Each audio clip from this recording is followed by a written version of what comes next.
Yippee-ki-yay, motherfucker.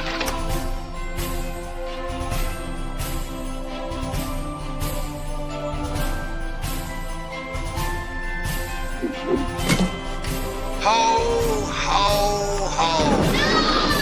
Merry Christmas! Merry Christmas, George! Merry Christmas, George!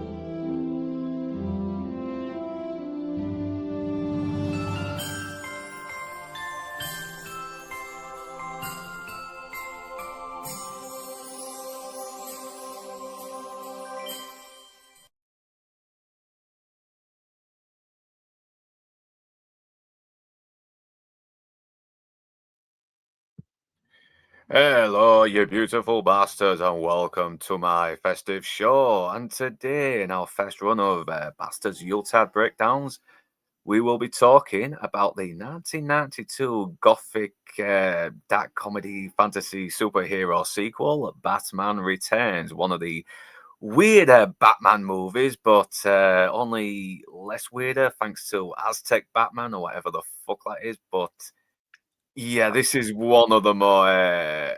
This is definitely the more Tim Burton-esque Batman ever made. You know, even more Burton-esque than the first one. I mean, rewatching this again, there's a whole lot of shit that do not make sense, but I still have a soft spot for it. I don't know about you, Toxic, because I know you just rewatched this for the first time in a long time, haven't you? Yeah, no, I hadn't seen it since it was on cable in the early 90s when it came to the cable. And I did see it in theater, though. I did see it when it premiered. And yeah, rewatching it was it was very interesting. It's an interesting movie. I could see. I'm curious, what we would have gotten with a Tim Burton Batman trilogy. I'm really curious how far more off the rails he was planning to go with that. It's pretty interesting.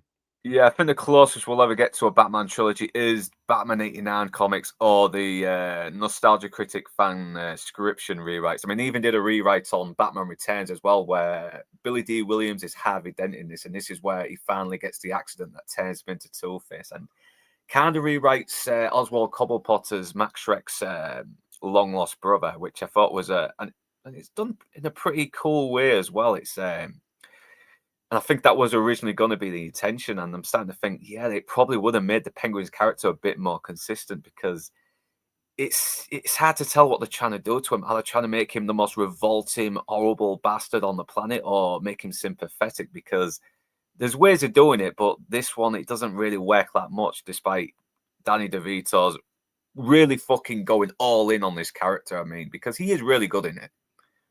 No, he's good, but yeah, it's a weird writing thing with this, isn't it? Because it's giving hey, focus X. Yeah, focused and shut up, Matt. How you doing? Yeah, yeah, not that Shrek. He has layers. He has layers. Yeah, that's got to be the most. It's got to be one of the most Christopher Walken performances Christopher Walken has ever fucking done. One of the chief complaints that most critics have of this film, and it's one that I agree with, is that they've just got too many characters doing too much stuff. Just because it's something that can happen inside of a comic book doesn't mean that the narrative will follow onto film or TV, depending on what you're trying to do.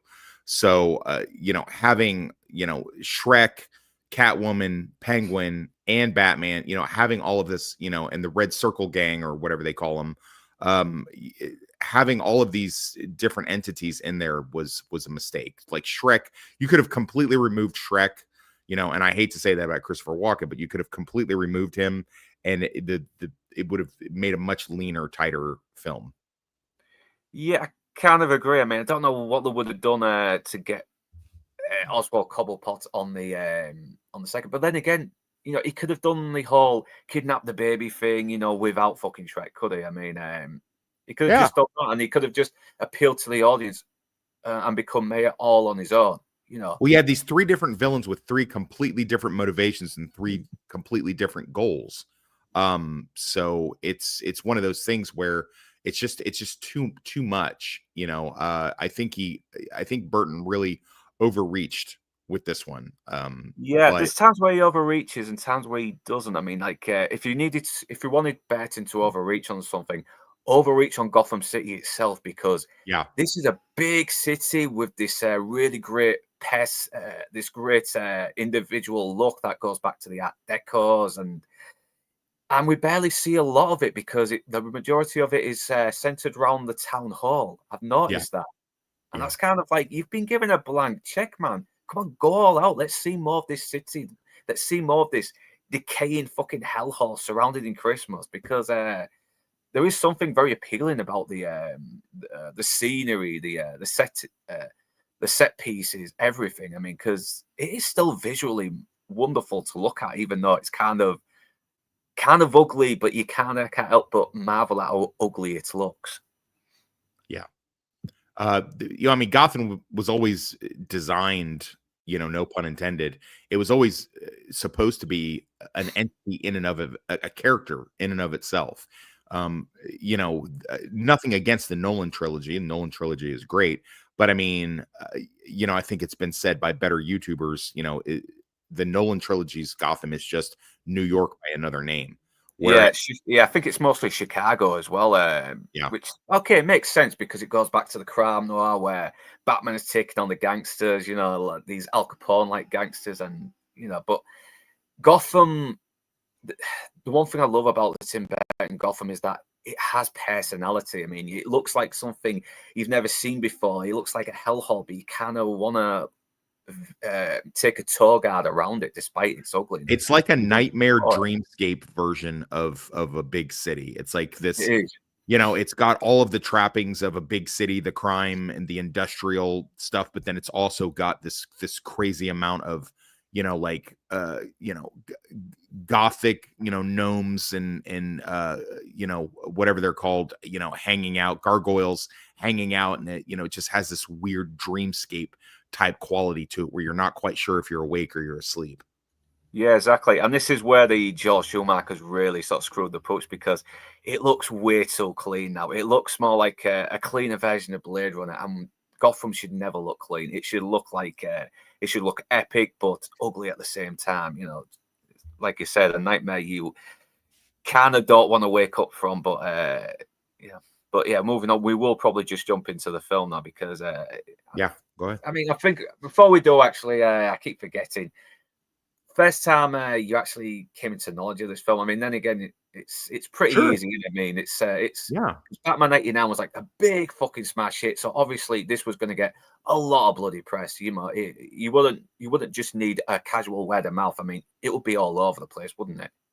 Yeah, no. It was one of those back when the E Entertainment Channel was a big thing, and they were really promoting the shit out of movies. They'd have movie clips behind the scenes. They'd have, an entire thing. Coming Attractions was an entire 30-minute show on the E Entertainment Channel. So they had a big Batman thing going on summer 92.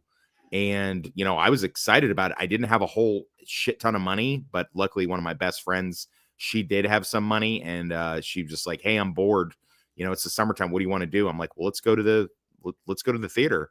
And she was like, "Okay, sure. And what are we going to watch?" I'm like, "Let's go back and watch Batman." And, she liked it. She thought it was very interesting. And, we had a good time. I didn't watch it again until it came out at Blockbuster and somebody had it at their house. And I just saw it like in passing. And then it was when it was on cable and they just played the shit out of it on cable during the silly season. The next year I watched it a lot, and I was like, yeah, I definitely prefer the first one. But I mean, it does make a lot more sense, doesn't it? I mean, the Joker's causing trouble and Batman has to stop him. That's it. Simple plot. Well, it's kind of the reverse of the complaint. The complaint of the first one is that, the Joker is not only the main antagonist, but he's the original antagonist because he's the one that kills, in that universe, he's the one that kills Bruce Wayne's parents.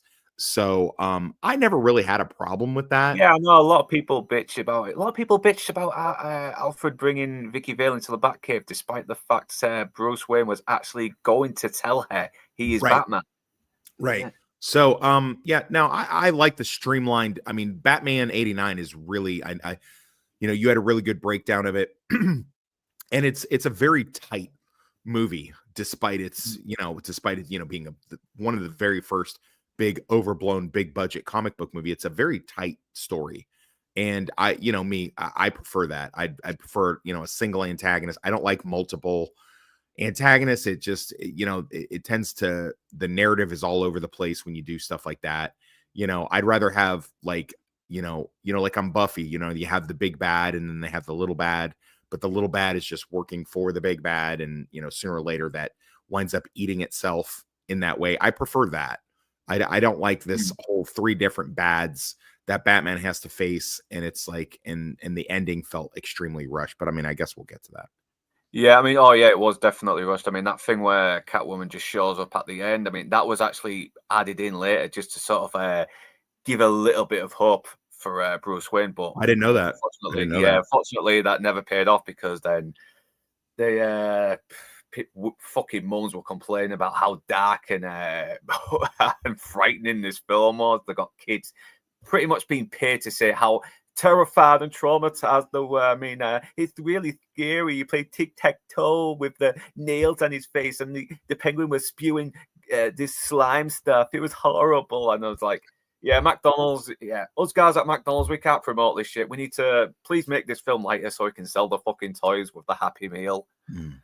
It was crazy. It really was. The overreaction to this from parents, McDonald's, everything really was. I mean, it pretty much destroyed any chance of getting a really good Tim Burton, Michael Keaton Batman trilogy.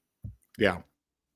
So yeah, Mr. E, if you want to jump on, Mr. E, you're more than welcome. Shut up, Matt. I don't know how to contact you, but let me know later on if because I wouldn't mind getting you on a stream sometime as well. So yeah, without further ado, let's just jump into the movie and let's get this. Let's get the share screen on. Do apologise there.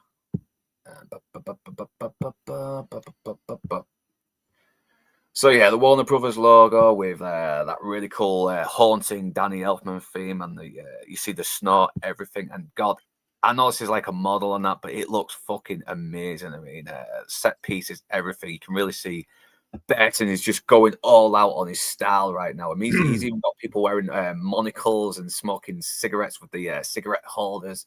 Very posh, like. This was a big deal at the time because Paul Rubens had been completely outed for whacking off in the movie theater and stuff. So having him pop up and stuff like this and Buffy the Vampire Slayer was like a big deal. They're like, oh wow, oh my god, it's Pee Wee Herman. Yeah, no, and he's not giving any line of dialogue, but you get who this guy is straight away, and this is not the only time he plays the Penguin's dad. He shows up again in Gotham, and this time as a much nicer version of his father. Right. I know, which I thought was a pretty nice touch as well. So he's playing underrated show, actually, kind of underrated. Show. Yeah, it does. It did go off a tiny bit in the later series, but I still enjoyed it though. I still really liked it. I didn't even mind that the Penguin was falling in love with the Riddler because they kind of built it up pretty well. No, yeah, they did. Oh yeah. So yes, you can hear his wife screaming in pain, and the doctor, the nurses, the maids that just run. What do they call them again? The fucking delivery maids. The name's just escaped me now. But they're all running out. They're all freaked out. Everything, and you hear him go, what the fuck is that? And I think some time has passed. I don't know if this is like a year ago or something like that, a few weeks back. But apparently the baby penguin is already big enough and aggressive enough to kill this fucking cat. It's like, what the hell? They got him in a baby cage, everything. I'm like, Jesus Christ, he must have nearly destroyed her when he popped out of her fucking vagina. Who knows? Yeah, that thing was wrecked after that. Oh, yeah. It's just a look on their faces as well when they don't even react to the cat getting killed. They just have this like fucking, Mr. Unorthodox, he killed the cat. We might have to get rid of this little bastard.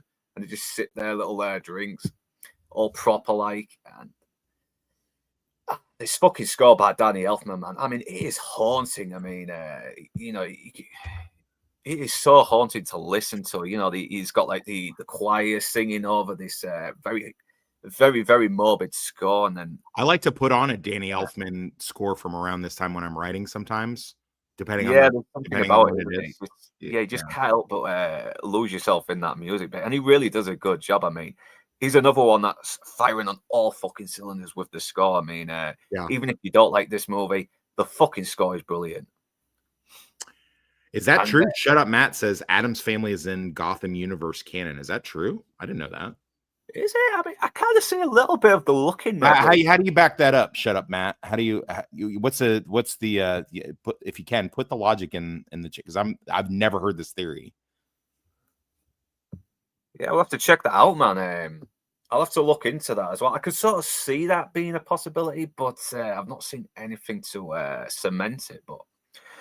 But then again, Danny Elfman has done the score for the Addams Family as well, and they both got this very gothic looking aesthetic. But yeah, we'll talk about that another time anyway, because it does look like a bit of a rabbit hole to go down. But yeah, joke because of Metro's Baby.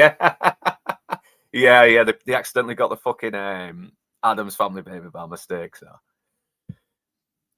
So this is kind of like a much more darker version of the Moses tale. They act just throwing their baby into a fucking river or whatever to save him and hope he lands with someone who can take care of him and give him a better life. No, I don't think you think that was their hope. You think that was their hope that he was going to be taken care of? I think they just wanted him. No, that's what I mean. It's like a very dark version of it. This time they aren't after anyone looking after it. No, they want this baby fucking dead.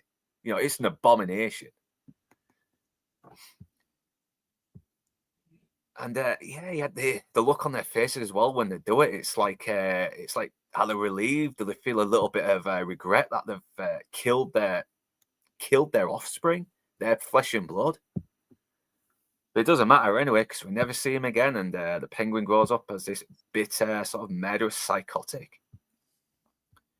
So then we got the another take on the Batman theme by Danny Elfman again. He sort of obviously rescored it and made it sound even more ominous with the choirs. And yeah, he lands with these penguin in these sewers, and 33 years later. So the penguin is fucking 33 years old, and he looks about 60, which kind of does make sense.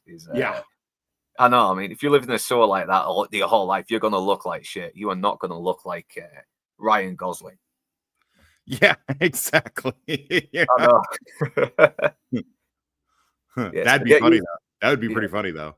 Yeah, get used to the scenery because you're going to be seeing it a whole lot more than the rest of Gotham. But it is still cool to look at. It's just, I just wish it wasn't in nearly every fucking scene that wasn't outdoors. But it still looks good. The set pieces are really well done. I mean, you've got those great big epic statues. I don't know what the fuck they're doing, but it looks cool. I don't care. Surrounded by Christmas, even more better. So yeah, and then we got the Ice Princess, who's she's obviously there just to be sexy, turn the lights on. For the longest time until my rewatch, I thought that was Kirsty Swanson. No, I thought it was the Anna, whatever her name is, the one that married the old guy, and she died on Anna Nicole Smith. What is it? What was her name? Anna Nicole Smith, wasn't it? Yeah, I thought that was her for the longest time. I don't know why I thought that. But she does almost look like a cross between her and Kirsty Swanson when she was like back in her younger Buffy days. But yeah, but then you get a little hint of the penguin. You don't see anything. You just see the hands. You know, he's looking at the city from above, from below the sewers, and it's very good and creepy. Very, very, very much like an old horror movie. Once again, we get Alfred Gough, he's still kind of my favorite Alfred. I mean, I love Michael Caine, I liked Andy Serkis, but and Jeremy Irons, but there's just something about the way Alfred Gough plays him. He's very pretty, he's very like proper, he's very stern, but at the same time, he's got that warmth to him as well. But in this movie, he's really bitchy. He's got some. I know Alfred is a bit of a bitchy character with his sarcastic one-liners, but here he's like full on bitch mode here, and I kind of like it. I kind of he's probably my least favorite Alfred, even though he's the first that I'm familiar with. I'm more, I like the dude on the Gotham show. I thought he was pretty fucking Sean Petrie. Yeah, I think. Yeah, he's great in that. Like, he's just proper, fucking like you could see he just retired from the SAS. you know. But I also like Michael Caine. He doesn't fuck about with Bruce Wayne either. I mean, he teaches him how to be a fucking man. He actually is going out of his way to help him with his trauma. He's not saying, well, your parents are dead, move on, please don't dress like a bat. No, I'm going to show you how to fight everything in there, try and handle and try and get through your grief, you know, because sometimes you just need to beat the fuck out of people to get over your grief. That's my theory. That's how I do things. Yeah, so obviously the Penguins kind of become this urban legend, you know. They're still selling like news on it even 33 years after. So obviously there was probably some rumors that went around that the Oswald had a kid and dumped him, and it's kind of turned into a bit of an urban legend. And I love Alfred's little witty one-liner is like, it's a diversion to read such rubbish. Most of the time, it's a waste of time. And he senses that the Penguin's there, but he kind of shrugs it off. And then you see Shrek's good model work as well. Very good transition from the scenery with the actors to this model of this building of Shrek's Enterprises. So, there's obviously some exposition talk about the nuclear power plant, which isn't really the most interesting. Obviously, he wants to get this power plant ready now, but the mayor's not going for it. He's not approving it, and he's trying to convince him as well. It's like, yeah, we got enough power to last 100 years. Yeah, but in 100 years, you're going to be all blinking lights and nothing, and Barristan Law and juice. And I cringe, Mr. Mayor. But once again, they still are convinced, and this is where we're introduced to Selena Kyle as well, played by Michelle Pfeiffer, who is nothing like the comics. But to be honest, I love this reinterpretation. This is very good. It is. I mean, when she goes back home and has an answering machine message for herself that she forgot something at the office, that got the biggest laugh out of the audience. Like, that was like, yes. Oh yeah, cool. Yeah, sorry, man. Sorry, I've been waiting so fucking long. I do apologize. No, it's all right, man. I'm just actually working off camera at the moment. I'll be back on soon. I'm just getting my video ready for uploading while I'm on the show with you. That's fair play, man. It's because editing can be a bitch. It really can. It's a 20-minute long video, but I'm really proud of it. So that is going to eat a lot of your fucking time. So that is very understandable. But first time you saw Batman Returns before we continue? I saw it at the cinema, which is great. I thoroughly enjoyed it. Michelle Pfeiffer, up to that point, was just like my biggest crush. I mean, oh my God. And when I saw well, we could probably call it S&M stuff, right? It's very S&M. How you doing, man? Hey, nice one. If you have a bit of time, I can sling you on if you want. It's up to you. But let me know. But yeah, Michelle Pfeiffer, she's so fucking good in this. I mean, the film probably would have been a lot stronger just with her, because we want her to kind of get her revenge, but we kind of want Batman to save her a little bit as well. And I kind of wanted to see them kind of, overcome their trauma and actually get together. But this is a Batman film, so that's not going to fucking happen. But I love this as well. I mean, this is a really good show, don't tell. You know, you can see this woman has not got shit organized. I mean, when she says her first line, she's like, I have a suggestion. Then they look at her and she gets all nervous and she chokes and she's like, actually, it was more of a question. And you see the relationship between her and her boss is like, he's not very kind to her as well. He sees her as below him. He's like, I'm afraid we haven't properly housebroken this child. But on the other hand, she makes a great cup of coffee. And she's like, that's right. She's like, fuck you, you patronizing prick, you know. Stay in your lane, woman. Stay in your lane. I wish I had that clip now. Women, know your limits. Christ, man. Oh, yeah, this legend. Oh, I forgot his name, but he's Zangief in Street Fighter. And I just love how he's just fucking nearly out-walking Christopher Walken. He's like, Mr. Mayor, time to go down and bring joy to the masses. He's so good. I mean, he is, once again, he's another character you could probably lose and not fucking change anything. But I don't know. I kind of like Chip. I like Chip. So yeah, they're off to the fucking do the speech, the whole thing, and yeah, you can really see she's not happy with herself. She hates her fucking life. She's not very organized. She's clumsy. She's bumbling, you know. And I don't know why this looks like Felix the Cat. I mean, that's what I always thought of anyway. This thing looks like Felix the Cat, but yeah. So obviously the Penguin's about to initiate his plan, and yeah, the plan is very kind of convoluted and relies on, you know, Shrek being there at the right time to nab him. I was like, we'll get to it soon, but yeah, it's very, very, yeah, it's what's the fucking term? Very improbable. I mean, the chances of it happening. So yeah, he does his all welcome to Gotham, and yeah, we're introduced Gotham's own Santa Claus, Max Shrek. You know, I'm only being sarcastic. He's not Santa Claus. He's an absolute fucking tool. So yeah, he's doing the whole. He's fucking throwing presents at them. People are loving him.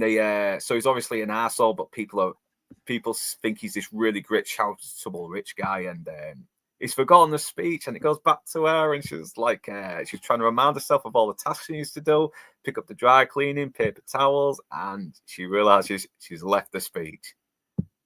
Once again, more show don't tell, and it builds up the animosity between her and Shrek when he tries to fucking kill her. And he's like, remind me to take it out. What's her name? And I just love Christopher Walken when he does this all Santa Claus, not really. I'm just a poor schmuck.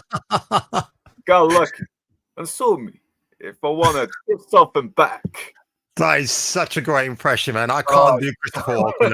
I might do little bursts, and then suddenly he just goes off the rails, and he becomes an Irishman. So I'm not even going to. Nothing wrong with that. Yeah, but this film has got a great sense of humor. I mean, even though the plot's a little all over the place, there are some great little. This is the film that gave birth to the animated series. I know. I mean, it's still. I believe it was the first one. One of the two actually gave it. It kind of birthed the idea for Warner Brothers. Hey, I didn't know that. How you doing, man? Meg Luciano. You know what? I've got the stream and the link. If you want to jump on, no problem. Yeah, I was about to ask you if I could send that to her. She wants to put her cat costume on and join us. Okay. Get her on quickly. You fucking horny bastards. We are men. We are men. We must be horny, otherwise you're gay. I got to say, though, Michael Keaton really did find his stride in that outfit and just going balls out as Batman. He had more fun being Batman than he did Bruce Wayne in this film, I felt. I think this was the one where they had adjusted it, made it in such a way that he could actually have some neck movement and stuff like that. Yeah. I know, but the thing is, it kind of works when Batman. It kind of works when Batman is looking a bit stiff when he walks. It kind of makes him look a bit odd and something not very normal, and adds more of that mystery to him. So yeah, Meg, how you doing, man? Good to have you on the stream for the first time. So, first time I'm good. How are you? Yeah. First time you ever saw this movie? That was a long time ago. Yeah, what do you think of it as well? Did you find it weird? Not my thing at the time. Yeah. It wasn't my thing at all. It's quite a polar shift from the first one, isn't it? Yeah. Yeah. I know. This is Tim Burton just going fucking all out. I mean, he is not caring. He's just drenching everything in his gothic aesthetic. I always see a lot of Sleepy Hollow in this film. Like this film, it's Sleepy Hollow to me. I can a little bit as well. Yeah, I mean, there is kind of a Hammer horror element to it though, because I mean, if you watch Sleepy Hollow, it's basically Burton doing his own Hammer horror version of the original tale, because it is really fucking loose on the actual original source material, just like the Hammer horrors. I do see a little bit of that in Batman Returns as well, especially because the first one's more 1930s gangster noir crime, sort of like pulp. Well, this is more gothic. This is really gothic.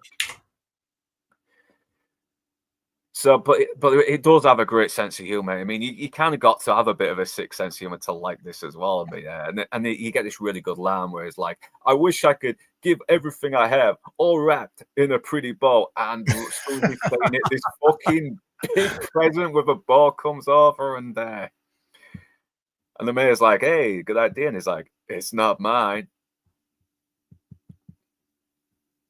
And then all these clowns pop out. And this is where I do have a little bit of a complaint, because this feels more like these guns should be working for the Joker, not the Penguin. But well, it is established in the comic. The Red Triangle game is actually a thing. So I mean, there's that. But I mean, me personally, I realize if they'd have had a less well-known, less famous actor than Christopher Walken, they could have easily killed off the Shrek character midway through the movie and then made room for the other characters. You know what I mean? That would have made a lot more sense to me. Yeah. I always forget this actor's name though, but he's always playing these fucking weird German types as well. I mean, especially in Tomorrow Never Dies, it's like, I could shoot you from this card and still looks like I do the job. He's got this machine gun in this little fucking box here as well, this monkey. I mean, they're just firing at Shrek, but you need him alive. I mean, you do realize bullets can fucking kill people, especially if you're spraying bullets all over the place. Obviously, and once again, we've got the most useless Commissioner Gordon since the 60s TV show. Oh, he sucks. He sucks so bad. I know. That's the one complaint I have with the Burton and the Schumacher ones, because Pat Hingle is really well cast, but fucking hell, man, they do not give his Commissioner Gordon anything good to work with. No, it's so weird seeing like the Nolan universe and the Gotham TV show, Gordon as this like capable, war vet, like really, good at what he does and shit like that, because this fucking fat tubby buffoon, I mean, he's basically just playing the same character he does as the fucking barkeep in Quick and the Dead. I mean, he's no different. Just Pat and nothing against Pat Hingle, but it's like, man, they really typecast the fuck out of him. I know that's the same, because he can play a really good fucking reliable tough bastard. I mean, we've seen him in westerns like Hang 'em High as well, and he was good in that. I mean, he was an absolute bastard in that, but he kind of got where he was coming from a bit. Yeah. I don't know about you, Kung Fu Hot Dog, Meg. What do you think of Pat Hingle's Commissioner Gordon? Are we being too harsh on him? No, we're being harsh enough. But go ahead. We'll take you guys' opinion anyway. But I mean, I think Pat Hingle, I've kind of known him from the Clint Eastwood movies that he appeared in, and yeah, any other actor could have played him. To be honest, he's just like a run-of-the-mill. I think he's kind of riffing off the TV version. I think that's what he was going for. Commish. I think, so I think there's that. But Vincent Schiavelli, that's the actor with the funny face. Yeah. Who says, "Oh, shoot you, Mr. Bond." Sadly, he's passed away a long time ago, but yeah. And he was in Ghost as well. So he definitely brings that kind of menace to this film. Not as much as obviously Danny DeVito does, but yeah, Commissioner Gordon, just like a throwaway character. Pat Hingle just knowing his lines, and that's it. Obviously, Burton liked to reuse him, so he did. Yeah, and Schumacher picked him up as well. So, I didn't know that. Okay. Yeah, Schiavelli, he actually played Uncle Gypsy Stereotype in that two-parter of Buffy. Yes. Yes, Angel must not get honey and born the woman he loves, otherwise he'll turn evil and start killing people again. There's a great, I don't want to go off on a tangent, but one of my favorite and underappreciated movies, Clive Barker's Lord of Illusions. Schiavelli plays like one of the head magicians that's in their little magician group or whatever, and he's doing that Uncle Gypsy Stereotype accent, and fucking Scott Bakula playing the private detective calls him out on it, as like, "Hey, I like that accent. Where are you from? East Jersey?" He's like, "Hey, fuck you, man."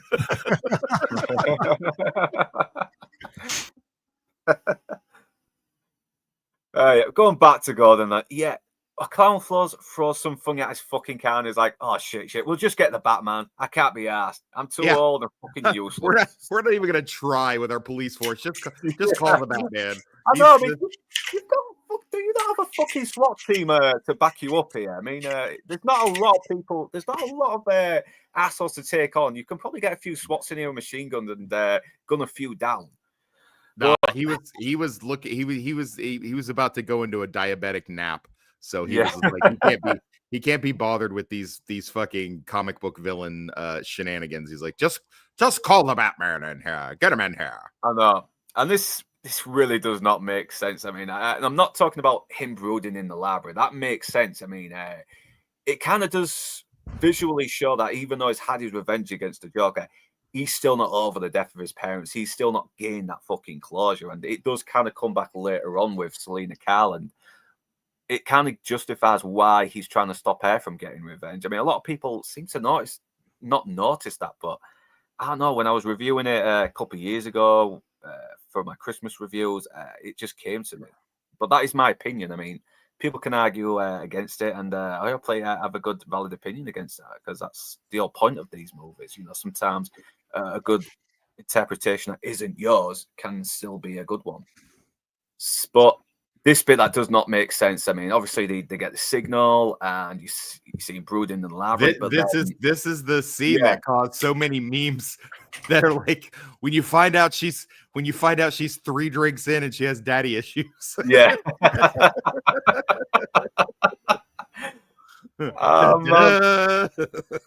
Also, why is he attaching these fucking bat signal reflectors outside his house? I mean, isn't he supposed to be keeping his fucking identity a secret? Why someone helicopters fly over and say, why does Bruce Wayne have some kind of bat signal thing? I mean, it's not like a Batman or anything. Yeah. It's like when the Hispanic guy is like shoveling snow outside. Mr. Wayne, why is the Batman signal coming from your house? Shut up, I'll call ICE and deport you and your poor wife. Don't get deported, Manuel. Go back to shoveling snow. Evil is afoot. It's still cool. He got that epic score. Michael Keaton still looks the fucking boss, and it's weird because he doesn't look like your typical physically imposing comic book hero. He looks like a very average guy. But no, see, you guys are all a little too young. But I don't know how old. But there was what controversy at the time, though. Holy shit! Were people fucking crying about him as Batman? Man, they would not shut the fuck up about him. Oh, I remember that. Yeah, I remember it very well. Batman. Yeah. Meg, are you old enough to remember that bullshit, or are you too young for that? I can't really tell. I was born in '87. Oh wow! Oh, so you're just a baby then. A year before me then. Every time someone's cast a new Batman, though, they've always bitched about it. You're right. That's a good point. That is true. Every new Batman gets a lot of flack. Even did Christian Bale get a lot of flack? No, yeah, kind of.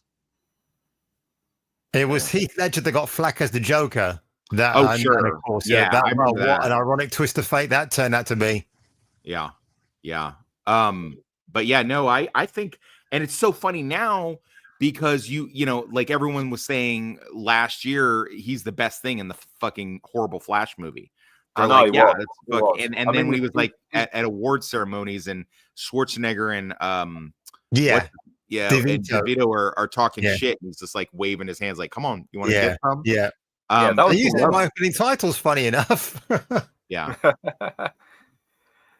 I know, and he was obviously nostalgia bit, but fucking hell, mate, if I've not revisited The Flash since I've seen it, all I do is I will happily watch the compilation of all these scenes on YouTube. I will, because the only thing I can say really good about the Flash movie is that they did a really good they did a really good fucking Inside Man.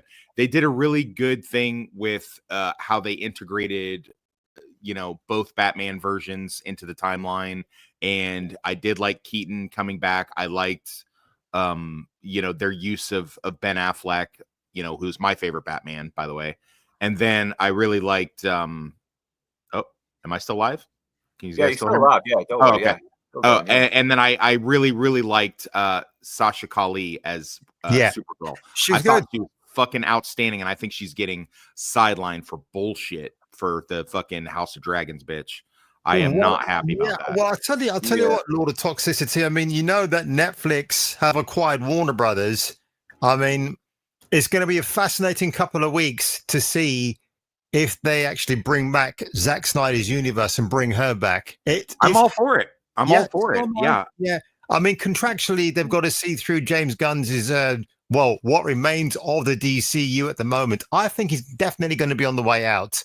And we might even get an announcement before Christmas. Not before Christmas, before the end of this year. And then we'll see what happens. Yeah, I know we're going on a tangent here, but do you think the Snyder end up doing better than fucking Gunn's universe, even though we all know what how creative and fucking how much of a great writer I like the Snyder. I like the Snyderverse. I don't know what the fucking problem is. Why is everybody crying the Snyderverse? I like some of it. I mean, there's nothing wrong with it, but if that's the Zack Snyder then, he's a different man now. So I don't know. We can all say, "Oh, come back, Zack," but he's going to be soft and gentle, Zack Snyder. No more toxicity in his films. Do you know what I mean? I don't know. Yeah. It's a tough call. Can he go back to being old Zack? Don't know. If that even happens, we have to wait and see. I see where you're going. I see where you're going with this. Okay, I get it. All right, here, Warner Brothers. I will herald in a new toxic era of Batman and the entire DC universe. That's fine. It's a burden. I will do it. I see where you guys are going with this. You want me to be in charge of the returning.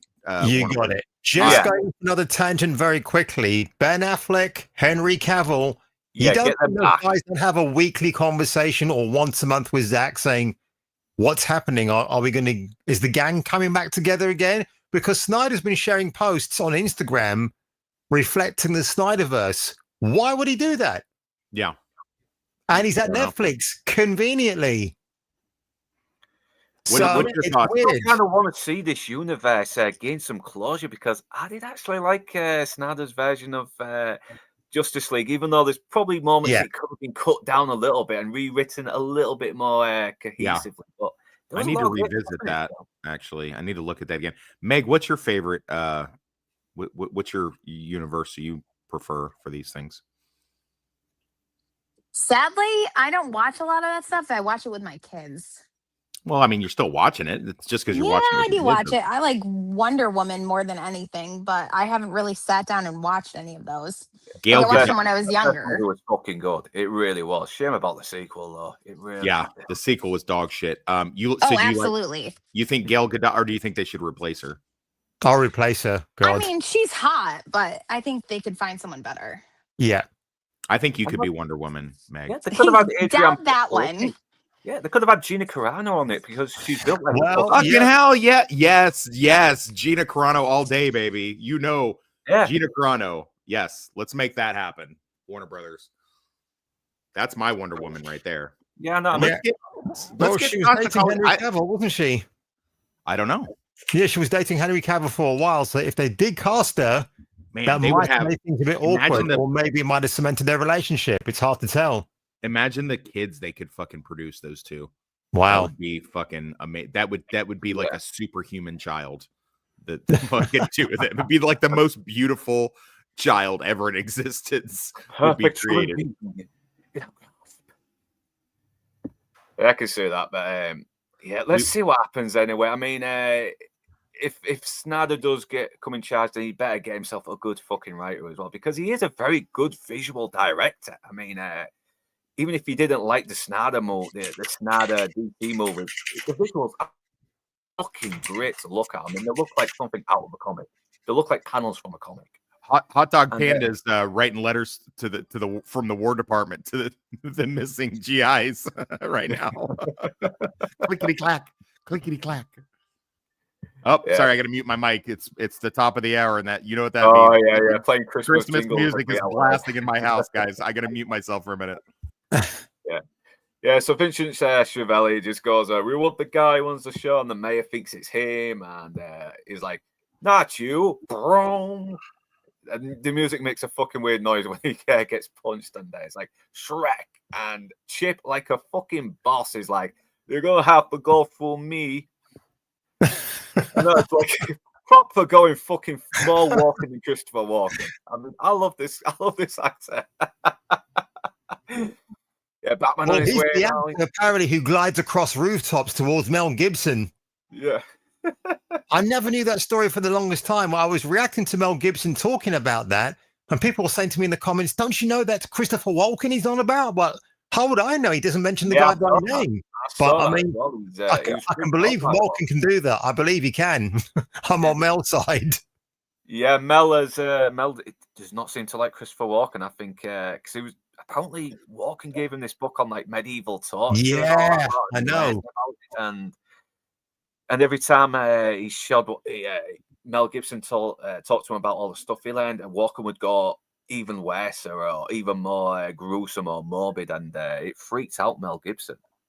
So as much as I love Walken, I'm starting to wonder if he is a bit more sinister in real life. I don't know. I don't want to speculate too much because people were pinning the finger of blame on him with Natalie Wood's death, and that's not a fair thing to do. I don't know why he would do that in the first place. That doesn't make any sense. But she was a little bit unhinged, had some spontaneous behavior. Oh no, that chat there about Zoe Kravitz, she's not a Wonder Woman. Make her Wonder Woman. I'm not supporting the Snyderverse anymore. She was an awful Catwoman anyway. Was she that bad? I need to read it. Yeah, she was terrible Catwoman. Yeah, that speech about privileged white man. I thought, you know what? That movie was made in 2020, though. So, oh God, you know that was like, is the goat. She is. Yeah, thankfully it was just one line because I remember the rest of the movie actually being okay, but it's been a long time since I've seen it. I need to rewatch it again. Yeah, I've got the film anyway because I've got The Penguin to watch this weekend in glorious 4K. I can't wait to sit through and watch that from start to finish. Never got to watch it the first time, so I can't wait to see what the fuss is about. Oh, it's actually diabolical. It's really good show. Good. Made me a believer of what's her name? Melody. How do you say her name? Oh, Christina Milioti. Yeah, she's hot. Yeah. Boy, her rack is fucking amazing. They show like every other episode is a great like zoom in on that cameraman knew what he was doing. Wow. Yeah. She's got these big fucking eyes as well that just stare at you. And I didn't know she had eyes. I didn't even know she had a head. She seems quite old-fashioned, actually. If you see her in interviews, she just seems to talk normally, and I kind of like that. And she knows what she was playing in The Penguin, and that's it. And that's my thumbs up straight away. Yeah, she really nailed that Italian-American accent. I mean, she really does come across like a mobster's daughter. And I usually can't stand that accent. Like everyone always gushes about what's her name, the Australian bitch in Wolf of Wall Street. But I cannot stand that accent. But when Christine Milioti does it, I'm strangely aroused. Wow. Or Marissa Tomei, My Cousin Vinny. That's a Brooklyn accent. See, but I'm okay with that one because it's played for played for laughs and it's supposed to be over the top. She won an Oscar for it. Well, she didn't deserve that Oscar, but I mean, definitely was, it was good. Yeah, I usually can't stand that Long Island accent type thing happening, but Milioti does. It's subdued. So and it's pretty interesting. So yeah, I envy you getting like The Sopranos if you haven't seen it because there's a lot of chicks in there that do talk like that. But yeah, Shrek's trying to get the fuck out of there now, and this guy in the devil costume is just burning people, everything, and then Batman comes, he starts legging these guys up on stilts. I mean, he's throwing everything at him. I mean, he has come prepared. Once again, Michael Keaton just fucking nails it without having to say a word. This is my favorite Batmobile, by the way. This is hands down live action Batmobile. Anyway, yeah, because I mean, it looks imposing. It looks very powerful, but it looks like a Batmobile. It doesn't look like a fucking military vehicle or just an ordinary automobile like in the Batman, which was another complaint on that movie. Yeah. No, this Batmobile is dope as fuck. I actually had this Batmobile when I was a kid. When I was like 12, I had that Batmobile. Yeah, I had the animated one. It's been a long time and really fucking going back here for this. But yeah, and Batman, once again, he's showing no fucking mercy. He just roasts this guy like a fucking... Yeah, what happened to his no-kill? Where's all the bitching about the no-kill rule here? Yeah, everyone... Yeah, Batman... fucking Michael Keaton's Batman will slaughter you if you cross him. You will. People always bitching about Batfleck saying, well, you can kill people. He did it. Do you see how he killed people? I'm like, fucking hello. Go take a look at Batman. I mean, he's killed people in the comics anyway, so he's definitely done that. And his relationship with the Joker is more sadomasochistic. Because if you think about it, Joker likes getting beaten up by the bats. He knows bats never kill him. And then the two, Batman visits him at Arkham Asylum every now and then, even at Christmas. What's your thoughts, Meg, on this version of Catwoman? You think she did it best, or you prefer one of the newer Catwoman people? I prefer the older one. I liked her costume and the way they gave her a backstory. This one. So this one here is your fave. Yeah. Yeah, I like the fact that the costume sort of peels away every time you see it now, because it's kind of like a sanity as well. Like she's a costume is unraveling like her own mental condition. So even though the movie is shit, the Catwoman movie with Halle Berry, man, Halle Berry's curves and that fucking leather, that was, I mean, if you just watch that scene where she walks out wearing that shit, I mean, I was like, okay, I mean, yeah, dumb movie, but Julie Newmar is my other favorite Catwoman. Holy shit, man, she's something else. Yeah, my God. Love them. You just can't beat a good Catwoman. I mean, Anne Hathaway looks good in the outfit, but it wasn't. I think she just doesn't sell it as someone who's trying to be a villain. I mean, I thought she was okay in it. She's almost a little bit more faithful to the comic, but I don't know. The Dark Knight Rises is a big mess. It's one of those movies I watch more and more and start to think, yeah, I mean, it's not the worst, and it does end a Batman franchise, a Batman universe, a bit better than the last one. But yeah, I will get to that when I do a stream on it someday. Yeah, we should definitely do that. Yeah, but obviously she's getting into trouble there with some fucking gang members as well. She's lost her glasses. You know, my glasses, I can't see without my glasses. And this fucking clown just grabs her, and Batman just steps out, and he's obviously gonna fucking electrocute her with this bloody thing. And then Batman just shoots this grappling hook to the wall. He's like, haha, you missed. And he pulls out the wall, knocking him out. It's like... And I love this as well because he never really gives her a second glance. He never really thinks, hey, you're quite a hot woman. No, he just rescues her and goes off. But then the next time you see her and she's all crazy, he's 6 to midnight with this bitch. That's because crazy women will bring that up. You know, we don't want stable, nice, cute, adorable women that are quirky. I don't care how many times you try to make it so on Friends and sitcoms and stuff. We want that crazy, because that crazy is that good stuff. Mm-hmm. So Meg, what do you think of Michael Keaton and Michelle Pfeiffer's chemistry? Do you think they pulled it off? Do you think they worked well together? Yeah, I think they worked well together. I think when they had their scene and she was kind of like licking herself and being weird, it made for some fun. That's okay. Just sitting there staring like, I don't know this. Yeah, she goes all out, and even in this early scene, she shows a little bit of a dark side to her as well, because when she sees that stunner, she has this look thinking, you know what, should I? It might be fun. And she stuns him, and she kind of enjoys it. So she's got a little bit of a violent side to her already, you know, and she is very funny as well. She's kind of self-deprecating. She's saying, well, that was very brief, like all the men in my life. Well, there is you, but you need therapy. You know? So, yeah, top marks to Michelle Pfeiffer, because she was already a fucking this big sex bomb in the 80s, but here she really does sort of sell this plain sort of mousy average woman who just happens to still be a very attractive Michelle Pfeiffer. Yeah, she had done a couple of really high profile sexy roles before this. The Fabulous Baker Boys. She plays their singer, and then she did Tequila Sunrise with fucking Kurt Russell and Mel Gibson, and she gets kind of, you know, spit roasted between, you know, just goes back and forth as hot crazy chicks tend to do. But yeah, she had already been like pretty established sex symbol Michelle Pfeiffer in this. You know, John Bon Jovi's famously said right around this time he was doing it, he was like, I think he said something like, this is not me grandstanding, this is not me. He's like, I want Michelle Pfeiffer badly. Like that is it. End of story. So what was the Cockney rhyming slang? What fuck? I'm trying to guess that as well. Advocate. Advocate. Cockney rhyming slang for hot dog. You're from that neck of the woods. Maybe shit. I don't know. I didn't really...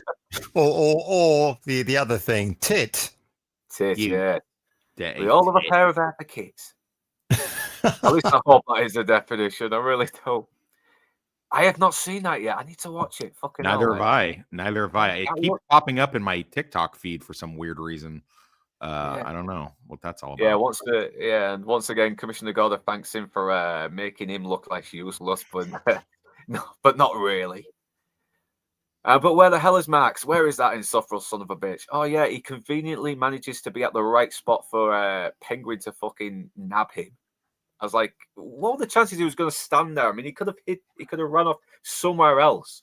I mean, what would have happened then? But once again, lapse of logic. I mean, what do you actually think of this film overall? I mean, is it as good as the Tim Burton fanboys say, or is it not as good as the first, or is it, just a really weird film that we just happen to like, a true guilty pleasure? It has a special place in my heart for, being one of them summer Christmas movies in 1992. And it's so quotable. Like I said, I was a drama nerd in 93, 94, so in high school. So I did a lot of, this was on cable a lot. So we were always doing impressions of it. But I mean, it's not a good sequel.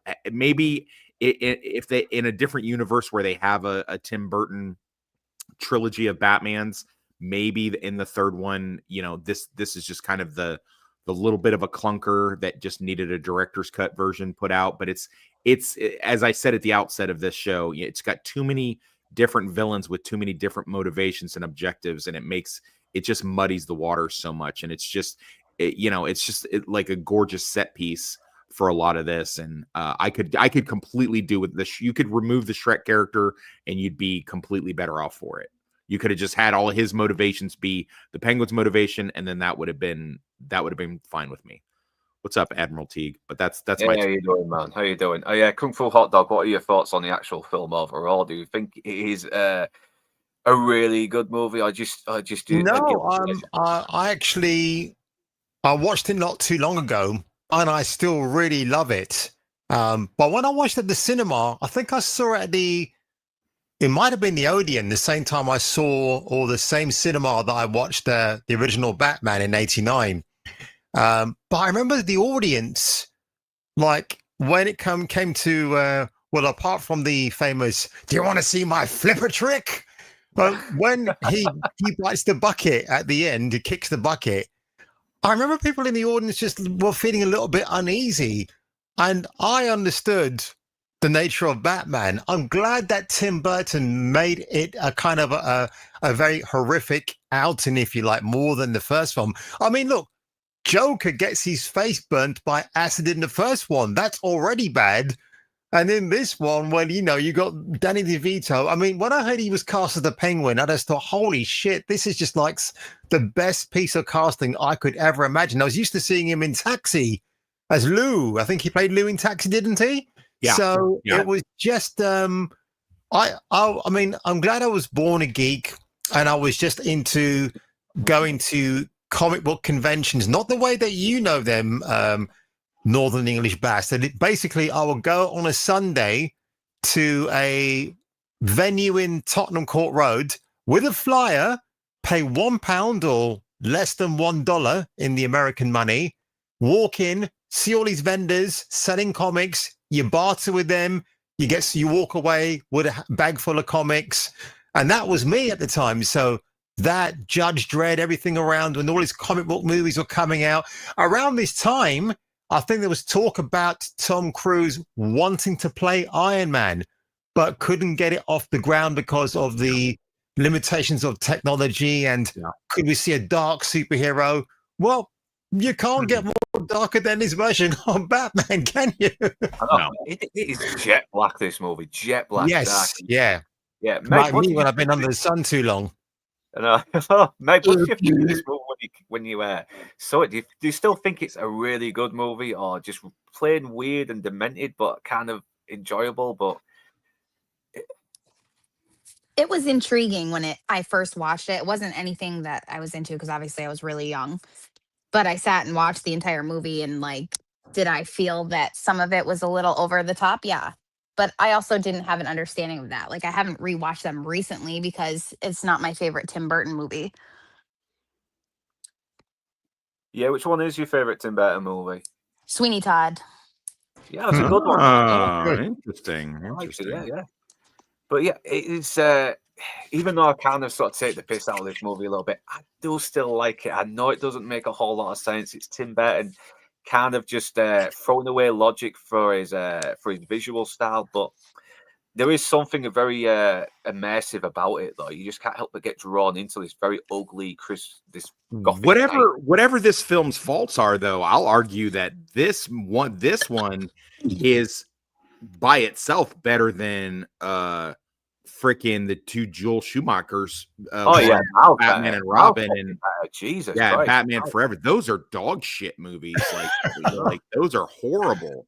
So, I mean, whatever else you may think of this, version of it, I've come. This movie lives well in my head. It's got and another analogy, it has a place in my heart because I've seen what, and it makes more sense now that they had the cartoon, because this is when the cartoon started coming out this year in '92, and it's definitely something that I enjoyed.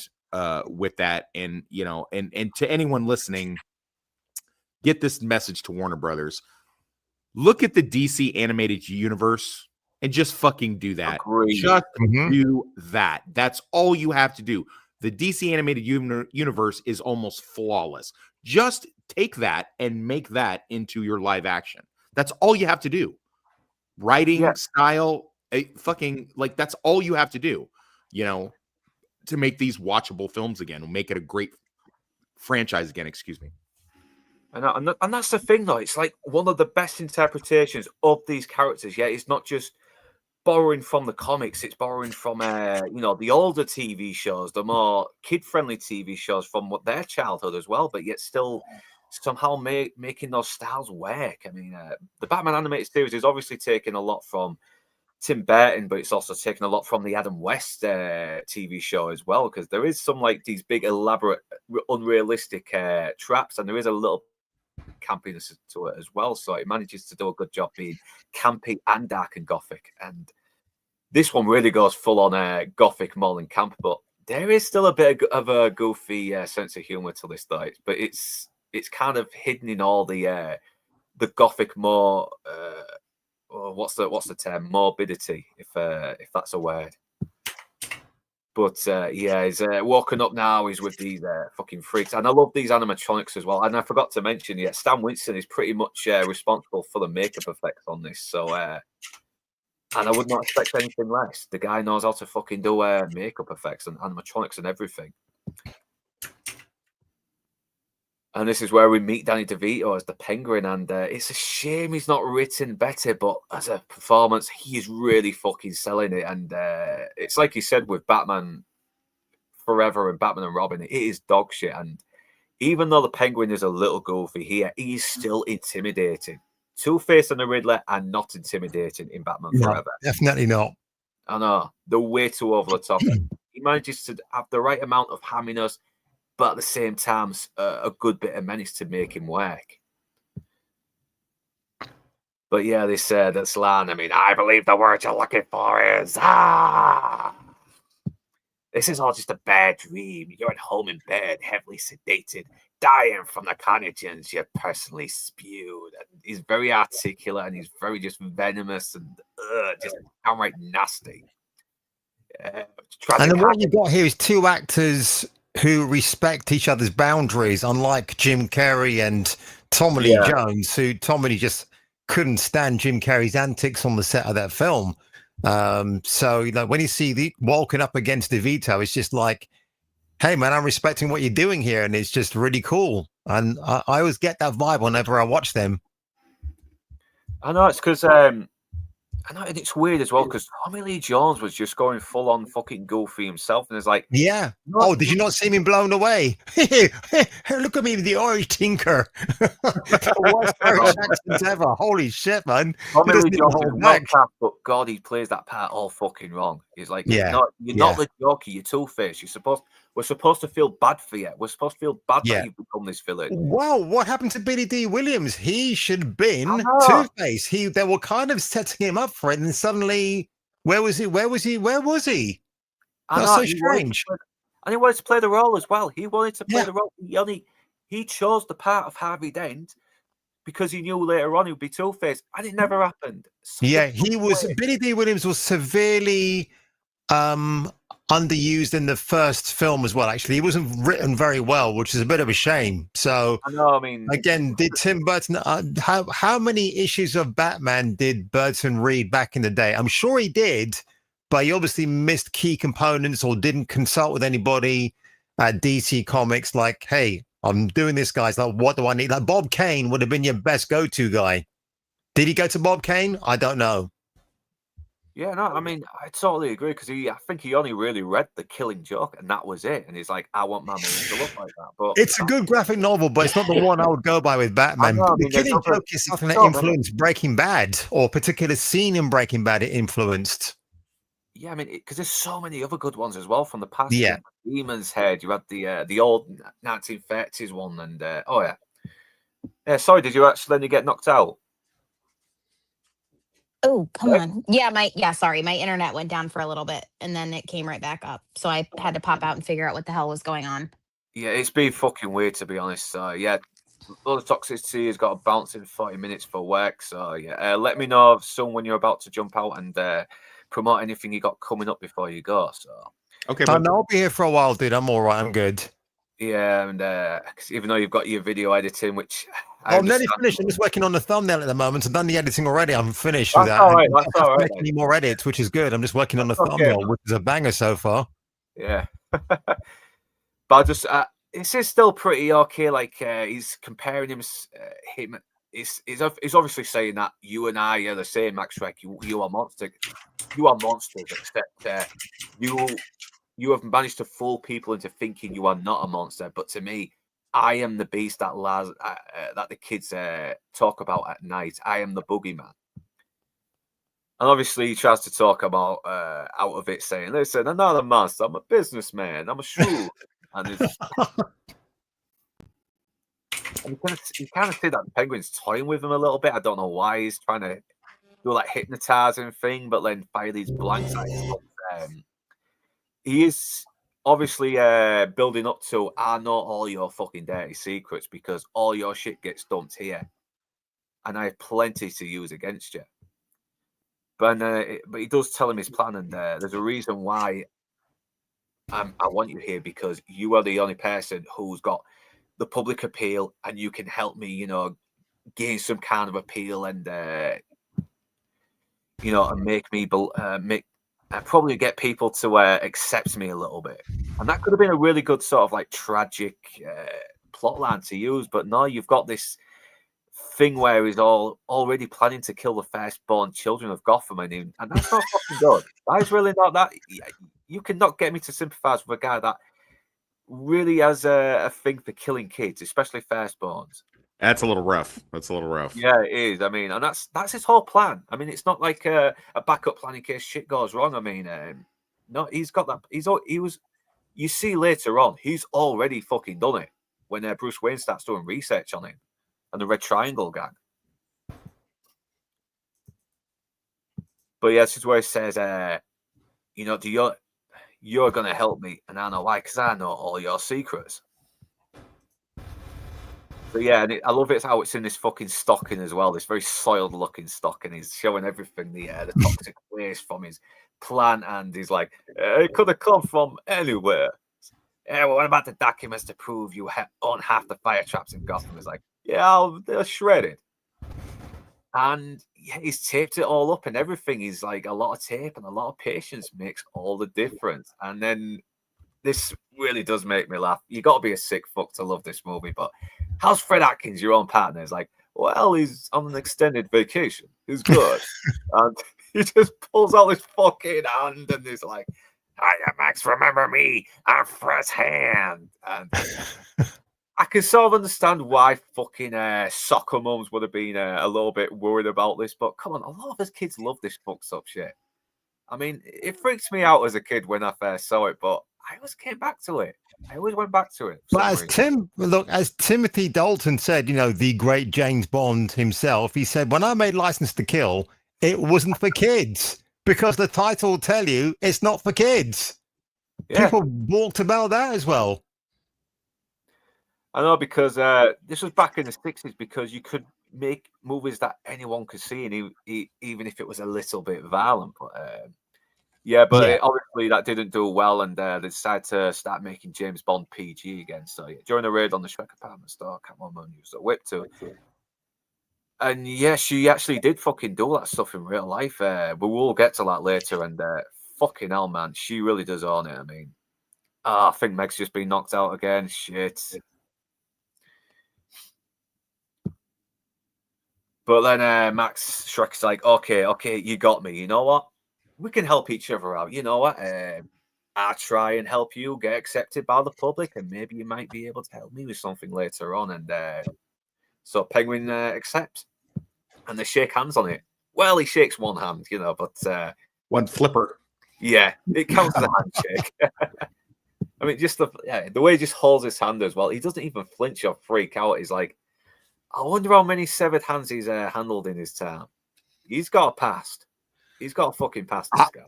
I knew this guy was he was a penguin, and he had a gold watch, and he put it up his ass.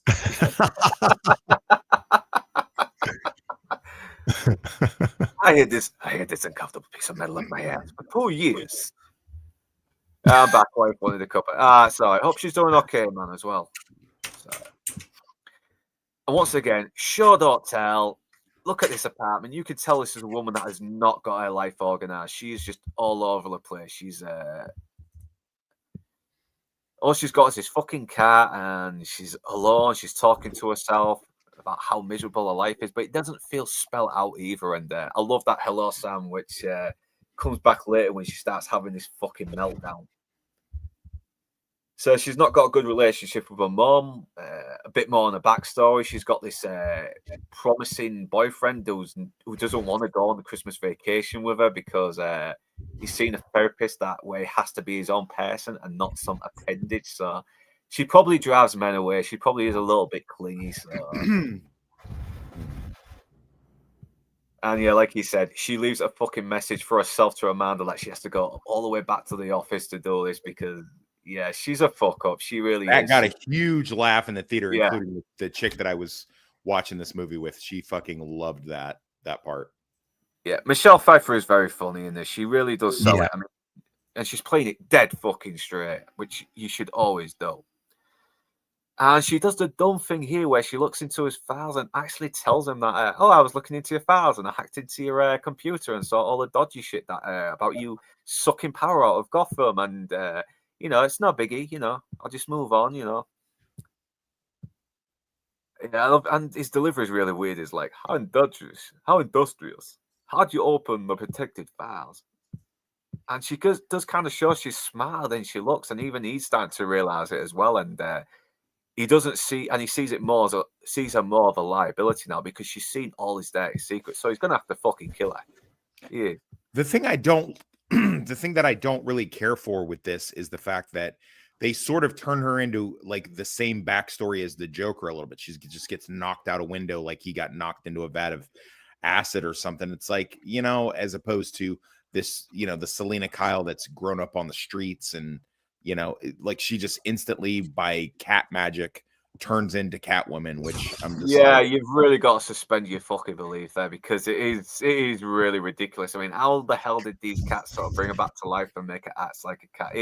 It makes no bloody sense. I know Tim Burton's trying to give us a bit more mystery with this universe, but we still need something to sort of like make us believe this could happen. Like even the Catwoman movie, as bad as it was, kind of gave some kind of mythology in there, even though it was a bit ridiculous.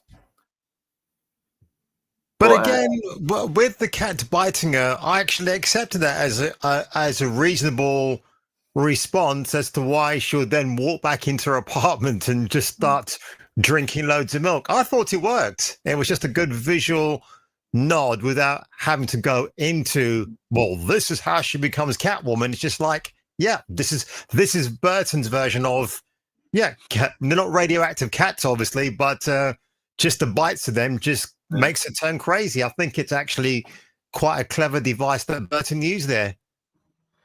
Maybe. I'm still not buying it too much, but thankfully she does pretty much save the rest of the movie whenever she's in. I mean, because she really does go all out. And and Christopher Walken is actually pretty fucking intimidating here as well. Yeah. It's like, you know, he's like, I got a fever. I got a fever, and it's for more Catwoman. I'm gonna throw you out the window. By the way, she did funny in Frankie and Johnny with Al Pacino and with Jeff Goldblum in Into the Night, which I'm watching this weekend. She's really hysterical in that film. Naked in that movie. I mean, yeah, she's God just bless her. God my bless that God. movie. But this does make me laugh, though. It makes me a sick fuck to laugh at it, but it's the way he just sort of like makes it look like he's gonna kill her, but then he's sort of like, I'm just kidding. I got you. He does fucking kill her. We're all friends here. We're all friends. It's giving the same vibes as the fucking the you're a cantaloupe. Yeah. Right before he fucking shows it. I haven't killed anybody since 1984. I think as an actress now, Michelle is not as good as she used to be because of the role she's offered. But my God, I think she'll still be my top 5 of favorite actresses. She might be she could be Jess. I mean, I think Cate Blanchett is my favorite actress ever, but I've got to revise that list. But Mish, she's definitely in the top 5, top 3 possibly. She's that good. Hard pressed to think of anything that she's done since The Family in 2013. I haven't seen that. Is it good? It's really good. It's wow. kind of just watch. It's kind of a it's this mob family, literal family. Oh, cool. And they get relocated in the witness protection program to France. And wow. And they kind of just it's sort of a more serious version of My Blue Heaven, like that. Okay, gotcha. Well, I mean, she was married to the mob, and now she's in the mob. Wow. Yeah, we need more cowbell.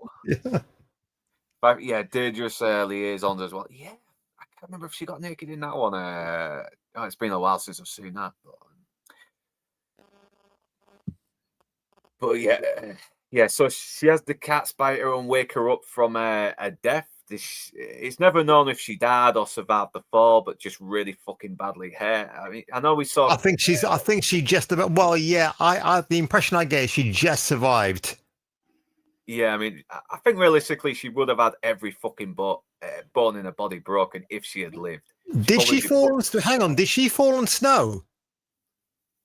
Yeah, she did. She fell through these like little tensions as well, didn't she? As well, but I don't think even that was enough to break her fall a little bit. But it is still a fantasy. It's Tim Burton. Logic is really fucking gone out the window in this movie. And this is a film where a guy dies spewing green slime instead of blood for some reason. So yeah, you kind of got to go with the madness a little bit. But this is so good. I mean, she is so fucking scary in it. She's so.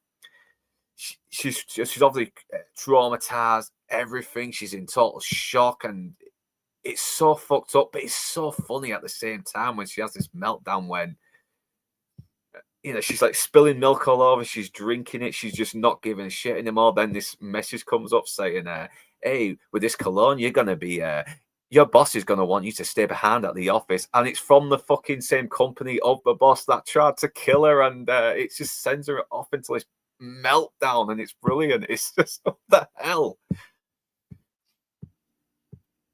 And you got Danny Elfman's score just really selling the madness that she's going through. She puts these fucking stuffed toys in the garbage disposal and starts having this weird smile when it goes when all the fluff starts spraying all over the place. It's what the hell? I took that.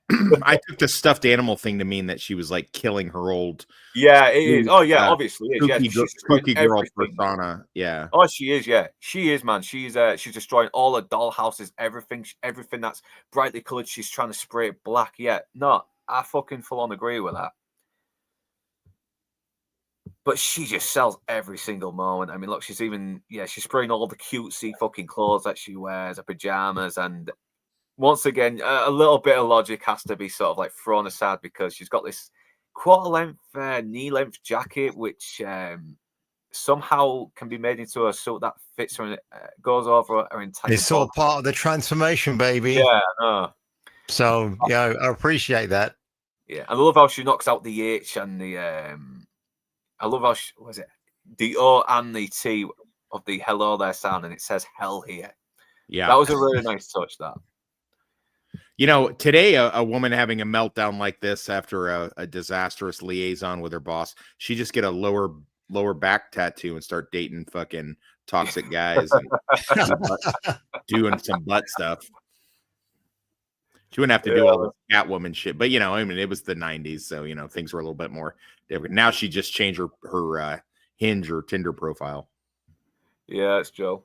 Yeah, I've just mentioned that. Sorry, I didn't catch it earlier, man. It's the thing with the slides to kind of cover up the chat. But yeah, once again, there's just no fucking word said whatsoever. It's all in the face. I mean, you can tell this woman is not the same person she was earlier.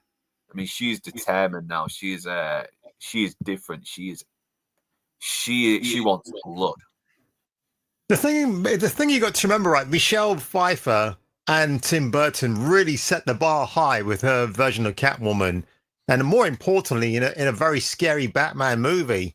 So when we had The Dark Knight Rises, like, yeah, of course, Christopher Nolan just has to play as safe as he can, and when you hire a semi-activist like Anne Hathaway in the role, it's not going to bode well. No, it's not. It's not. And you can tell Michelle Pfeiffer's just having a fucking ball playing this role. She understood she understood she needs to have fun, and she did have fun. Yeah. Too much, I would say, in my books, and I don't mind at all. I can't believe just rewatching that. I was so sure that was Anna Nicole Smith, that fucking Winter Queen. I'm so sure about that. Fuck. I think it is. It's not. It's not really. Is it a Playboy model of any kind? No. Oh, it's wow. Boy, it's a whole other chick. Like I was so sure for the longest time that was just a thinner version of Anna Nicole Smith in that. And I mean, I've thought that for 20 something, almost 30 years. No, you weren't the only one. I thought so as well. It's a chick named Christy Conaway. Okay. Christy I'm trying to wonder I'm trying to think what else I've seen her in. Doc Hollywood, Time Cop, big 90s actress. Yeah, no, I was so sure about that. But yeah, Time Cop, I guess the TV series, Doc Hollywood, not a whole lot of other stuff, really. Just Lance would call her a jobbing actress. You know, she did a Tales from the Crypt episode, a bunch of other stuff. But, you know, yeah, no, she's kind of like a poor man's Kelly Bundy. Kind of. Christina Applegate. Yeah, she's like a poor man's Christina Applegate. Yeah, of that. But yeah, no, just a bunch of just bit parts and stuff. But yeah, man, just up until very recently, I'd have been like, oh no, it's a fucking Anna Nicole Smith. But I'm looking at the still with her and Catwoman, and I'm like, okay, so I was wrong. But mind you, was Anna Nicole Smith in a superhero film? Is that what's probably jogging our memories there, or memory? You know, I don't know. Yeah, I keep thinking I've seen her before in something like that. Yeah, I don't know. I do like the line where I thought you were just gonna scare the Ice Queen. She looked pretty scared. Yeah, she's not a very smart character. She's like, okay, the lights come on, I push the button. No, sorry, I push the button, and the lights come on. It's like, so yeah, the mayor's doing his speech. Is like, okay, so we had some trouble, but it will not happen again. And then Mac's dad from fucking It's Always Sunny in Philadelphia just pops out and kidnaps the baby. It's like, yeah, that's Mac's dad from fucking It's Always Sunny in Philadelphia. That's funny. That's funny. One of the all-time great comedies. Also with Danny DeVito.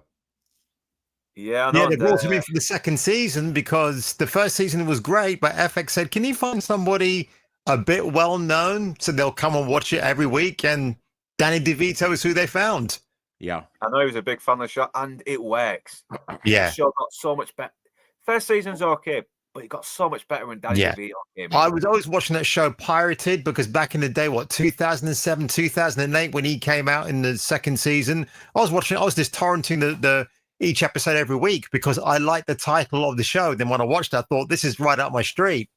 So for the longest time, I didn't have to go on a streaming service. I just downloaded it every week. Yeah.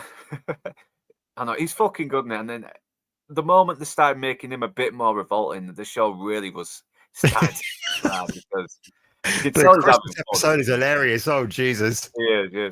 My friend couldn't handle it. He didn't know what to think about it.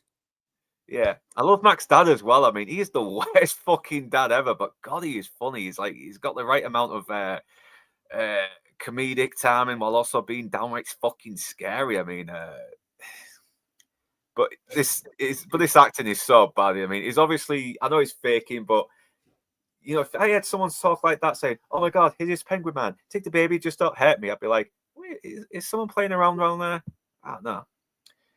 But this baby must have had some fucking nightmares. I don't know, because if I was a baby and that fucking freakish thing was going, could you to me, I'd be like, please, where's my mum? Where's my fucking mum?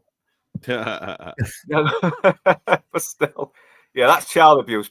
Giving a baby to Danny DeVito in full makeup. Then when they do this with babies, then they sell them to Disney and Nickelodeon, and then they just get Epstein there. You know. Yeah, so I had to double check that on Google just now. But yeah, the first Batman from Tim Burton heavily inspired the cartoon series that we got in 1992. I figured. Yeah. Because I think, I could be wrong, but I think Batman animated series premiered in 92, and it was already running by the time this came to the theater. Because this came to the theater in summer 92. I know that. Yeah. I mean, God, what a decade for movies, though. Jesus, sorry to cut you there, mate. Yeah, that was fucking great decade for movies. Yeah, just I think the first 5 years. You know, 1990. I'm kind of a bit blasé on at the moment. What was the big film of 1990? Might have been Dances with Wolves, maybe. Supercock. I'm sure she was. Supercock. Of course, Supercock. The well, yeah. Terminator 2, 92. I want to say Batman Returns. 93 just goes on and on, doesn't it? It's just like such a great decade for films, man. I think that's probably the golden era of movies after the 80s. Yeah, 92 was a banger year for films. I spent a lot of my time in the movie theater. Yeah, in 91 and 92. Snap, absolutely. I think if you couldn't go with friends, and I think the normal thing for me then was you go with a group of friends, then you go to Pizza Hut afterwards. This is Pizza Hut before it became sanitized in the kitchens and everything else. So you didn't know if you were eating cockroaches with your side order of French fries or whatever. But you normally go and do that and have a chat afterwards about the film. But then I found myself, I want to go on my own to these things because my friends might not like the same things I want to go and watch. So you're right. I think cinemas probably saw a real boom, and they did back in the day because you were waiting for the next big thing to come out. You didn't know what it was. You look at the trades, you look at magazines, and if that tickled your fancy, and then, the promotion for Batman Returns was just great. I was already hooked. Like, Tim Burton, sign on, Michael Keaton's back. I'm there. Yeah, because I don't know if it did well at the box office. I think it did. I think it did. But of course, people at Warner Brothers were furious. Like, how could you make such a film? We want to sell toys. I know. It's like they just never learn. Batman Returns was one of the top-rated summer 1992 blockbusters, according to ChatGPT. Lethal Weapon 3 came out. Sister Act, League of Their Own, Unforgiven, Patriot Games, Alien 3, Universal Soldier, Single White Female, Honey, I Blew Up a Kid, Death Becomes Her, Encino Man, House Sitter, some fucking bangers in 92. El Mariachi as well. It's like, Jesus Christ. Like El Mariachi was either 91 or 90, I think, though. Bad Lieutenant with Harvey Keitel. Yeah, that came out, didn't it? It was kind of like the 70s, wasn't it, where these independent filmmakers were sort of fucking killing it. We had Tarantino with Reservoir Dogs as well. It was you know what? Funny you mentioned Tarantino because I watched the original version of his film called City on Fire or City of Fire with Chow Yun-fat. Okay. That film, it blows Reservoir Dogs out the water. When you know Reservoir Dogs was inspired by that, but when you watch that, oh my God, it's just a beast on its own, man. On my show next week, which you're totally invited to, Hot Dog. My show next week, we're going to be talking about. He's in a bit of hot water right now, so I know with Paul Dano. Yes, I heard an interesting theory about that. Do you want to hear what the theory is? Because John Campea mentioned this. If you want to save it for the show, or it's up to Northern. This is his show, not mine, so it's up to him, really. If you know. Yeah, no, not mention it now. Anyway, well, John Campea believes it's a massive troll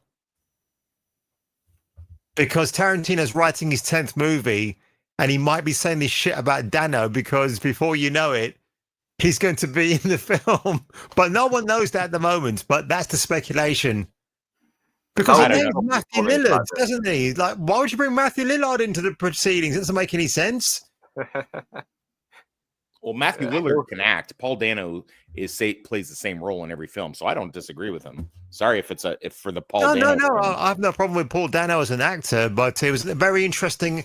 Yeah, I'll try to get on his show next week, mate. I mean, by the way, Lord, what time do you stream UK time? Yeah, so it's 6 o'clock your time because I'm 6 hours behind you. So perfect. Oh, mine noon next Friday. Yeah, Thursday, sir. Thursday. Yeah, okay. I should be there for that. I shouldn't be doing anything. Yeah, that's perfect. Yeah, I don't like the midnight finishes or after. It just really does my head in. Yeah, I tend to cater my shows around my British friends to get. I have a pretty heavy. Oh, shucks, I'm your friend. Thank you so much, sir.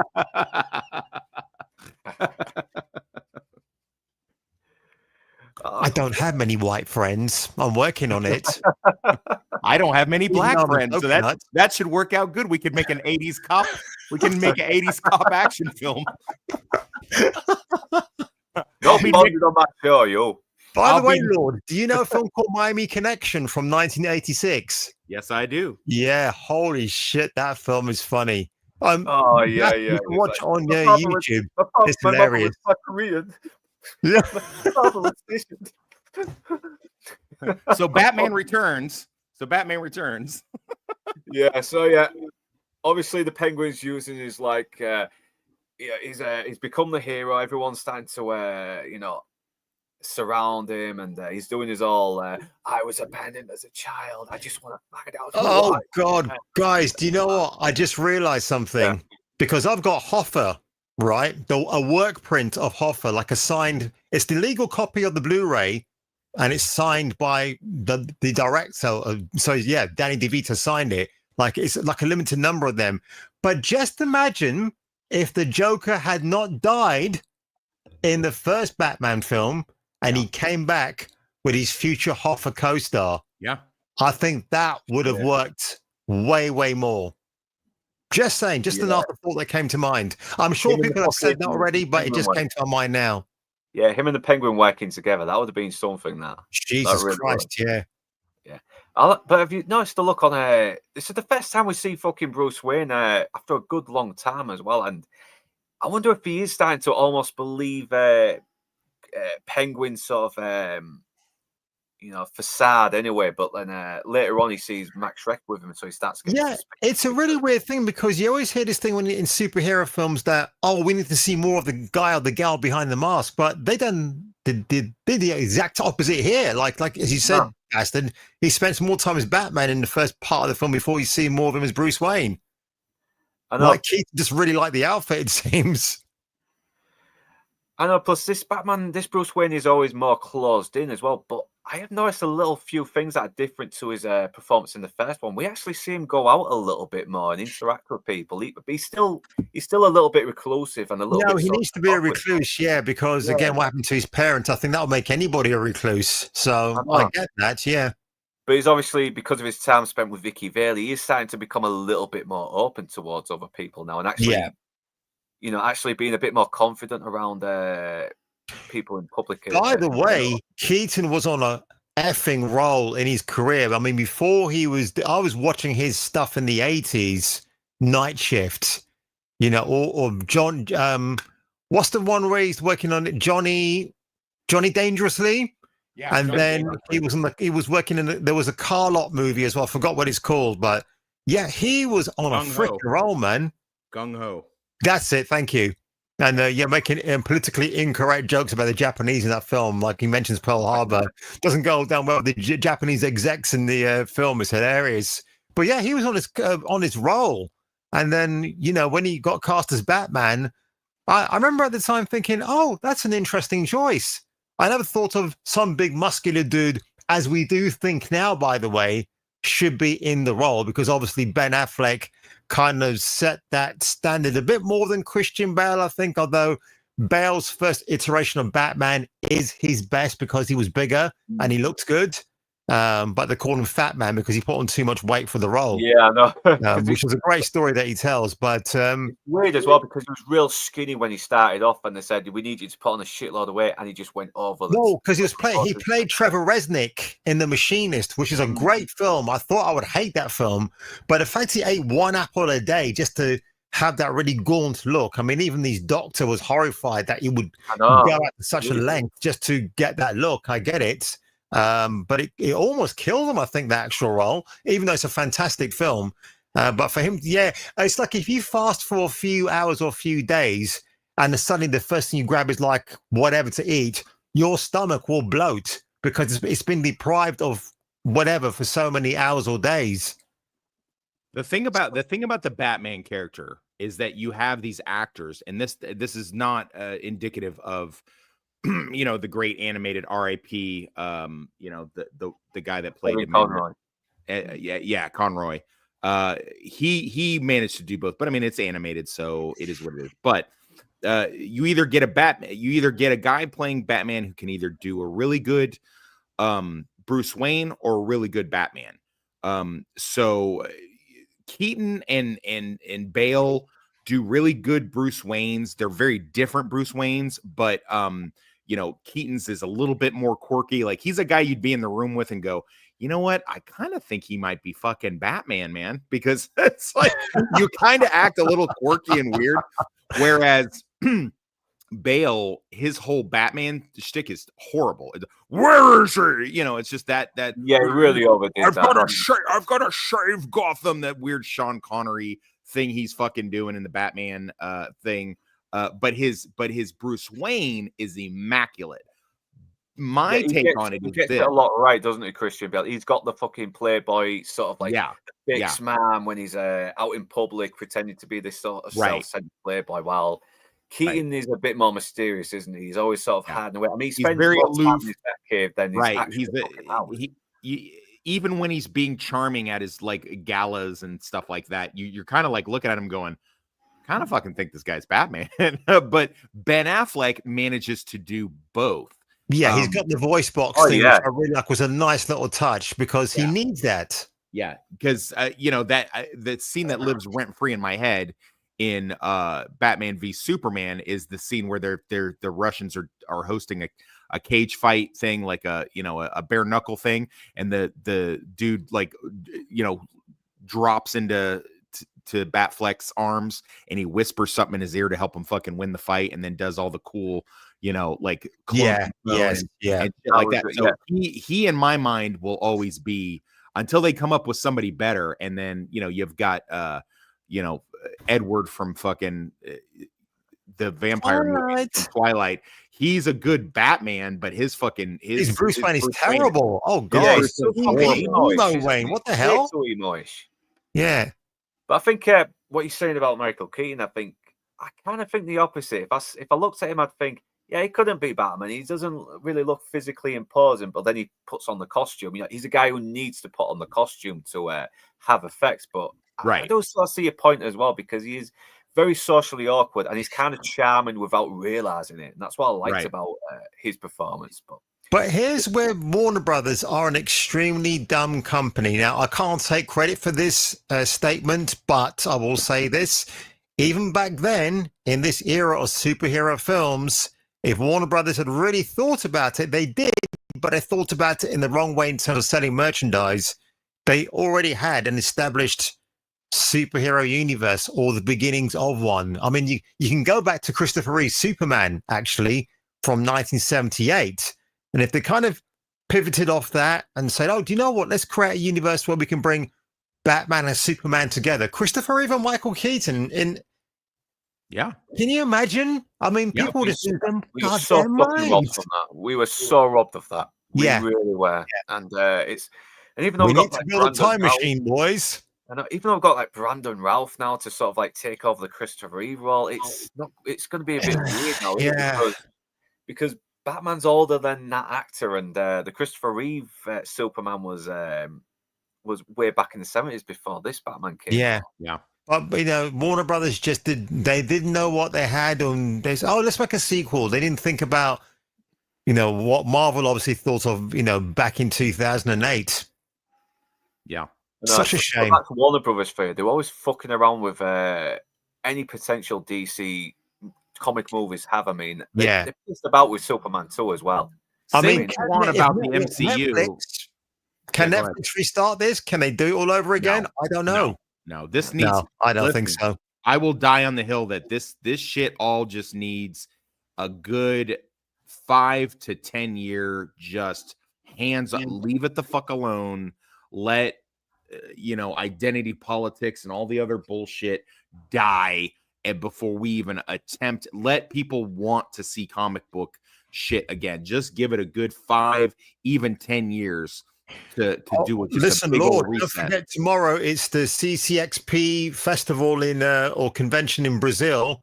We might be getting a drop of probably Avengers Doomsday and maybe Supergirl trailer on Sunday, which I'll do a reaction for because I talked about it during the week. So I think they're going to drop. I'll give it a cursory mention on my show next week, and especially if you're on, you can give us. No, I'll be on. Since you're in the topics then for I'll look for a clip or an but even with that, man, I think we've lost the heyday of the comic book films, and it makes me sad because just like you, I was a big.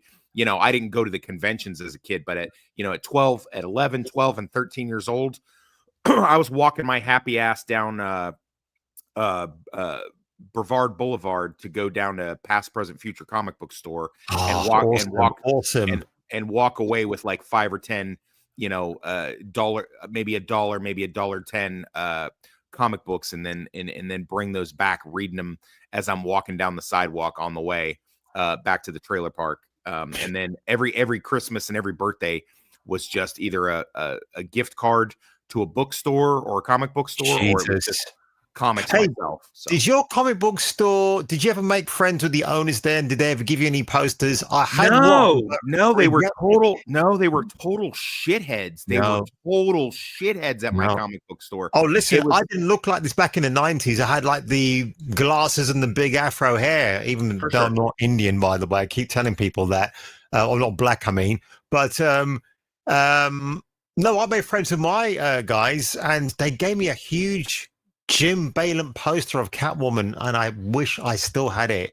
I regret getting rid of that thing because now if you want it, it probably costs money. Back in the days, they'll give you leftover posters. I should have asked for a cardboard standee, but I didn't think about it at the time. No, the comic book place that I went to was one of those corporate places where the guys didn't even like comic books.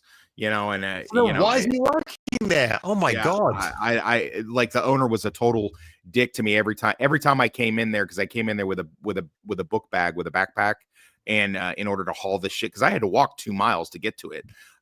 So it'd be an all day affair. Like every Saturday or Sunday, I'd go hike my ass down there, and he didn't like this little dirty, grubby kid from the trailer park, coming in there and spending his $10 on the stuff, and how dare you? Yeah, you have a conversation with another guy. I remember even one of the things was the Batman graphic novel adaptation, and someone was reading it and was kind of back and forth on whether they were going to get it. I'm like, yeah, I got it for Christmas last year. I don't know. It's a decent price now, but I was like, it's kind of not so. And then the guy pulls me aside. Did you tell someone else not to buy something in my store? I was like, dude, fuck off, dude. I'll burn your store down. I'm from the trailer park, you bastard. You're messing with the wrong one. Good for you for saying that, man. Is that Union Jack costume? Yeah, he's Captain Britain.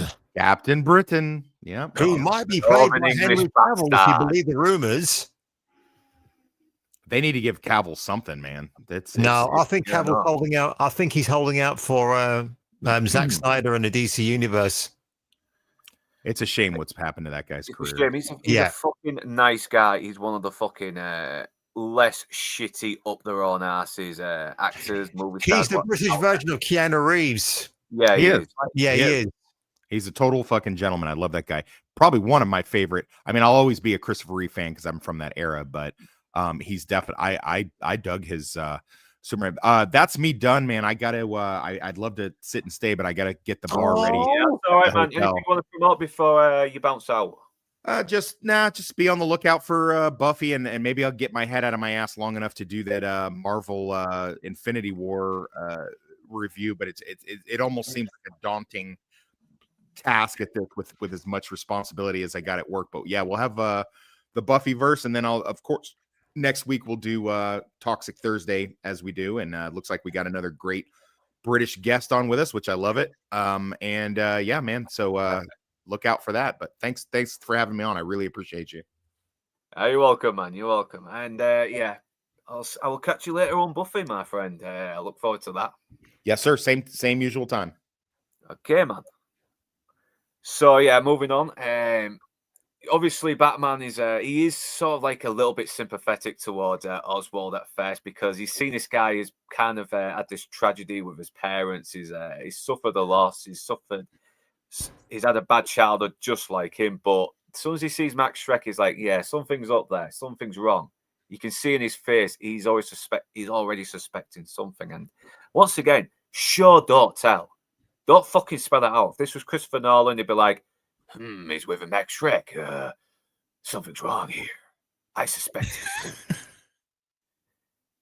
And so now we get to the Hall of Records, and all the tabloids are like saying, hey, what's going on in there? And he's like, just give a man a privacy. And he's like, is he a personal friend? Yeah, he's a personal friend of this city. Now move along. Give some space. It's Christmas. Just keep doing the impersonation all night, man. It's hilarious. It's hard not so. He's he makes such an impression. You must have spent hours on that, man. It's so good, good. Yeah. He's been Kevin Pollak does a great Christopher Walken. Who does? Kevin Pollak. He was in the Tulsa King, really. Yeah. He's a good actor. Tulsa King was disappointing, man. Season 3 was disappointing. I won't spoil it, but I just felt I've been hearing. Yeah. Seasons 1 and 2 are great because you had Terrence Winter there. Now he's gone. This is what you got, and it's like, glad I did not buy it on Blu-ray. Glad I did not do that. Yeah, fucking Mayor of Kingstown and Landman is the best Taylor Sheridan show. Yeah, I've got the first season of Kingstown to watch on Blu-ray, and I'm gonna. Have you started watching the third season of that yet? Which one? Mayor of Kingstown. Have you started watching the third season? I've been watching it. Is it good? It's been a fucking banger recently. Wow.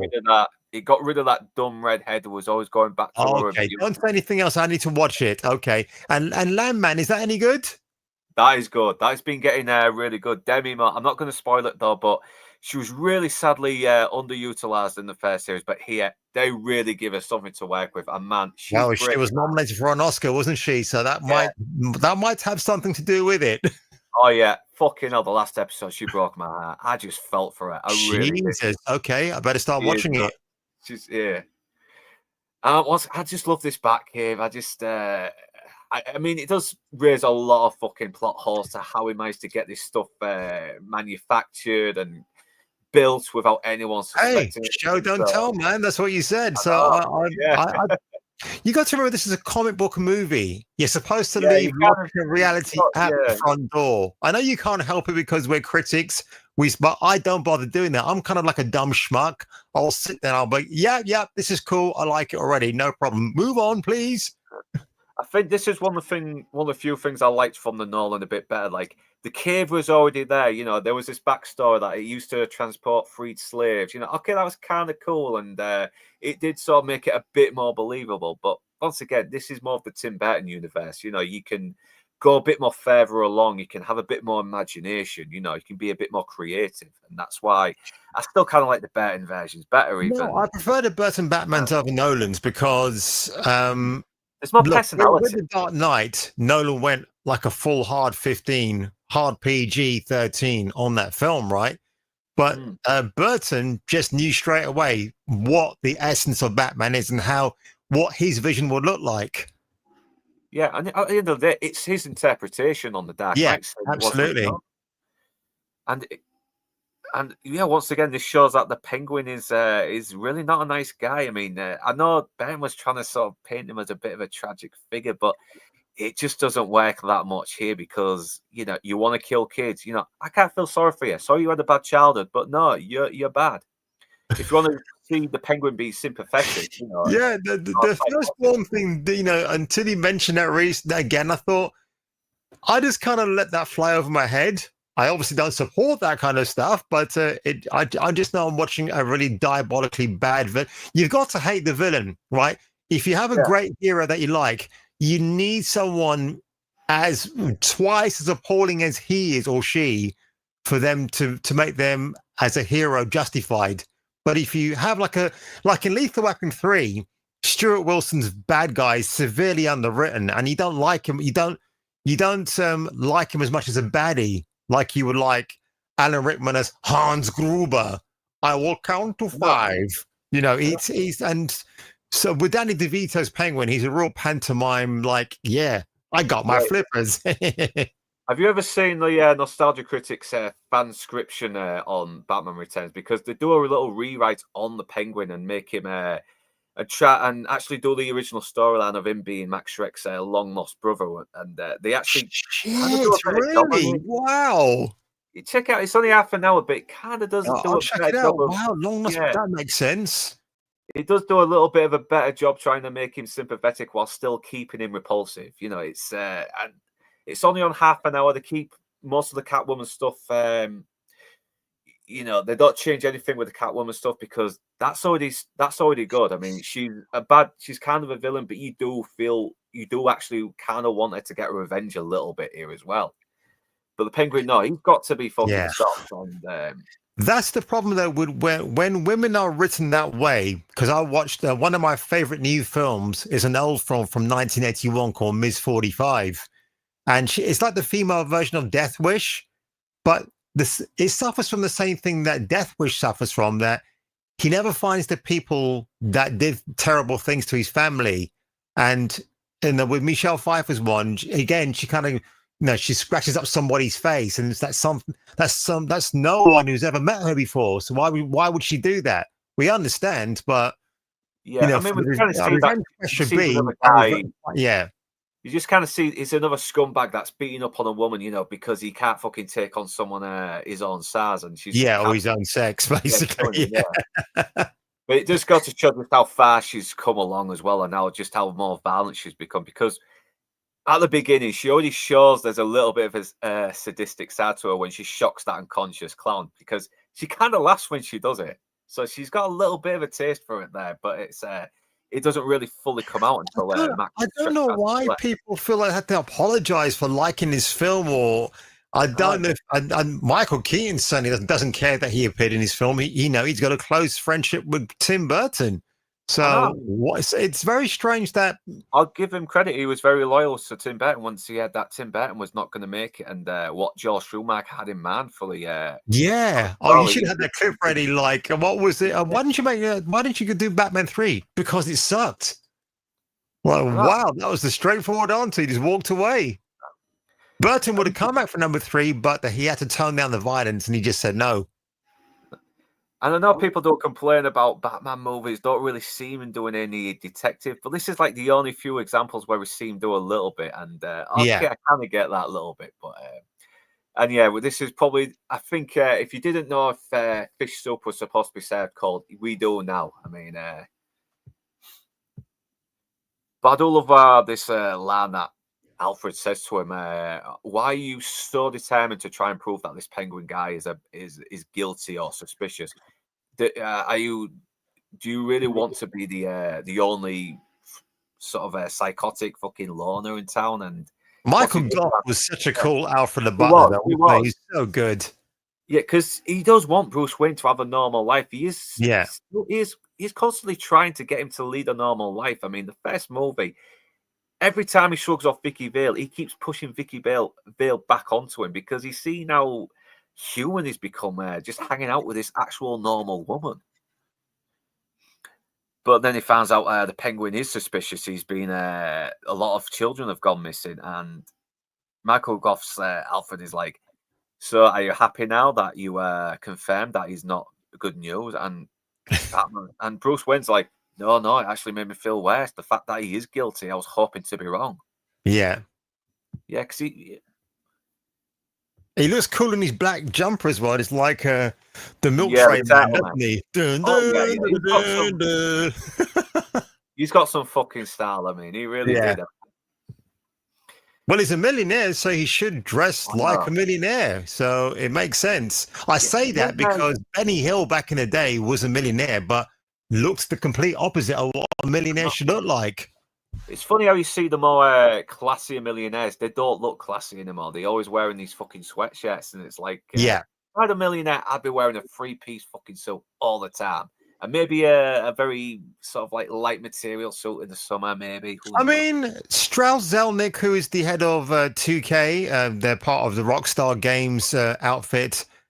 He's kind of like an old-fashioned guy that, again, doesn't play video games, but when he's on a show or an interview, he kind of dresses a semi like Bruce Wayne fashion from. That's a good shot, by the way, like Michael Keaton does. So he kind of evokes that old school style. But I know what you mean. I know you like your fashion, mate. I used to be that way once in kind too. If I can get back to that, maybe when Bond is announced and it's a good Bond and it's a good film, I'll probably do a few shows where I'm actually wearing a 3-piece suit. I'm going to hold back my funds just in case the new Bond film is absolute dog shit. Yeah, I think the only trouble is with the suits I've got to try and not put any more weight on, otherwise I can't fucking fit into them. I mean, I've just lost a little bit of weight again. So I've lost a little bit of weight again, and I'm just don't do that. That's a good idea. I'm a terrible fucking dieter. I have been cutting it back a little bit, but then I always go back on it, and then I cut back again. I'm terrible. Yeah, I just don't eat late at night. Well, hang on a second. I've got to phrase this carefully. I know what to eat now, as in terms of I still eat what I like, but not big, massive mounting portions of it, or like every 3 or 4 hours, which I used to do back in the day to get bigger. Because like the more you eat, I know this is turning into a bit of a health show now, not Batman Returns. I do apologize, folks. But the more you eat, the more your body has to work to get that food out of your system. But it turns it into cholesterol, doesn't it? So if you kind of eat less meals in between, not on a diet, you should be able to control your cholesterol intake. But it does blow my mind when I leave the gym at night sometimes, and I'm going past the restaurant at 10:15 at night, and people are just starting their main courses. I'm like, what? What's going on here? Yeah. I mean, I've even calmed down on the fucking desserts a bit now as well. Yeah. I have like cereal at night. I'll eat cereal at night, but not much, a bowl full. It ain't going to do me anything. And cereal, like Fuel, which is called, it's like the granola. I love that shit, man. So, yeah, 10 o'clock at night, if I'm watching something, shower some of that, have a cup of coffee, and I'm good. Yeah. I love my coffee. The thing is to get protein. I mean, protein seems to be the key figure out of it all, though, doesn't it? I mean, that's the one good going in, but bad on the way out. Yeah, yeah. So yeah, so Alfred's like ringing him, "Why are you out?" And he's like, "I think he knows who his parents are, but there's something else." Yeah, and it's just seeing him writing all these names, and I think this is available in 4K, you know, and I haven't bought it yet. I want to watch somebody. Apparently they washed out all the fucking colours in the 4K version. Oh, have they? Oh, no. I don't want it then. I'll just keep the Blu-ray for the time being. Yes, same here. I mean, I think half the time it's better to have the Blu-ray, because a lot of these 4K remasters have that AI sort of filter to sharpen up. Well, Warner Brothers should give it to somebody like Arrow to do. Arrow make good transfers to discs. So, and if anybody from Arrow is watching, I want to review copies, please. Thanks, guys. Yes, give me all your fucking stuff, Arrow, because I like the stuff you know. I've got The Thing, I've got Big Trouble in Little China, I've got a few horrors in there. I'm up for it, man. I'm up for it. Wait, sorry, you've got Big Trouble in Little China by Arrow. Is that by Arrow, did you say? By Arrow, yeah, by Arrow. I didn't know they released that. I've got the Steelbook edition, which, funny enough, has gone up in price now. I need to check that out. Hey, RTN said, "Oh, thank you for the New Zealand dollars, $5." And the same to you, RRT New Zealand. Yeah, Hans Gruber's. Yeah, he's fucking.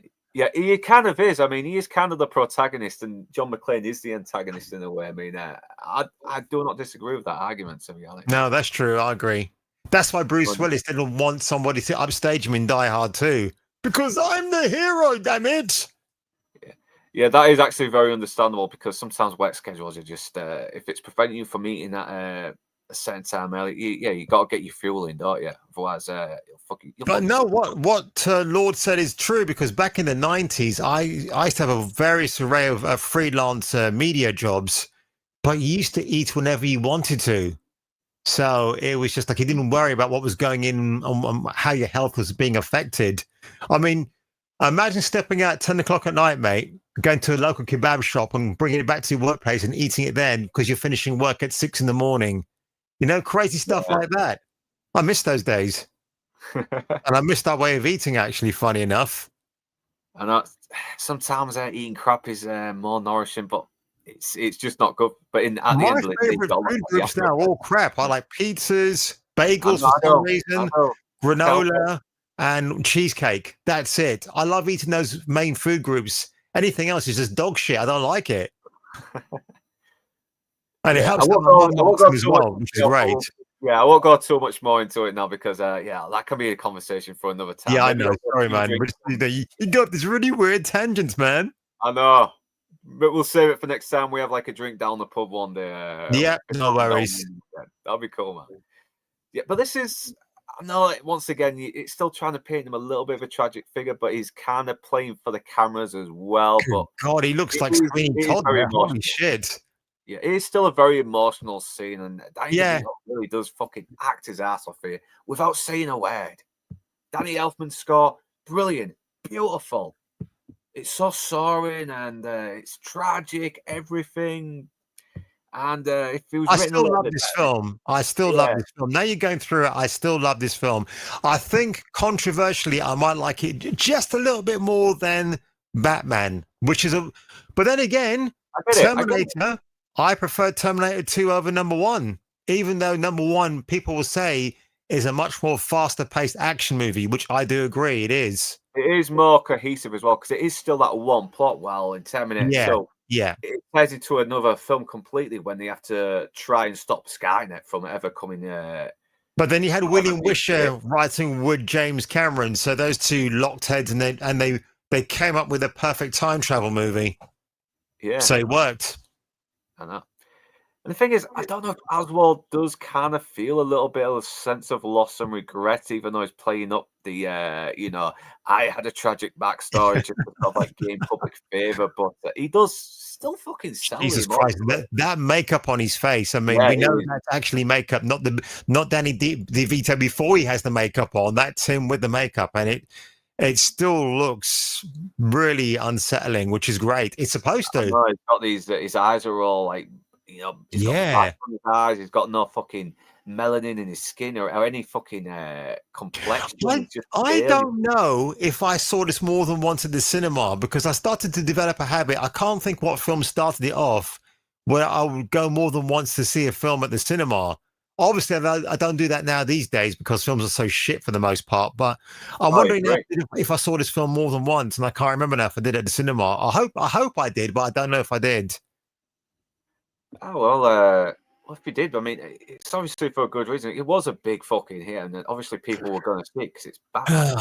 One thing I regret doing in life, though, mate, I wish I'd kept every ticket stub I bought and put them in a photo album.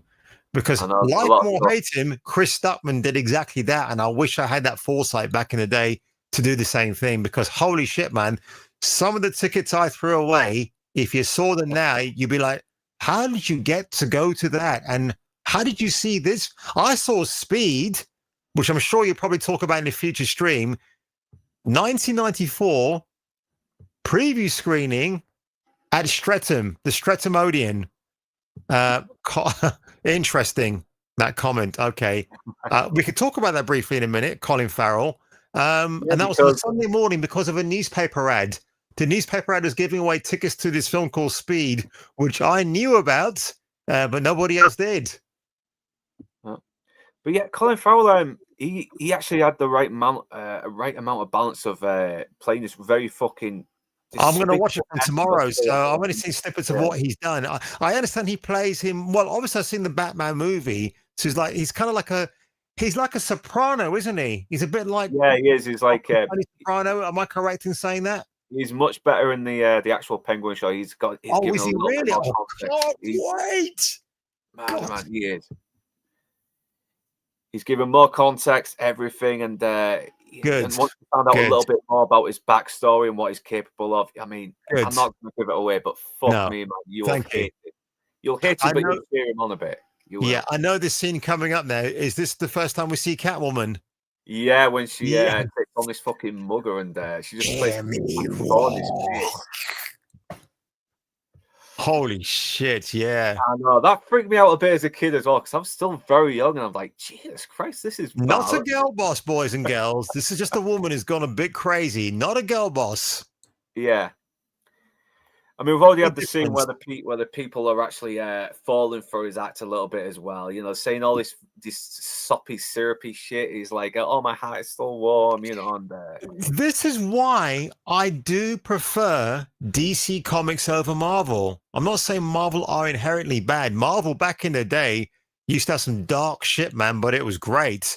You know, everything before Frank Miller's Daredevil, or before that, Son of Satan, all that stuff. So Marvel definitely knew their audience back then, but translated to film, DC and Warner Brothers, they definitely kind of knew. Well, they didn't really know because they were stupid, but you can just, if you weigh them both up, like I would watch Batman Returns more so than Infinity War Part 2. Do you know what I mean? I would easily. It's very hard. It's very easy to understand as well, because there is still a bit of a reality. I mean, you can see the sets are there. They are CGI. Yeah. You know, it's all practical. I mean, Gotham City is either a matte painting or composites or models, but there's still more life in those backgrounds. Yes, I agree. More than the fucking CGI that are just painted over these green backgrounds that in these studios. It's really funny that I'm watching this with you now. And I mean, I've got the Batman with Robert Pattinson to watch this. In fact, I'm going to watch that before I watch the Penguin series.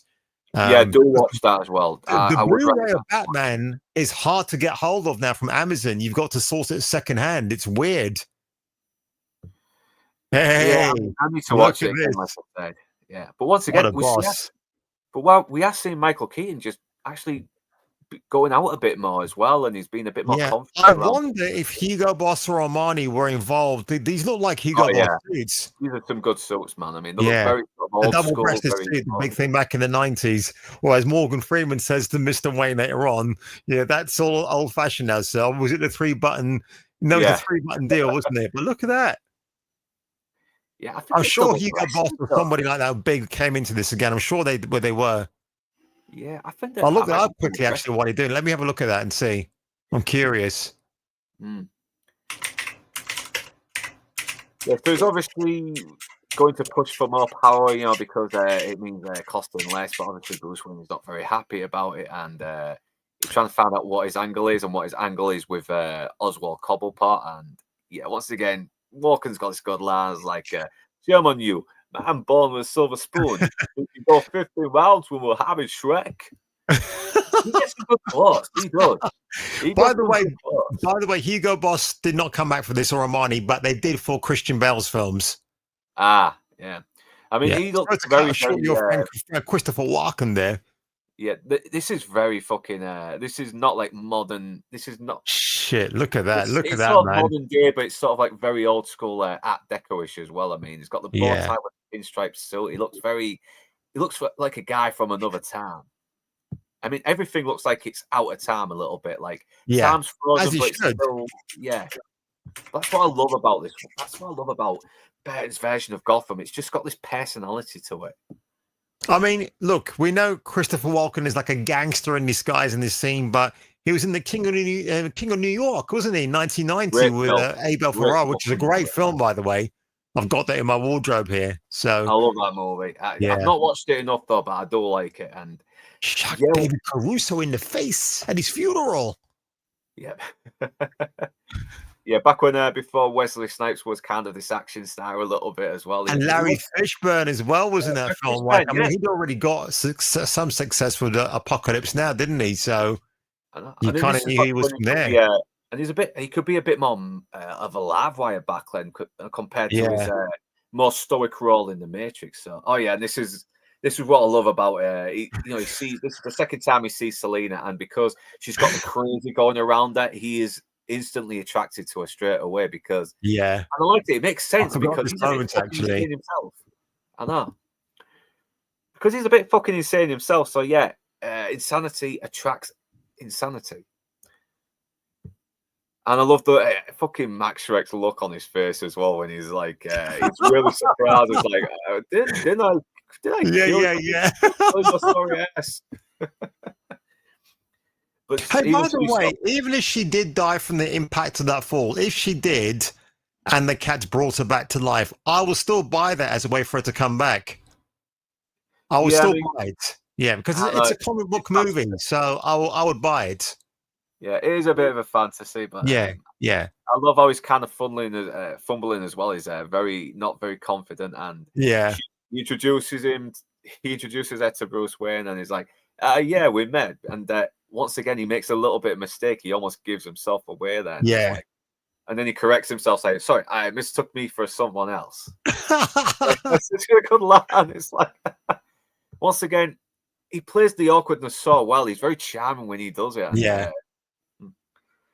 I mean, you brought up the Flash earlier on. Yeah, I agree with Lord of Toxicity. Like, yeah, Sasha Calle as Supergirl was good, even though she could have probably grown her hair a little bit longer or just have the more traditional outfit. Utilized a bit better. She really Keaton coming back to that, I was surprised he would say yes to that.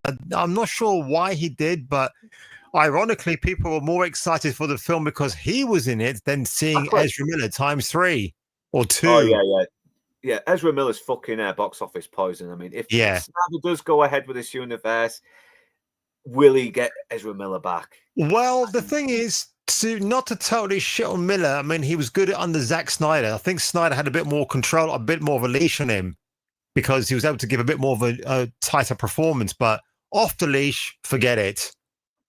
Yeah, I know. I think he's fucking done now. He's done way too much fucked up shit, and I don't want to go down that rabbit hole too much. No. For another time, but yeah, the Max when he's really fucking worried that she might give the game away, so he goes, "Did you hurt yourself on that ski slope? It's where you should stop for your vacation." And she is fucking funny in this as well. I mean, she's not playing the amnesiac. You know, I remember this. I had my pants on wrong way, and the guy who noticed it was Ricky Freeberg.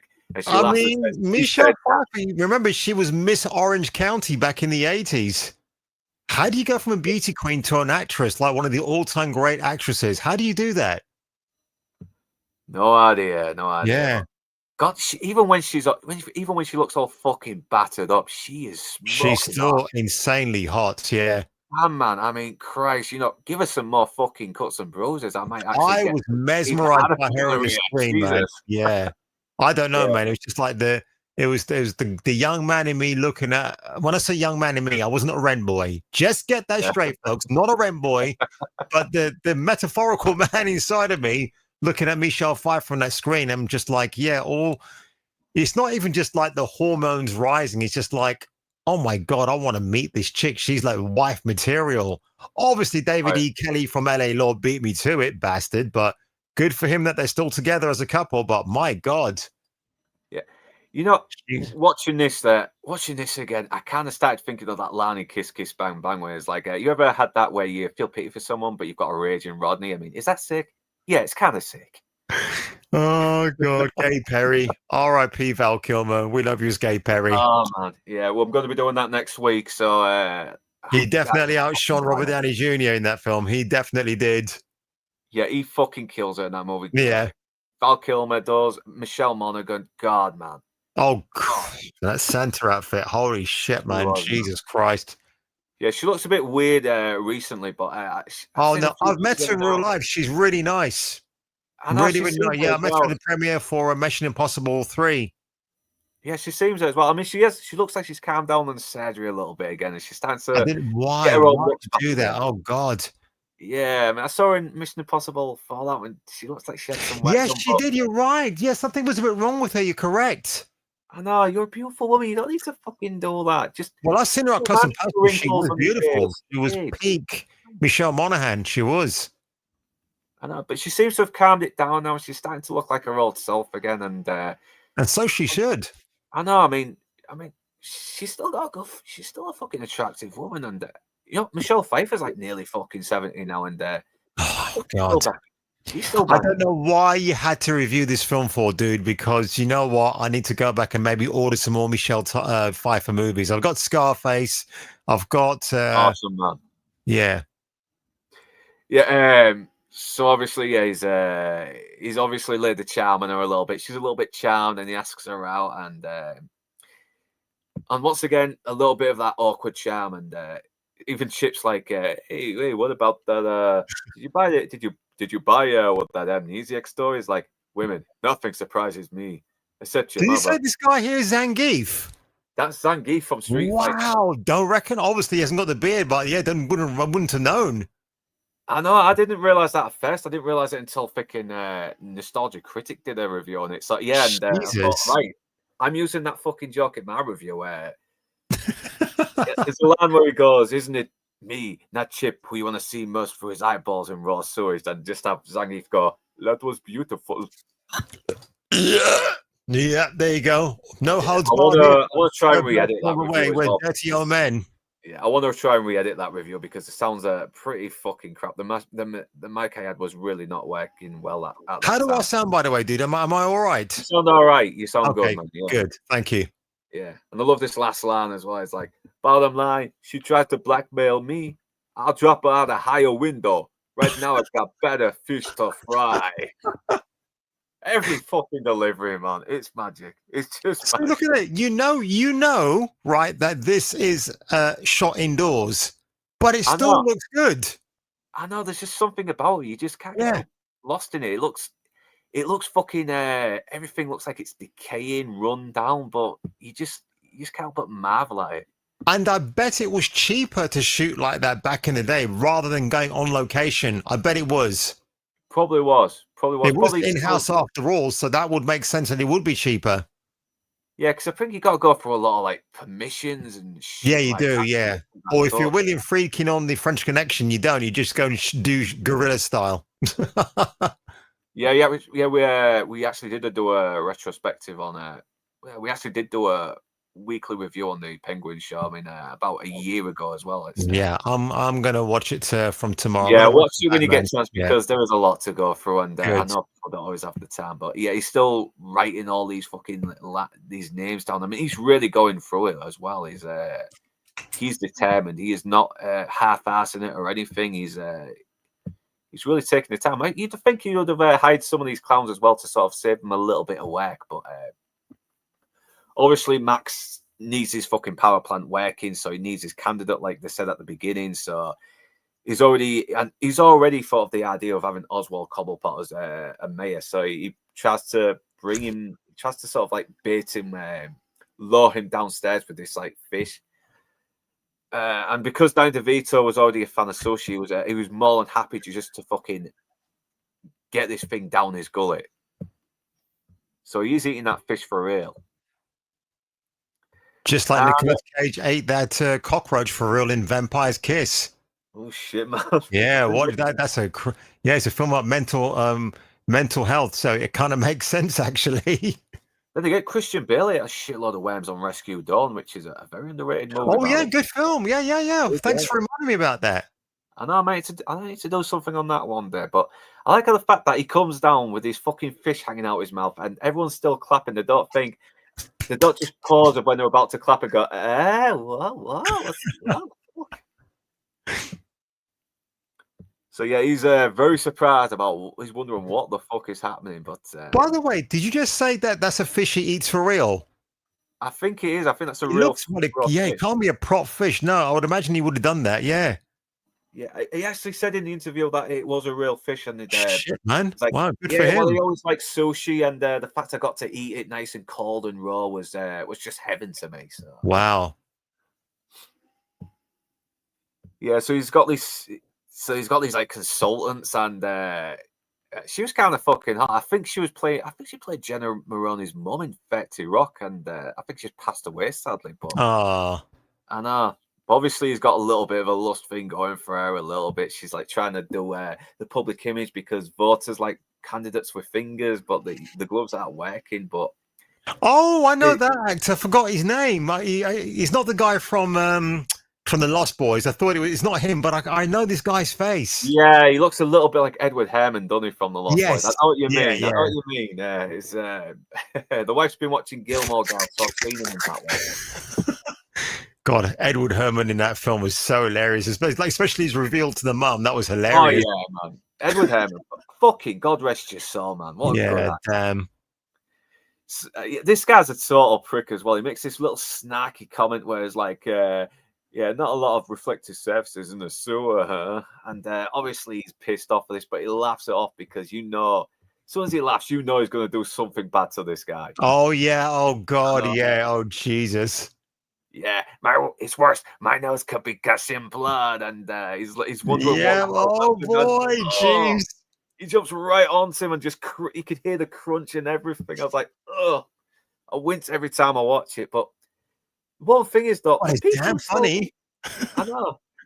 He's still calm about it as well. He's still like he's holding his nose, trying to make sure it isn't fucking coming off. Going, well, if he wasn't such a prick in the first place, mainstream media's are pricks, aren't they? So he got what he deserved. Oh yeah. I mean, I kind of cheered on the Penguin every time I watched this. Yeah. But, the thing is that people still buy his sort of, people still feel sort of sympathy for him later on. You don't see one person. I didn't totally hate the Penguin. I completely forgot about the whole Firstborn routine, but there were parts of me that felt a bit sorry for him. I don't know why, but I did. Blame Danny DeVito. Blame his performance. He was just too good in the role. He is. I mean, he is acting his ass off. I mean, at first I did feel sorry for him, but then the more I watch it, I was realizing, a little bit more better rewrites. It could have ended up being a bit more cohesive. Even Birds of a Feather kind of did that better. Trying to make him sympathetic while at the same time still being consistent to how psychotic he can be. But I like the fact that not one person goes on the street saying, hey, you know that Penguin guy we all feel sorry for? He's kind of a bit of a prick. I mean, he just bit this guy's nose off. But then again, this was before fucking people using YouTube and anything to sort of call out shit in the media. So, yeah.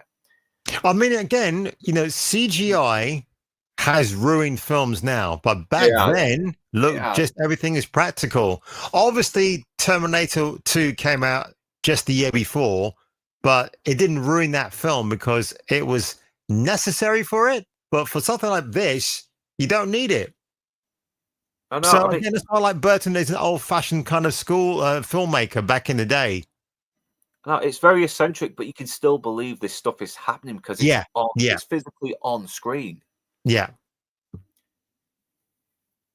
But obviously he is but then he does sort of like talk him around as well to becoming mayor as well. And he's not very happy about it. He's like, no, I've got my own thing to do. I can't get sidetracked. And it's like, yeah, but it means you can oh, what an ass she's got. Holy shit. I never wanted to be at a desk so much in my life. Holy moly, man. Jam. Yeah, as like the Penguin said, I'd like to fill her void.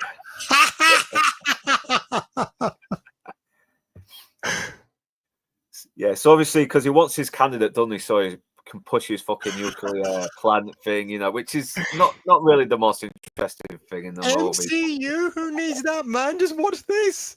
Yeah. Holy shit.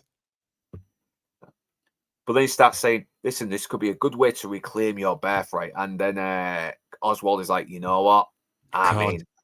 These two guys playing off each other there. Look, Walken keeps the straightest face, man. I hope, I don't know if there are any gag reels of these two, but man, if there are, I want to see them. I want to see it. I mean, I don't see Danny DeVito as the Penguin here. I see the fucking Penguin. I mean, that's what happens when you get a good actor. And I think the minute you heard he was cast, you think of his stature, right? And already I was sold because the Penguin shouldn't be a huge guy. He needs to be like smaller than he is. I know he needs to be this little freaky guy, doesn't he? I mean, that's what makes him like out of the circus. He kind of wandered off by mistake and then find his way back home. I know it.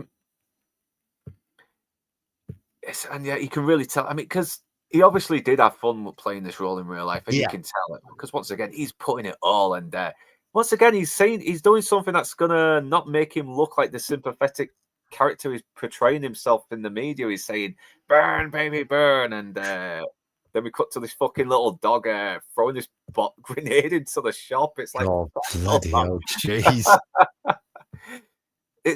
Once again, you got to have a bit of a dark sense of humor because this movie is fucking funny. I know people say this film is just so dark and miserable, but it is hilarious. I love it. It's hilarious. And then Batman comes over to save the day, just kicking ass. And I'll give props to the fucking stuntman who's taking over from Michael Keaton here because he's wearing that same stiff suit, yet he's able to move around in it a bit better. Yeah. I don't know how they do it. I mean, there must be on some kind of like hypnotizing tricks to sort of help them get into that state. But they could have used that with the actors again, maybe. But who knows? Hey, listen, Peter Weller had a rough time with the first RoboCop. Oh, yeah, he lost tons of weight, didn't he? And there's a documentary about that, which I still have to watch very soon. I've got it at home. So, my sympathies go out to these guys and girls who have to wear that. I mean, Michelle Pfeiffer probably had the least trouble with hers. How she managed to fit into that thing? Well, that's an entirely different story. Apparently they had to keep fucking restitching it every time she moved because it was that tight. It was I know, it's like costumes are a pain in the ass. I mean, any actor who has to wear a big costume always suffers. Michael Chiklis did in the Fantastic Four as The Thing, but then again, most of the actors suffered in that fucking movie anyway. So I still love those Fantastic Four films. I get why people like it a bit more, especially with all the really shitty other interpretations. And Jessica Alba, well, I mean, you're not going to get that version of her again, put it that way. Oh, So I'm all like for Latina Sue Richards. She was like this fucking bombshell back in the 2000s. She really was. But this also makes me laugh as well. You see the camera pan to these four guys getting ready to try and take Batman out, and so he just reprogrammed. Look at that, man! Jeez. I know. He's got all these three guys, and he's just got this woman just standing there, and the dog growling at him. It's funny. And it's that big, stupid little bollocky dog, like F you, dog. Jeez, man. And he actually reprograms the thing to fucking hit the woman. It's like, what the hell?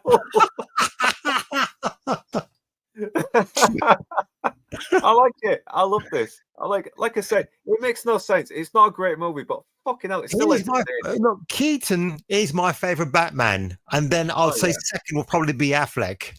But when it comes, who's your favorite Batman actor? I don't know. It's a different category. He's his own niche, but for the film Batman, it's Keaton, man, all day long. Yeah, live action, it's Keaton. Ultimate actor to play Batman is still Kevin Conroy. I know he only did the voice, but he still gets that fucking right while still kind of making the character his own. And Kevin Conroy was in Tour of Duty as well, that TV show. If you remember it back in the day, he was in there as a badass sergeant. Yeah. Yeah, I mean, he was really. He looks like he could have played fucking Batman back in the day. He was.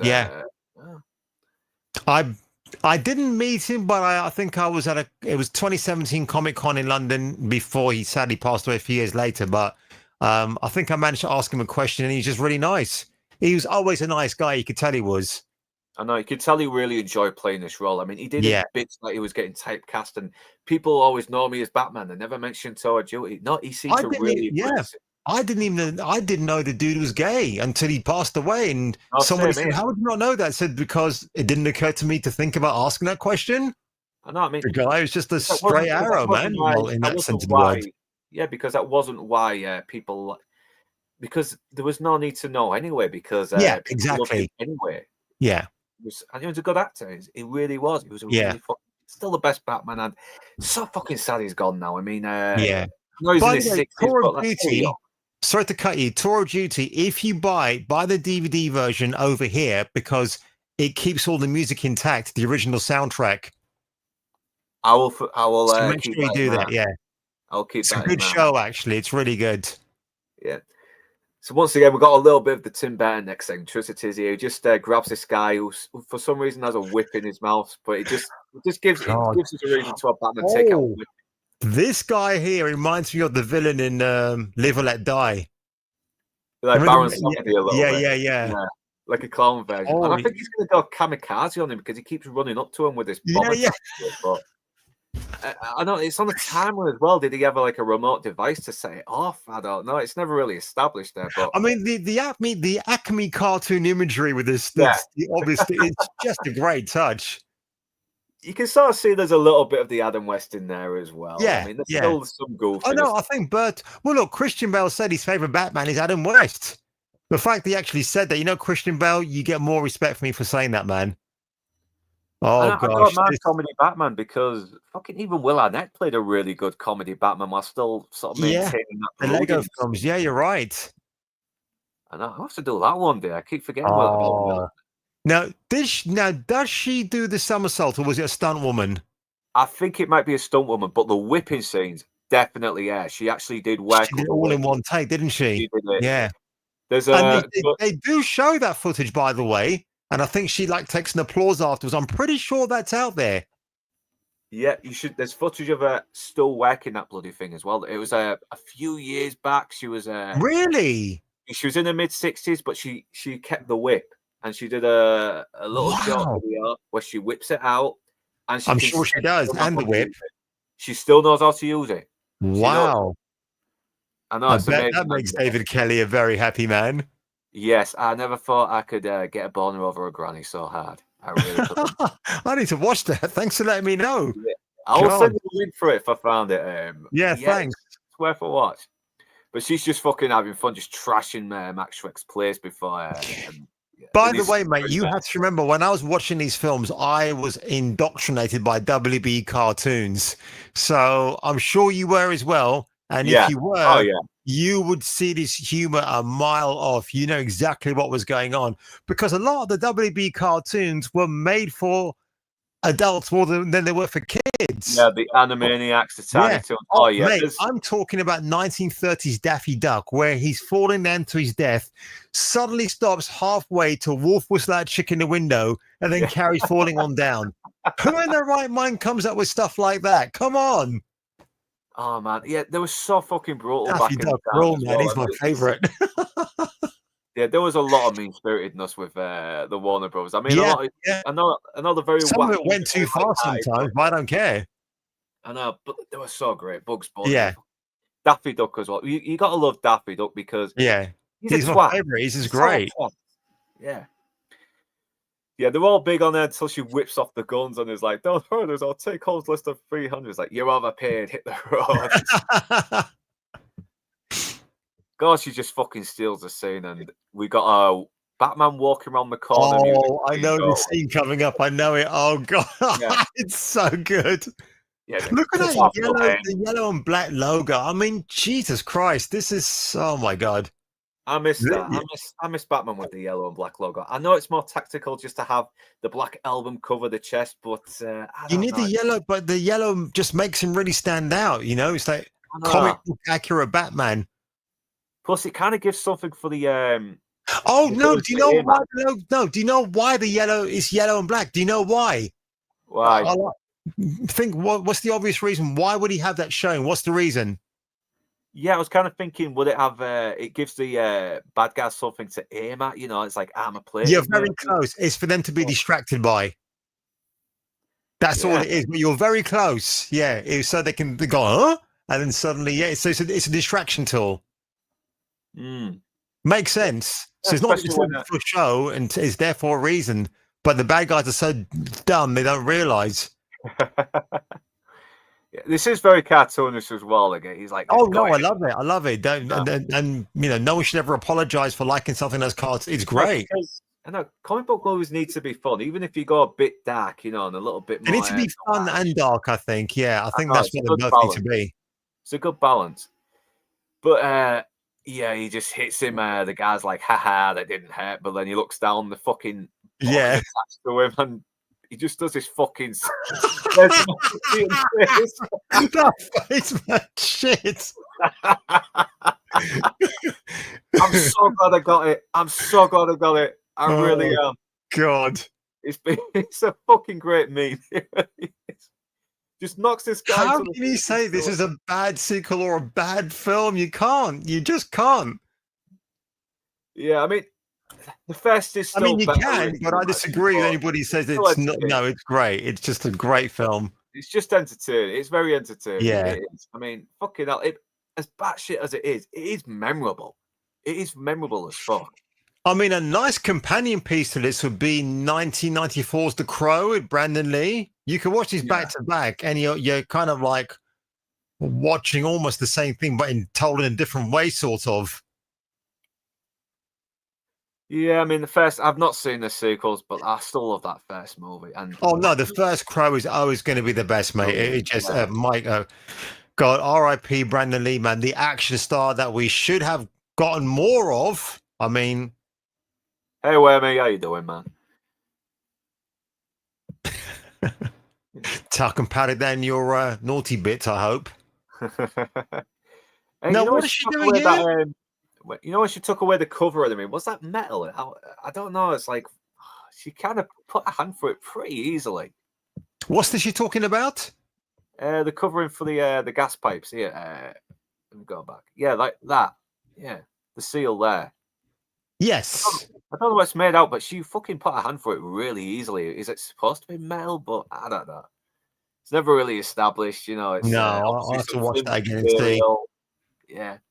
So she puts this all this stuff in the microwave as well, and obviously the place to blow up. And so obviously this is where Batman finally confronts the Penguin and is like, admiring your handiwork, and he's making the pretense, obviously, is like, oh, I'm just doing the mayor stuff, trying to find out, you know, for my campaign. And he's like, you're not the mayor. He's like, things change. And he asks him what he wants, and he's like, the direct approach. I admire that in a man with a mask. The thing, if Michael Keaton's Batman wanted to be a douche, he'd probably make fun of his size. But they kind of stay away from that, which is a good thing not to do, because like Batman, regardless of how big or small his foe is, he's got that sort of respect for them, even though he's not quite sure what they're ready to unleash upon him at the moment. Do you know what I mean? Like, I kind of like that. Yeah, it's like a discipline, been good that way. Yeah. Do not underestimate your opponent. I mean, he could easily kick this guy's ass. I mean, he's not in very good shape. He's fucking short. Well, is it Arkham City, where you play as Batman, where you get to beat up the Penguin, it's just a glorious moment. You feel bad doing it, but the character gives you such a hard time in the game that you got no choice but to just duff him up. So it's great. And the fact as well that Batman will see the inmates at Christmas, like Solomon Grundy, he'll go and give him food and leave him be. So again, the no-kill rule, I think, is probably aimed at specific people that he will off, but the bad guys, no, you just can't kill them. So, because I'd imagine those bad guys and bad girls had their own legion of followers. Yeah, I mean, I used to be a little bit fucking picky about the whole no-kill rule, but now I'm like, I don't know. I think Batman should kill if he has to, because, you know, sometimes innocent people are fucking in danger. You know, innocent people's lives come first, not the villains. Hey, quick question. We're all sticking on Batman, by the way. Oh my God, freeze that for a minute. So I made a video this week. I don't know if you saw it, about ScarJo possibly being in Batman 2. I've heard about that. Yeah, and I made a speculative theory that she's only going to play one of two roles. I mentioned 3 roles. The other one was Mrs. Freeze. I really hope it's Mrs. Freeze, just to get such a laugh and monetize that content. But I said either Poison Ivy or Andrea from Mask of Phantasm, and people are coming out with that theory as well. So I would be curious to see if she's going to be Andrea. Have you seen Mask of Phantasm, by the way? Yes, I have. It's my favorite. Oh, jeez, man. It is a goat film. And I reviewed it once, but I want to try and re-review it again this time. Love that so much. I had to buy it on American Blu-ray in the end. I just couldn't find it over here at all. Weird that. I know. It's like Warner Brothers really do piss about with the releases. I mean, I had to get fucking Volume 3 and Volume 4 imported from America, multi-region, because it's still the animated series. Yeah, because it hadn't been distributed in fucking England yet. You can get all of the Blu-ray over here. You can now, but but not at the time. Oh God. Yeah, but back then, no, it was just the first two volumes for some fucking reason. Yeah. I don't know, just to make more money, obviously. I know. Oh, is that the bit where she goes meow? Meow and just Once again, you suspend your belief because how the fuck did she manage to get up there so quickly after that explosion? It's makes no sense. It doesn't matter. It's a comic book movie. Yeah. We'll just accept. Yeah. I know. Oh, I know what's coming up next. Yeah, I know what's coming up next. Yeah, wow. I gotta fly. This is a good transition. I don't know if this was in a green screen with some models, but then we get this transition over to another set where she's on the roof and she's sort of like twirling this whip around like it's a tail. I mean, and the way she smiles, it's I love it. I mean, don't forget, right? This came out well before Dark City did. You know, Dark City was the year before The Matrix, and you can look at this set and you can see, hang on a second, this is kind of like Dark City a little bit. Yeah, honestly, I think that's how could you? I'm a woman. Well, biologically speaking, you are a woman, Michelle, but today that would be a different story altogether. Yeah, it's a fucking woman card. My pronouns are he, they, she, her. I look at it does feel like Batman's still a good guy, though, isn't it? Yeah. Yeah. Like he still feels a bit bad, like, oh god, I hit a woman, you know, it's like shit. But yeah, she kind of uses that against him, and then she starts attacking him some more, and she knocks him off the roof. I mean, it's really funny though, because her fighting style, she's trying to establish her skills as a fighter, and it's very scrappy, like a cat will be. So it's kind of funny that they kind of transferred over to her. She's not like, you know, if it's her now in a modern day movie, she'd be great at everything. But her interpretation is, well, I'm just going to be wild, like an untamed cat. Yeah, she's clawing at him a lot, isn't she? Sexually speaking as well, she's untamed because we've seen her as a repressed woman before. Now she's unleashing all that sexuality in the way that she never knew she had. Oh, exactly. God, I'm such a genius. I don't know why I don't talk about this in my videos. Yeah, the way she sort of moves as well, she sort of slinks when she bit of a feline, But that's what's good. I mean, body language, everything. You know, she thinks she's a cat. She has to move like a cat. And while Batman is a bit more stiff, isn't he? Because he's like this. Yes. I don't know if Dita Von Teese was around then, and she might have been. But might be a bit later. I mean, but let's just say Michelle Pfeiffer kind of maybe inspired all of that. I know there was some people before Dita Von Teese back in the day in the 50s that had these hourglass figures and looked incredible, but look at that. You could pause this woman anywhere in this film. She looks great. I know. She fucking kills it. Even when the outfit is just coming apart. The outfit is just amazing. I mean, wow. They really went full. I mean, forget the gimp. I mean, this is your gimp right here, who would happily. It's not slick either as well, because and it's handmade as well, so it makes sense for it to look a little bit more rougher as well and a bit more rudimentary. Yeah.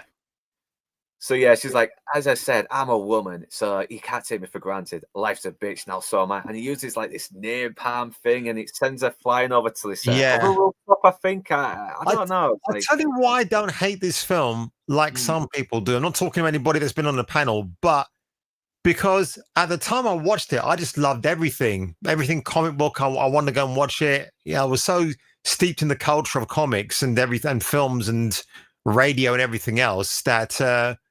And the 90s again, I had such a great time. So if that decade was really kind to me, I didn't really hate much back that it threw at me.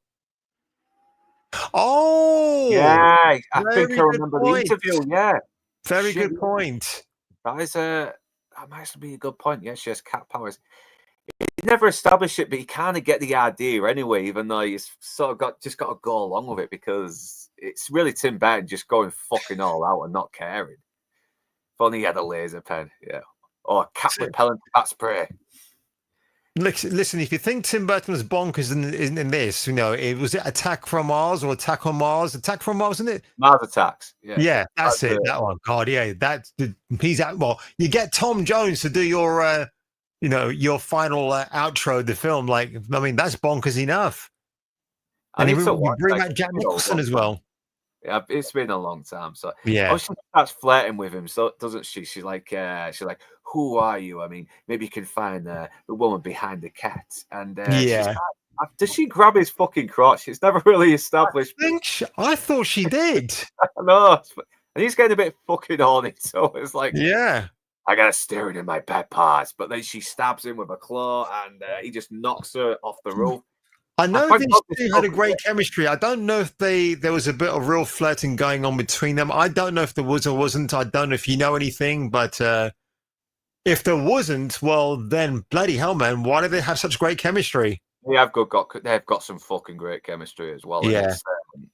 They're so great together when they're out of costume, and they're so great together. Yeah. Oh God, yeah. Don't remind me. I know what else is coming up soon. Yeah. Yeah, and good thing this fucking truck was here at the right time, because he would have killed that. He would. Once again, Michelle Pfeiffer just makes me laugh. Like, same like later, and she looked at the rip on her arm, and she's like, "Bastard." And it's weird though, because earlier when he was stalking the Penguin, he was talking in his Batman voice to Alfred for some reason. I don't know why, but here is like, oh, that's interesting. Okay. Yeah, no, it's like, I think Nostalgia Critic did a very good job on it. It's like, sir, I can't understand you unless you speak in your Batman voice. But we'll always forgive Michael Keaton for how he speaks in the costume as opposed to Christian Bale. He doesn't go over the top. He sounds very natural. I think Nolan kind of modulated his voice to sound a bit more growlier. And if that's true, then Christopher Nolan really did a shit job, because Bale is really well cast in that role, and that voice just the thing that lets Batman Begins down, the one thing that lets it down is that when we do see glimpses of the Bat, it's not always like Nolan cuts away too quickly, and then some of the fight scenes are not very well put together. It's a bit very heavily edited. Yeah, I like that, and he got it right for the sequel. I think somebody must have said to him, "Chris, slow down on the action, mate. Let people see what they want to see." I know. I mean, the first time you see Bale take down Gaz, I get it. You've seen it from the point of Falcone. You've seen him as this force of nature. But when he's taking on like Ra's al Ghul, I was like, "Who the fuck's hitting who?" It's exactly. I know, because you got these guys who have this new martial arts thing called KC.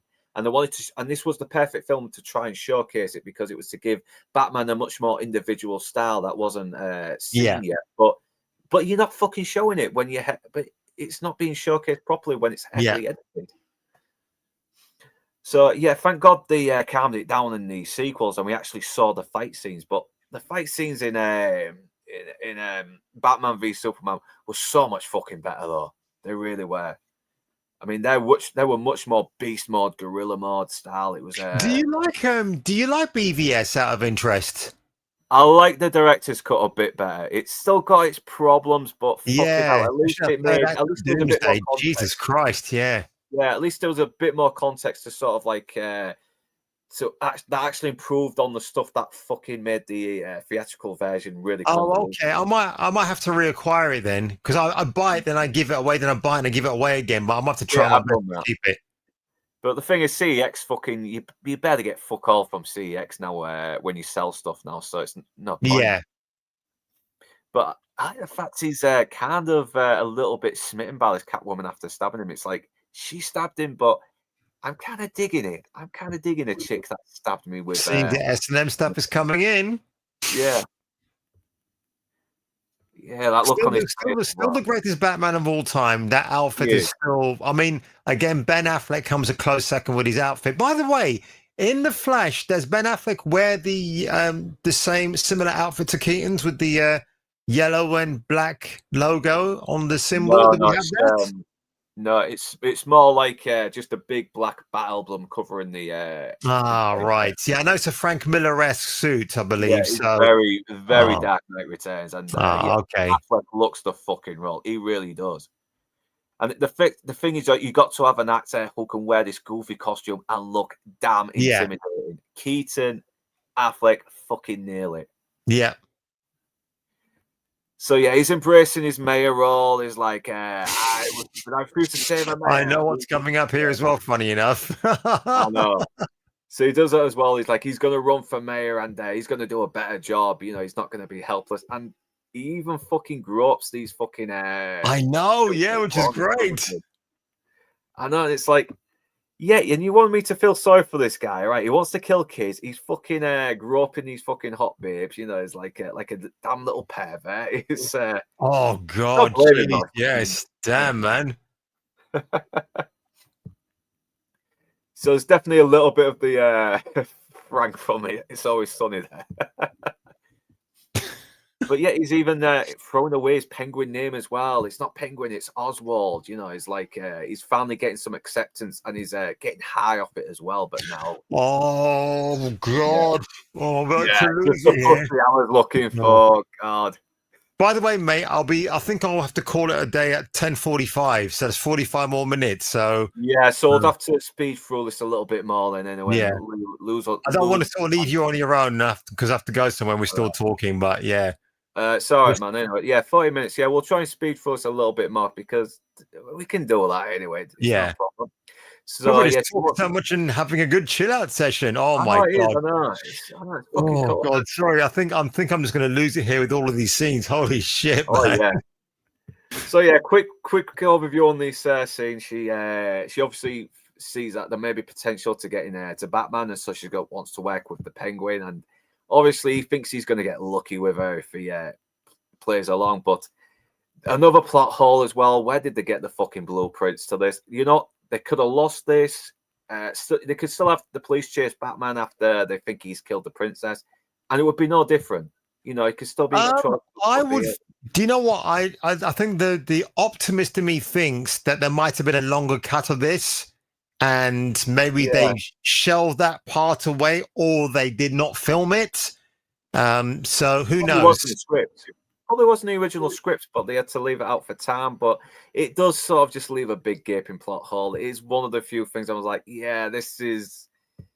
Yeah, I don't know where they got this from. I mean, well, then again, if Bruce Wayne is putting big fucking bat symbol reflectors outside his house, then of course he probably might have accidentally given away some blueprints, which is stupid. But my God, Jesus Christ! Even that image right there, holy shit, man! Oh yeah. So the thing is, I didn't mind these two teaming up. I mean, again, I know people have said, well, there's too many villains. I think really Burton did. He kind of he reined these two in very well without it getting out of control. So if it worked here, why didn't it work under Joel Schumacher's direction for Forever and Batman and Robin? I don't know, because honestly, Batman Forever just makes less sense the more I watch it. It does, yeah, it does. But then again, I have seen bits of the director's cut of that, you know, the Man Bat thing. But you know, that's not enough to make it. You know, I mean, there is a dark scene in the Forever where Jim Carrey says, "Oh, do you know he's got that guy dangling at the end of on a chair outside a window, and he gets the scissors and he goes, you know, see ya," and the guy falls to his death. But they removed it from the theatrical version. Yeah, they just have him fly out the fucking window. Yeah, which is stupid. Yeah. Yeah, but regardless, even if you kept the scene in, it wouldn't be a good movie still anyway. It would just be terrible. Yeah, no, it makes less sense. I mean, I'll give Forever credit. It was still trying to be a bit of a serious Batman movie, while Batman and Robin just went way too fucking over comical, way too over way too over the top on the campiness. But it made it. But that's what made it even funny, and that's what gave us Batman Begins. So I don't know. You, in a weird, twisted way, you thank that for Batman Begins. Yeah, I know. I mean, fucking hell, if it wasn't for Batman and Robin sort of burying the franchise, wouldn't have got the Nolan trilogy. But isn't it really funny though, mate? Because we're talking about a sequel here that had not the critics, but the film company up in arms.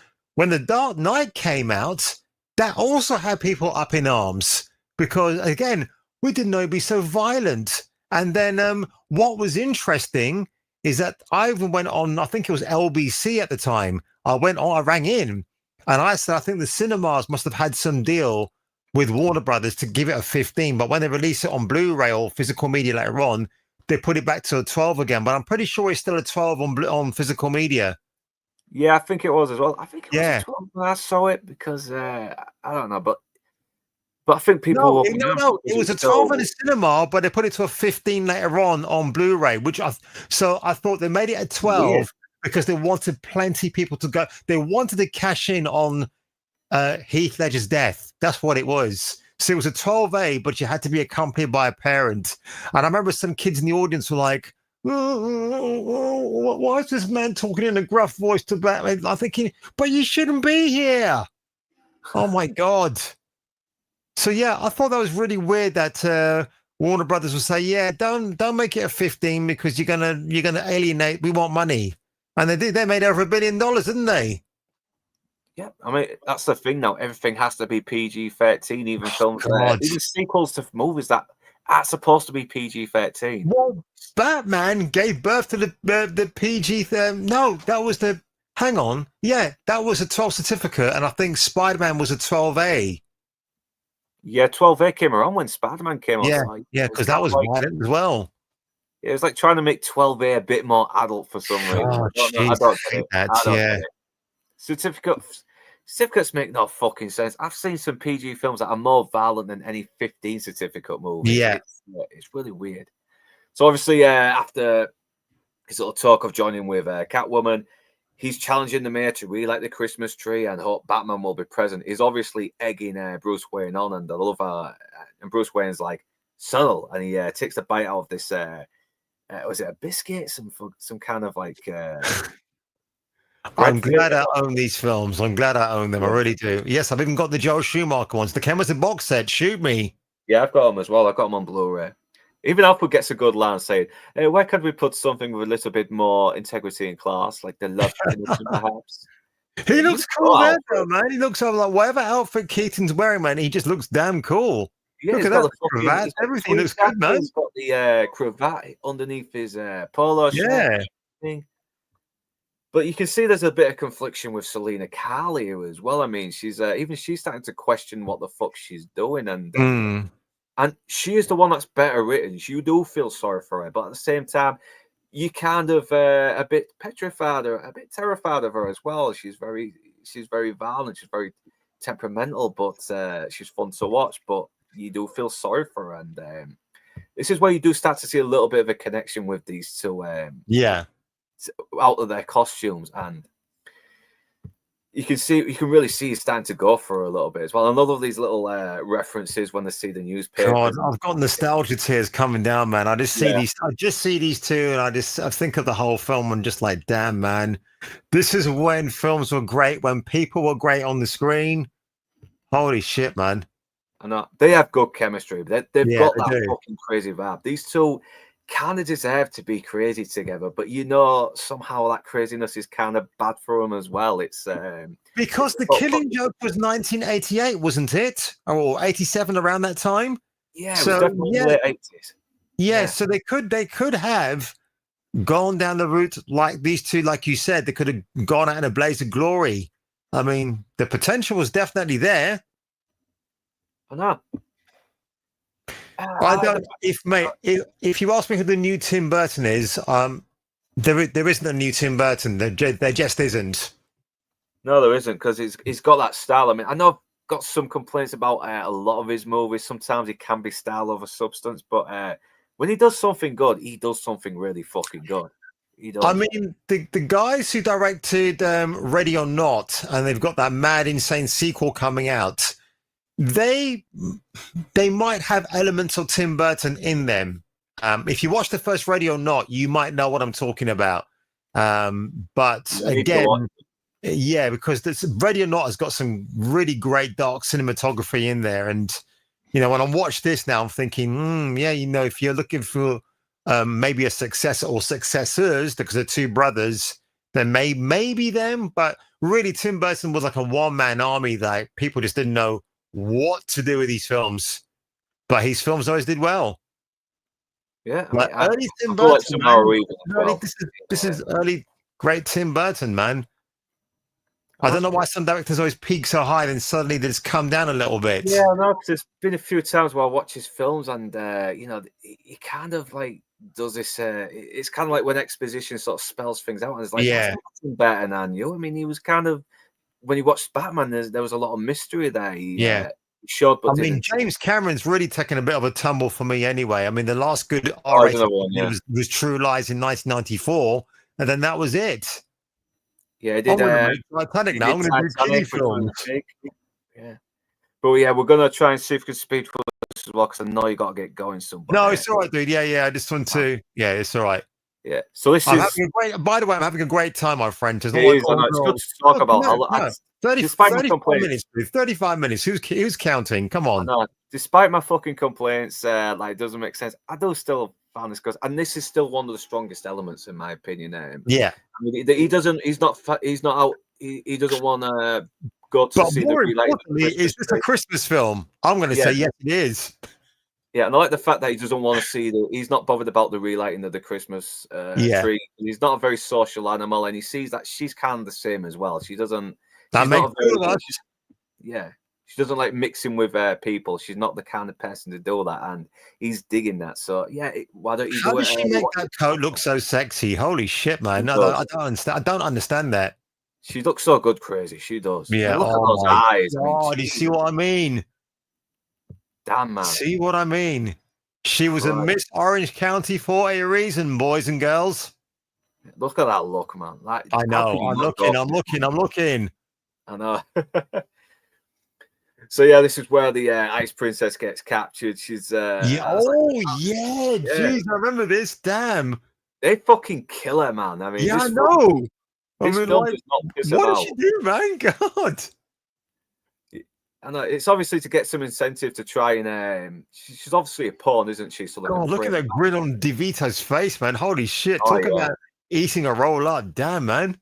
And she has no idea who she is as well. Do you not watch the news? Everyone else has been talking about this guy. So, what have you been doing in your spare time? But she thinks he's a fucking talent scout, and she sees a bat thing, a batarang.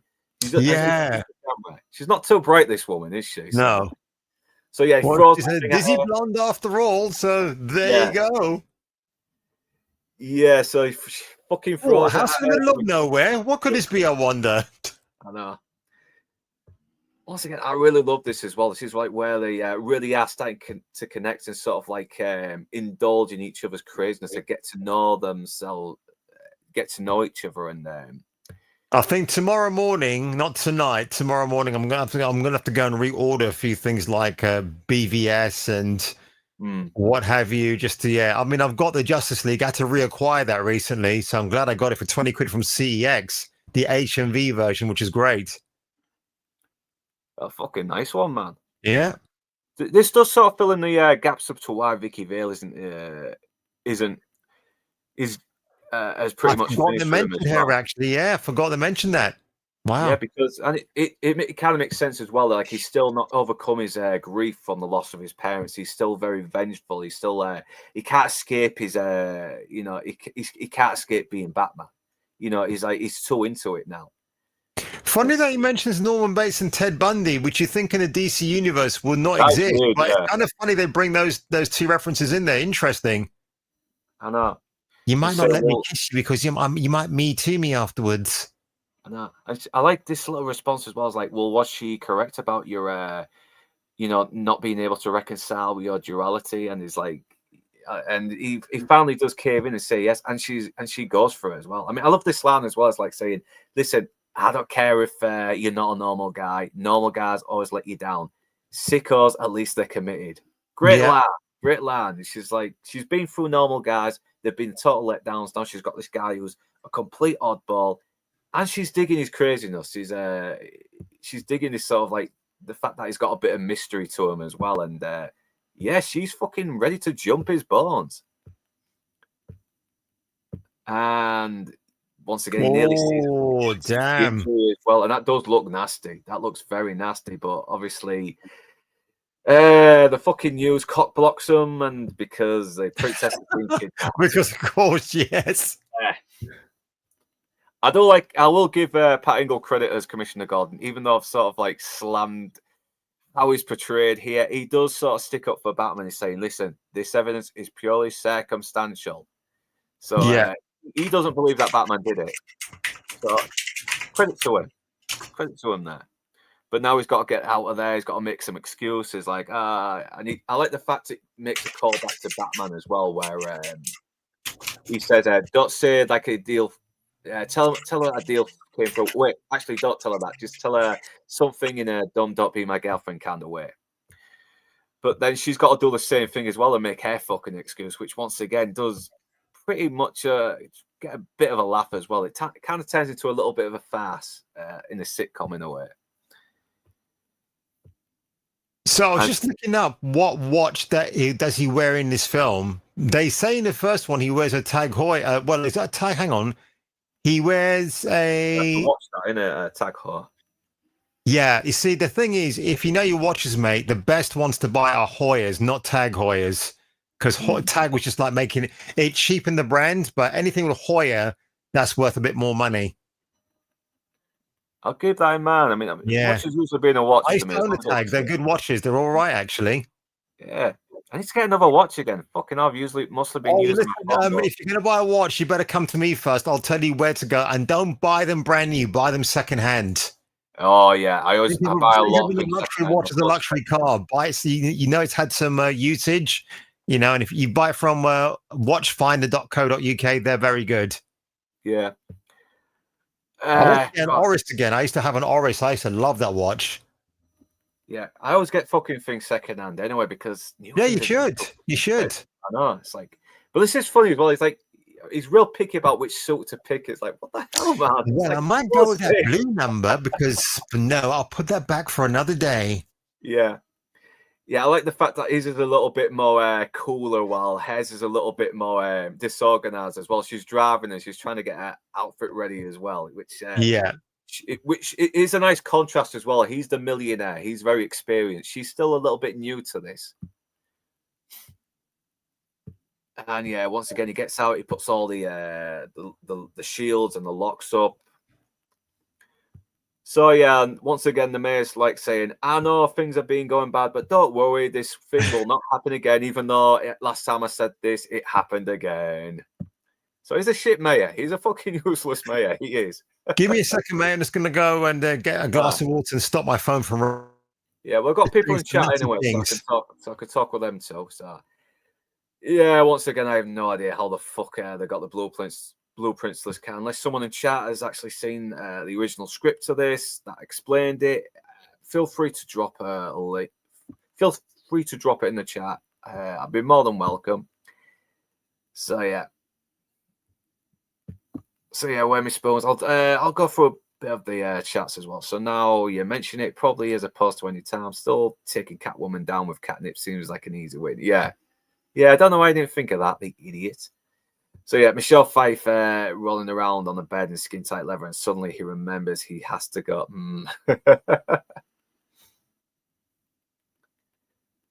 Yeah, you don't need to watch. Time is a prison for the mind, or something like that. Yeah, words. I like having a watch anyway. It's been a long time, but they always look good around your waist. Around your, my fucking brain. Do apologize. Around your wrist. So then he's looking all over for the Ice Princess, and he just has and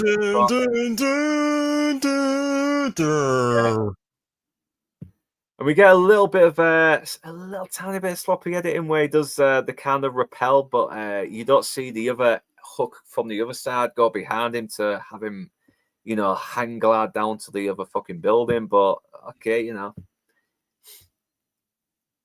Yeah, they'll start dismantling the cars in the air. They must be they should be working at fucking pit stops, these guys, because they work fast. So yeah, she set up to the chair and is like, it's set up to look like I did it. And I'll just tell the policeman I was kidnapped by an ugly bad man with fish breath. And then Catwoman comes down saying, "Someone say fish, I haven't been fed all day." So he starts fucking battling and says, "Eat floors, high in fiber." It's like, what? I mean, this has some memorable lines, but even this is more memorable for how bad it is. I mean, what? Yeah, so that's it. Yeah, so I just thought that, when the Penguin captures her, she's already dead, but obviously she's not. Yeah, because they've got to make it look like Batman's done it. Yeah. So I give credit to Michael Keaton because he has to climb these bloody these steps and these ladders in this fucking really stiff suit. You know, is that him doing the climbing? I think so. Yeah, look how stiff he's moving as well. He's got to watch his cape and everything. And she's still, and she's like, she thinks they've let her go, but not once does she think, you know what, I'm going to step off the ledge and onto the actual roof, you know, away from the ledge where I can't get killed. But no, she just stands there like an idiot. I was like, what do you mean don't move? Just step back onto the roof. You'll be safer. But either way, it's too late. The fucking penguin throws an umbrella with all these bats in them. And by the way, who wants to go to a theatre show in the West End when you can watch this instead? Because you got to take into consideration the costumes. Everything else is just fantastic. Yeah, just does talking bollocks. Yeah, she falls to her death. Yeah, once again, balls to the wall. They're just fucking. As soon as some woman gets fucking killed, yes, she was a bit of a ditz, but she didn't deserve to die. Oh, no. Then all these bats are set up on the Christmas tree and everything. They're just they're probably going to give these people a lot of rabies. They're going to need some fucking rabies shots after. Yes.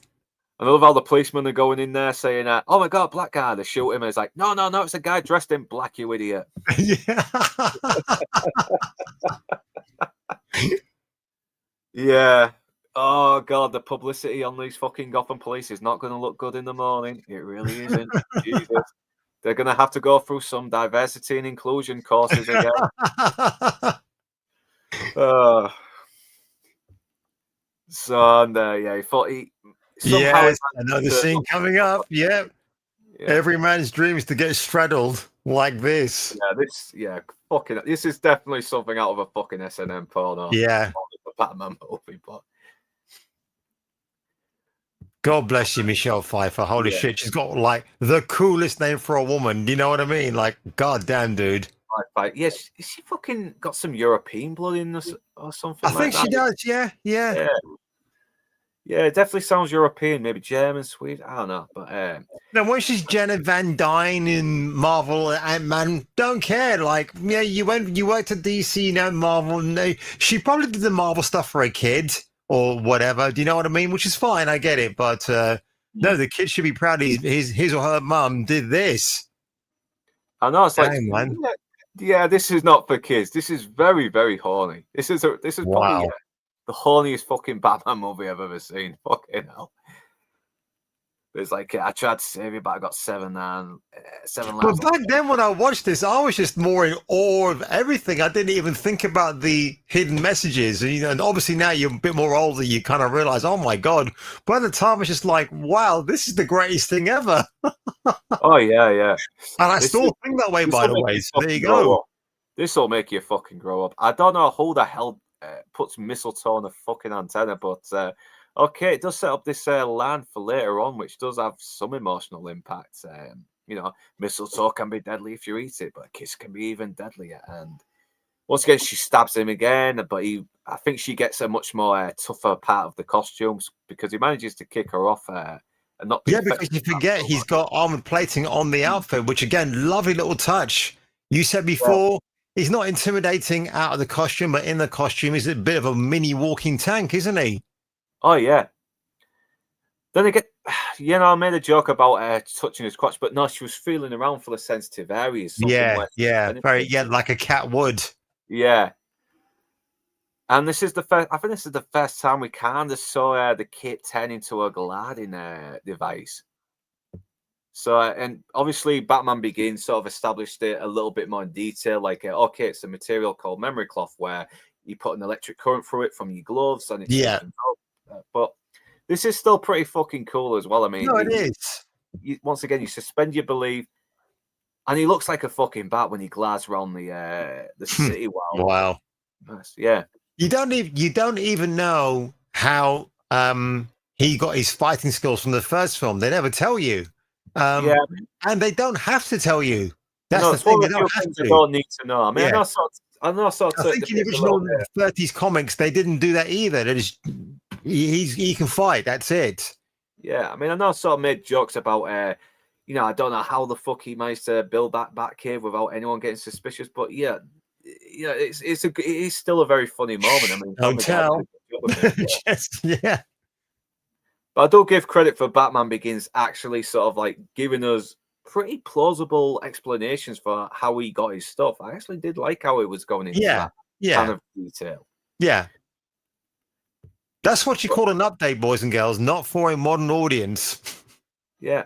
Yeah, nothing wrong with updating something that was it had flaws in logic. I get that. That's no problem. But as we're talking about this, I still watch this now, and I don't think anything has to be filled in because it's just a really beautiful looking comic book movie or comic strip brought to life. Yeah, because it is and fun. I think a lot of comics were told this way back in the day as well. Then they too got the rewritten treatment. Yeah, I mean, there's still some things with the Superman movie, like how the fuck can he breathe in space yet? He nearly fucking drowns when... Oh, that's a good point. Yeah. Then again, he had the kryptonite, so I think that does explain it. But I like the fact that Selina Kyle is actually horrified that he's killed this fucking woman. He's like you said, I thought you were going to scare the Ice Princess. He's like, she seemed pretty scared to me. And obviously he thinks that because he's about to become mayor or could potentially be mayor, he's in there with her as well. He's really fucking punching above his weight with this woman. She's way out of his league, and she's by really the way, sorry to cut you, but the poster for this film, if that didn't sell you, you see the three of their faces on the poster. That's one of the greatest movie posters ever made. It is a cool poster, man. I love it. I mean, I like the one I'm using for me. For my background is miles better than the one on the original VHS copy back in the 90s. To be honest, it looks so. It's got that sort of like old school sort of like watercolor painting thing to it as well. Oh right, okay, yeah. I think it might be computerized a little bit, but it still looks comic-like. So, but then she tells him, "Listen, I do not want to fucking shag you, mate. I mean, I wouldn't even touch you to scratch you." And yeah. Lousy thing. You sent out all the signals. I don't think I like you anymore. So he touches this up.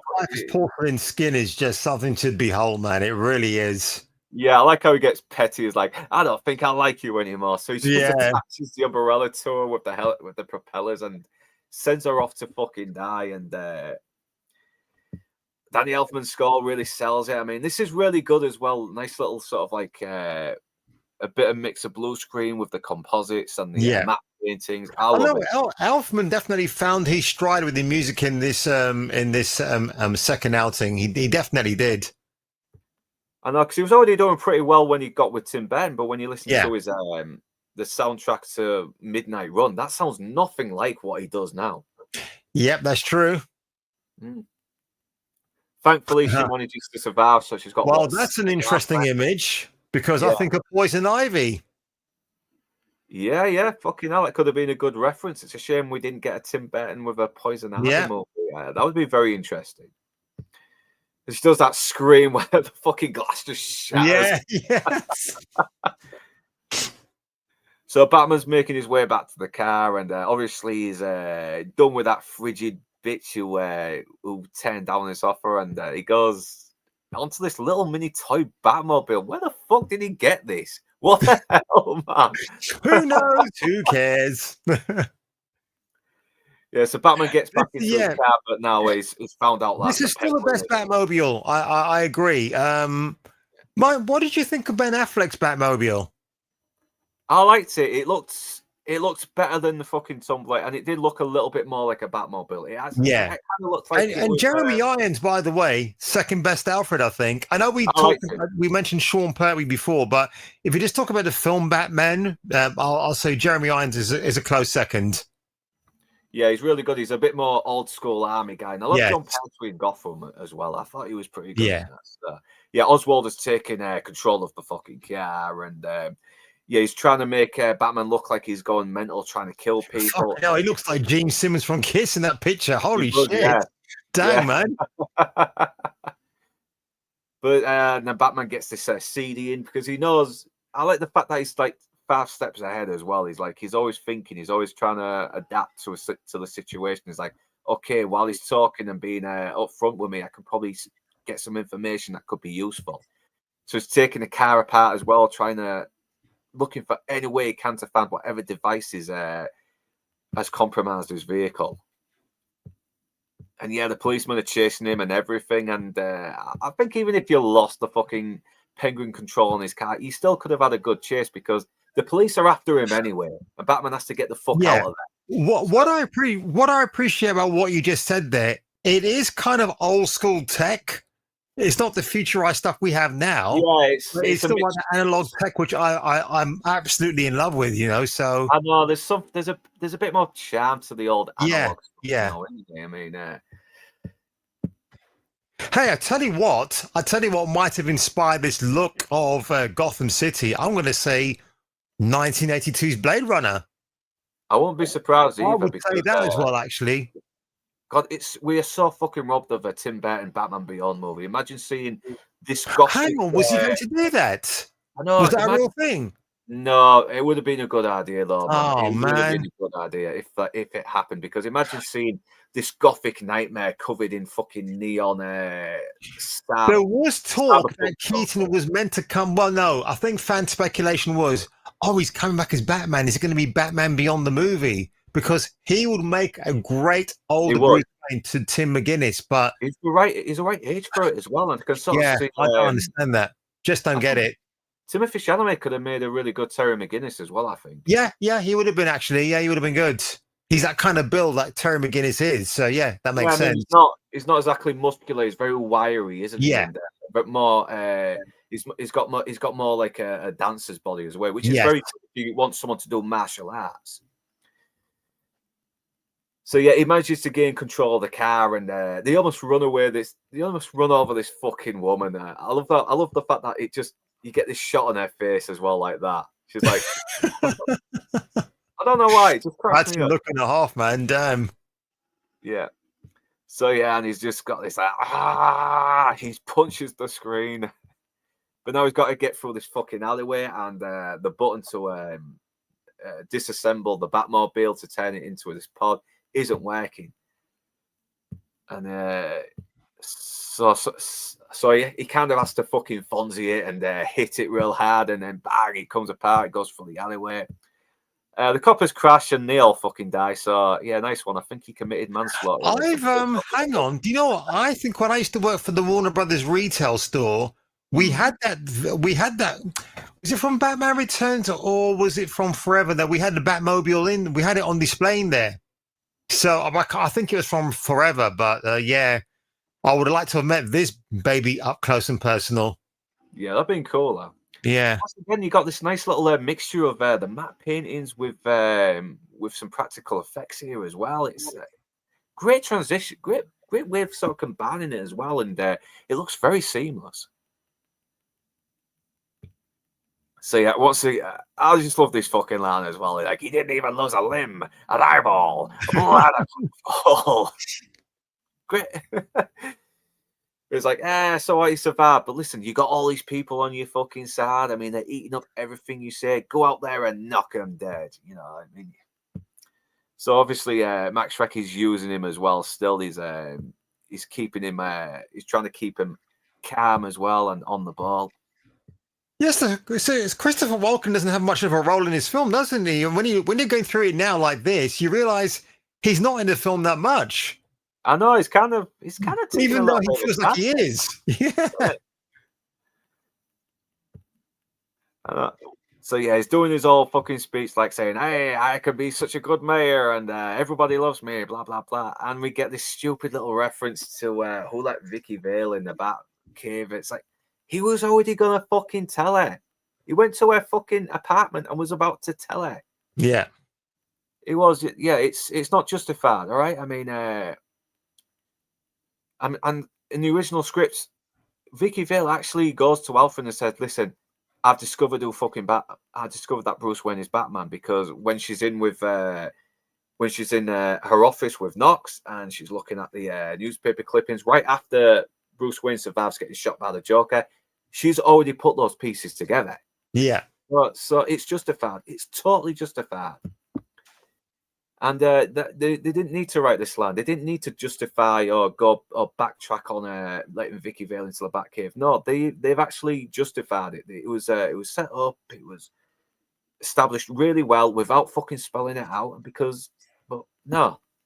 All right, but it's a throwaway line. I mean, that's it, But I know what you mean. But angelfish. Oh, interesting. I don't know how I know that. No. Yeah, and it's like, I'll take the stairs. It's like, Alfred, you're missing out on the fucking slide, man. Come on, get some excitement. Oh, that bed is cool. Holy shit, that's cool. Good. He doesn't land ass first on the floor like we would as kids, but he just fucking walks off the slide. It's like, I love it.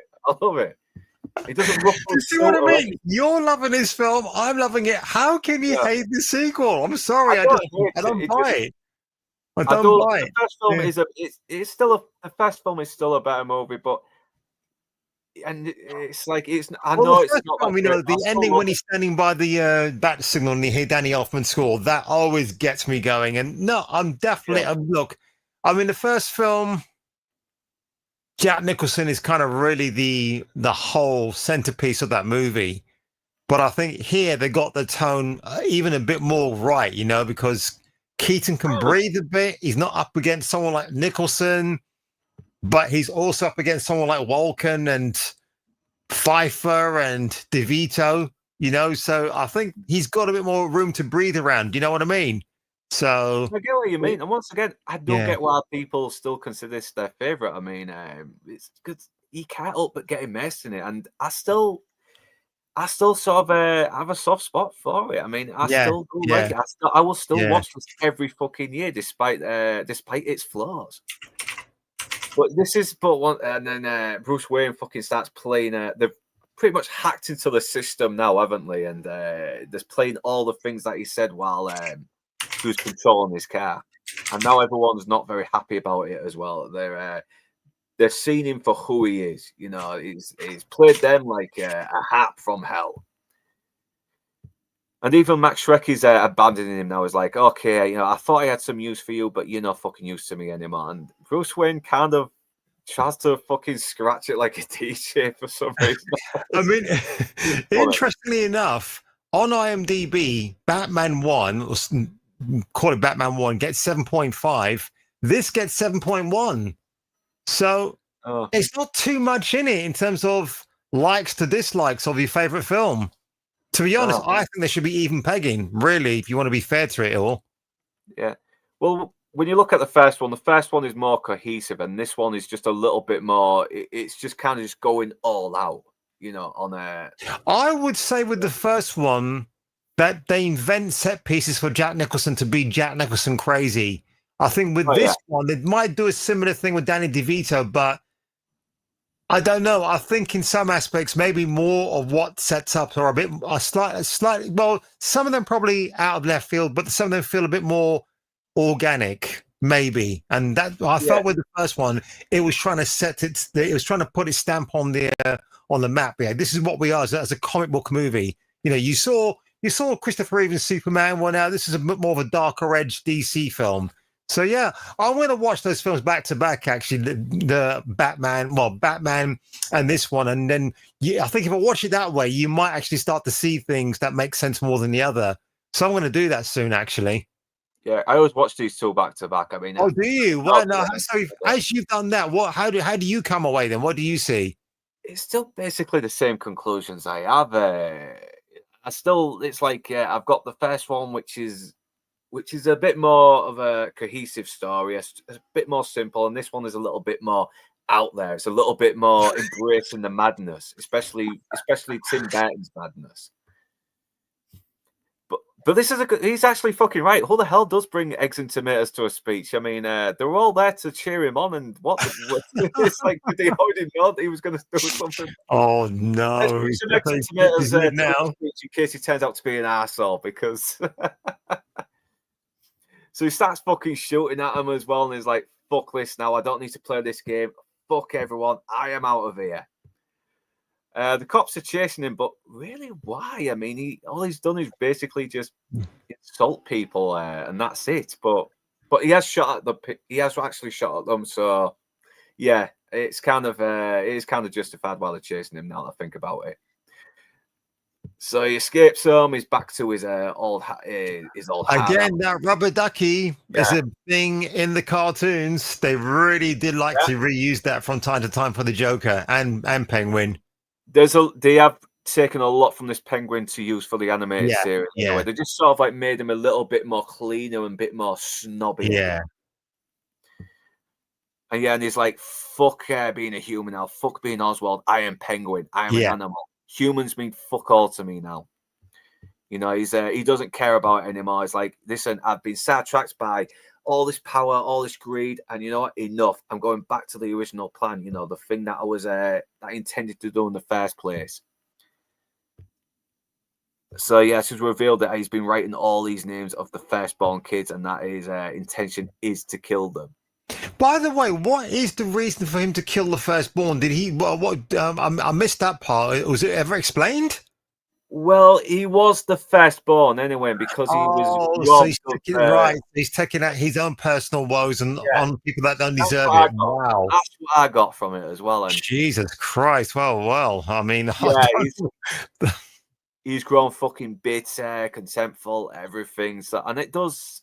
I think that's one of the few things that does make a little bit more sense here. And one thing is, though, did most of his fucking goons not know that he was planning this before? Because this guy pretty much objectifies to it as well, doesn't he? He's like, so he must have caught them off guard then.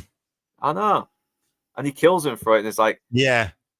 Does anyone else want to object? Oh no, we'll kill those kids. Fuck those bastards. So yeah, he's trying to repair the car now as well because it's all fucked up. But he's been invited for this. I was just checking, by the way. One Flew Over the Cuckoo's Nest. Danny DeVito was in that with Jack Nicholson as well. Yeah, he is. Yeah. He was really young in it as well. I don't know why they had to kill off Jack for the first film, man. Because they brought him back for this. This would have made even more money than the first film. Probably would, but then again, sometimes you can have too much of a good thing. I think I know. It's never know now, I guess. I think there was almost going to have him back as well, like he survived the fall, but even that... He can't kill the Joker. He'll always return. Yeah. I think he was going to return in Batman Triumphant as a hallucination when Scarecrow gassed his Batman, but that never happened. And Batman Triumphant? Yeah. What the hell is that? Can you educate me on that, please? I don't know anything about that. I was supposed to be the fifth one after Batman and Robin, but and Brad Dourif was going to play the Scarecrow, and it was going to have Harley Quinn not as the Joker's love interest, but as a daughter who wanted revenge against Batman, but never happened. So a little fun fact for you boys and girls. I'm on IMDb at the moment. So Batman Returns. Right, his budget was 80 million, which is like an indie film budget these days. And worldwide, it made, so this is the film that people hate, by the way, 266 million worldwide, which is insane. That is insane. I mean, yeah. And I'm just going to see what the first film made as well. Actually, I'm curious to weigh these both up. Yeah. Wow. He was given a blank check as well, and he's pretty much. The money spent was pretty much the equivalent to an indie film. Man, I thought it would have gone a bit more. That's why more indie films need to make a comeback, and these type of films are made again. The first one, I don't believe what I'm seeing here. So the first one, admittedly, made more money because it's the first Batman film you'll see. 35 million estimated budget to make the film. It made 411 million worldwide. So obviously it's the more successful out of the two, but I would say, I mean, again, it's that dividing line, isn't it? Which do you prefer? I know. I still always prefer the first one, but I do still like this movie. And like I said, it's got its flaws, but I will still watch it every fucking year, every December, because there's a lot to come back to. It is, even if it's bad, at least it's memorable. It's memorable. Yeah. And I don't think it's that bad. Memorable, ladies and gentlemen. It goes all out on the weirdness a little bit, and sometimes it depends on your taste. Anyway, do you want to go all out with the weirdness, or do you like something's a little bit more cohesive? It all depends on your taste.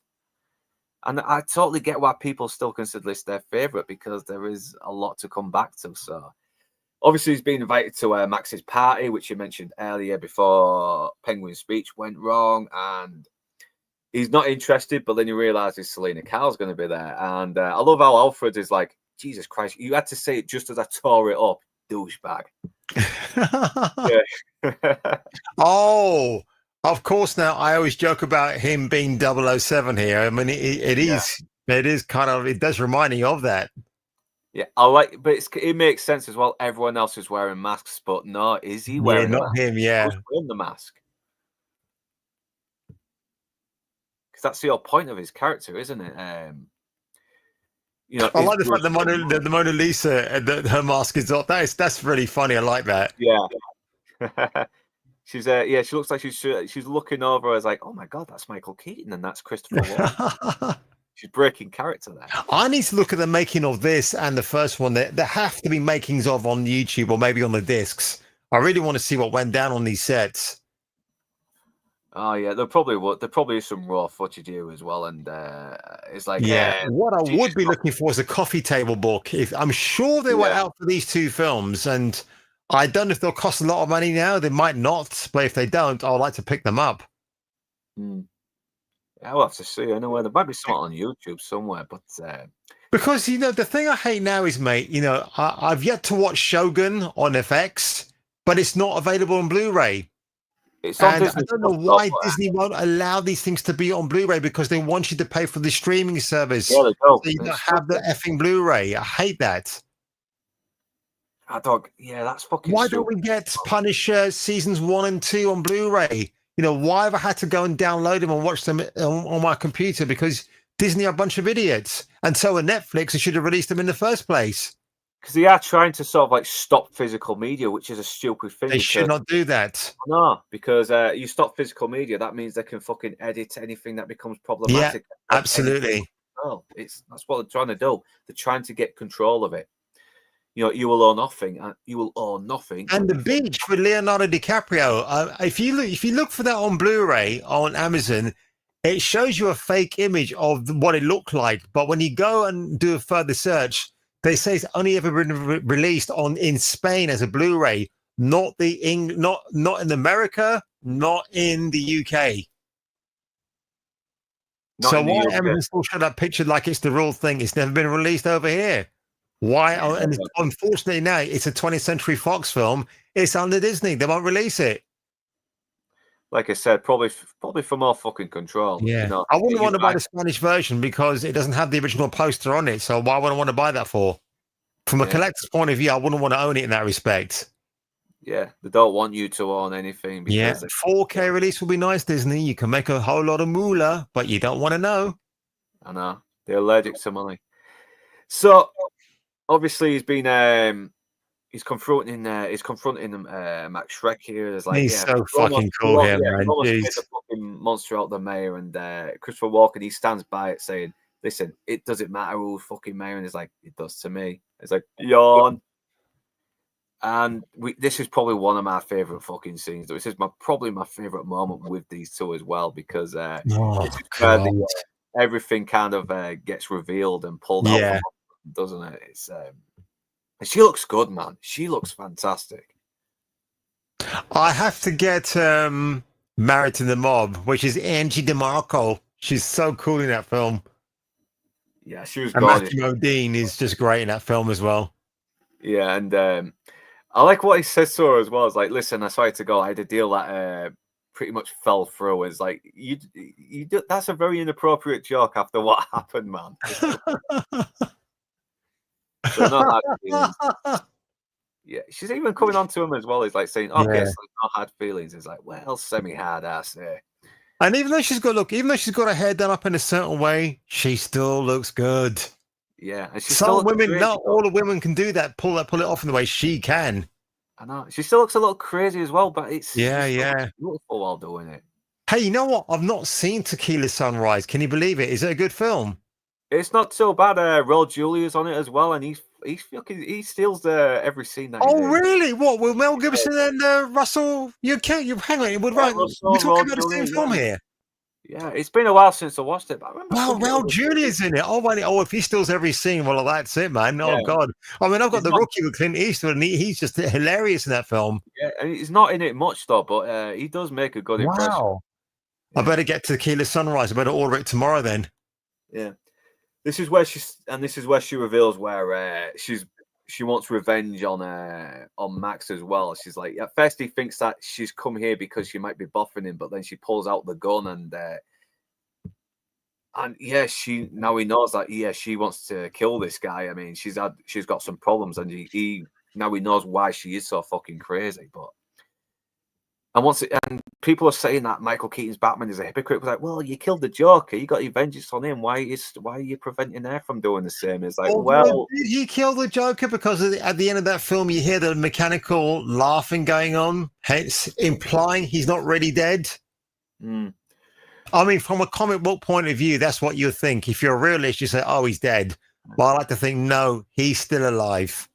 Yeah, I think because the Joker always has. But yeah, it looks like in this universe he is dead, and Batman has got his vengeance. But you watch the beginning, he has not got any closure after his vengeance. No. So obviously, he knows that if she does the fucking same, she's going to go down the same road as him. So I've got to walk back my point now when I said she was on a revenge mission to kill, because some of these vigilantes that are set up never do what they're meant to, but clearly in this case, she's actually going to do that, or tries to at least. Yeah, she's trying to do it, and I just love when he says, who do you think you are? And she starts crying and says, I don't know anymore. And then she soon as Bruce Wayne's head goes in front of the camera, we see her face again, and she's laughing. It's almost like the moment his head blocked the camera, she just changed personalities. Yeah. And you do feel sorry for her as well. I mean, you worry about her, and she just sells it. And like I said about woman you pity, but getting a fucking huge Rodney, kiss, kiss, bang, bang, quote. I love that line. I just love that line. Yeah, we've all been there. We've all pitied someone we want a fucking bone. It's just human nature. So, the mistletoe line comes back as well. He says the line that she said, and then she says the line. Oh, look at that. I mean, if you're talking about the epitome of an effing goddess, man, that's it. Holy shit. Man. It breaks my heart every time I watch this little moment as well, when she's like you said, she really sells it. She does, but they all sell it in the film. I know. She's got this guy who she's really interested in, and now she's found out he's her enemy. It's like, we're going to have to start fighting. And she doesn't want to do it. She doesn't look like she's that she's going to have to fight this guy now that she's found out who he is. But of course, they're about to go outside, and boom. And it's a shame Billy D. Williams wasn't there, because this would have been a good fucking moment to have him become Two-Face. And I tell you what, if that was the case, if Tim Burton's involved, we would have had a very horrifying Two-Face. Before Aaron Eckhart's version, do you know what I mean? We would have had that. I would love to assume what fucking Tim Burton would have done with, visually anyway, for what they would have done to Billy D. Williams to make him look horrifying on one side of his face. And I think he would have nailed it, because... Yeah. Oh, I'm confident he would have nailed it too, because remember that we're talking the early 90s, right? And you got people that have got... The practical team that work with Burton, they will know what they're doing straight away. Oh, you want a deformed face? Yeah, we know what to do with that. No. The thing Maybe is, bring someone in like Tom Savini. I don't know if he was doing horror makeup then, but I think he was. He would have done a fucking good job. Yeah. I think Stan Winston still would have done a good job. I think Stan Winston still would have done a good job. Yeah. Done the makeup on this, so I think. Yeah. R.I.P. Stan Winston. God. Yeah. The thing is, you know what? I had this thought as well, because remember when Adam West and Burt Young sort of came back to do the Return of the Caped Crusaders, but animated. They could do the same for fucking Batman 3 with Michael Keaton, because I know. The animated, it would have to be like CGI animation, because it would be normal. It wouldn't work as well, but CGI animated, I could buy that. I know it's better than fucking de-aging him and making him look like a fucking avatar. Yeah. So, we've all seen the Irishman with Robert De Niro. It doesn't work when he de-age a man, but he still runs like a 70-year-old. Doesn't make any sense. I know, because he's still moving like a fucking old man, and it's not good. It's not good. So yeah, Penguin comes out saying, "Well, you didn't invite me, so I crashed." Danny DeVito, even though his part could have been written better, he's still funny, and he is still intimidating. And this is why he tells them, "Right now, my team are funding across town for your children, your firstborn sons, and I'm going to kill them." And he's here as well just to collect Chip. And this is actually a very good moment as well, because it does kind of humanize Shrek a little bit as well, because we've seen him be a ruthless asshole, but this is the one of the few moments where, okay, he's willing to sort of put himself in the line of fire just to protect his son, which is actually kind of touching. I'm not gonna lie. Yeah, it's one of the very few noblest things he does. Very selfless things. And he does. He's like, yeah, it is me you want to see fucking die. I'm the one that betrayed you. So it's like, okay, right, I'll let the little prince live. No, it's so yeah. Once again, the model work on the exterior of this zoo is really brilliant to look at. That sort of distorted, crooked Tim Burton look. God, I just want sets like this surrounding my house because it looks so cool. It really does. Yeah, I agree. And Tim Burton, for all we know, probably has this in his house anyway. Oh yeah. He's fucking. He probably has his own fucking town that looks like this somewhere. I mean, he's got enough money. Yeah, so he's gonna lead the kids with that cute little umbrella into their watery graves, and he's gonna join them, and he's gonna kill him by drowning him in his own sewage that he's dumped, which is very good poetic. So yeah, once again, the police are proven to be fucking useless. I mean, seriously, there's not one person, fucking one homeless guy or whatever, or someone who hasn't gone out, just seen this train kidnapping his children and reported to the police. Seriously, come on. But either way, Batman just comes out. Hey, Vincent. Yeah. Now, if you watch Nostalgia Critics fanscription, they change it to where the kids are actually in Penguin's lair in a cage and are about to be lowered into their watery graves, as they say. So they're part of the climax this time. They act kind of like just sort of shrugged to the side, having Batman just rescue them all at once before the climax anyway. So yeah, that is kind of good. That does add a bit more. That does kind of add the stakes a bit. So yeah, the monkey comes over with a note from Batman saying, it's very polite as well, this note. It's like, I'm sorry, but the children that regret to say they are unable to attend. And it's like, Batman. Oh no. The close-up on his mouth. Fucking hell. Ugh. Yeah, oh well. Won't be the first time we see that. So I know what you're talking about. Oh God. Yeah, we're coming through to the ending now. So he's thinking, all right, so my plan to kill all the firstborns, sons didn't work, so let's just kill every single kid now. I don't care anymore. As long as some kids die and they're robbed of any potential for any future, I'm all right by it. And he's basically turning his penguins into suicide bombers. So, yeah. Nice little touch. Yeah, it is, yeah. So now we've got this sort of bat skiing vehicle. It's okay. It's still kind of cool, you know. It's a fantasy. It's Tim Burton. Because how would that be prepared for something like that? Nobody's going to chuck it in, which again, don't care. And it is very Adam West as well. It's like the bat cops or the bat ladder, you know. The bat toilet or something like that.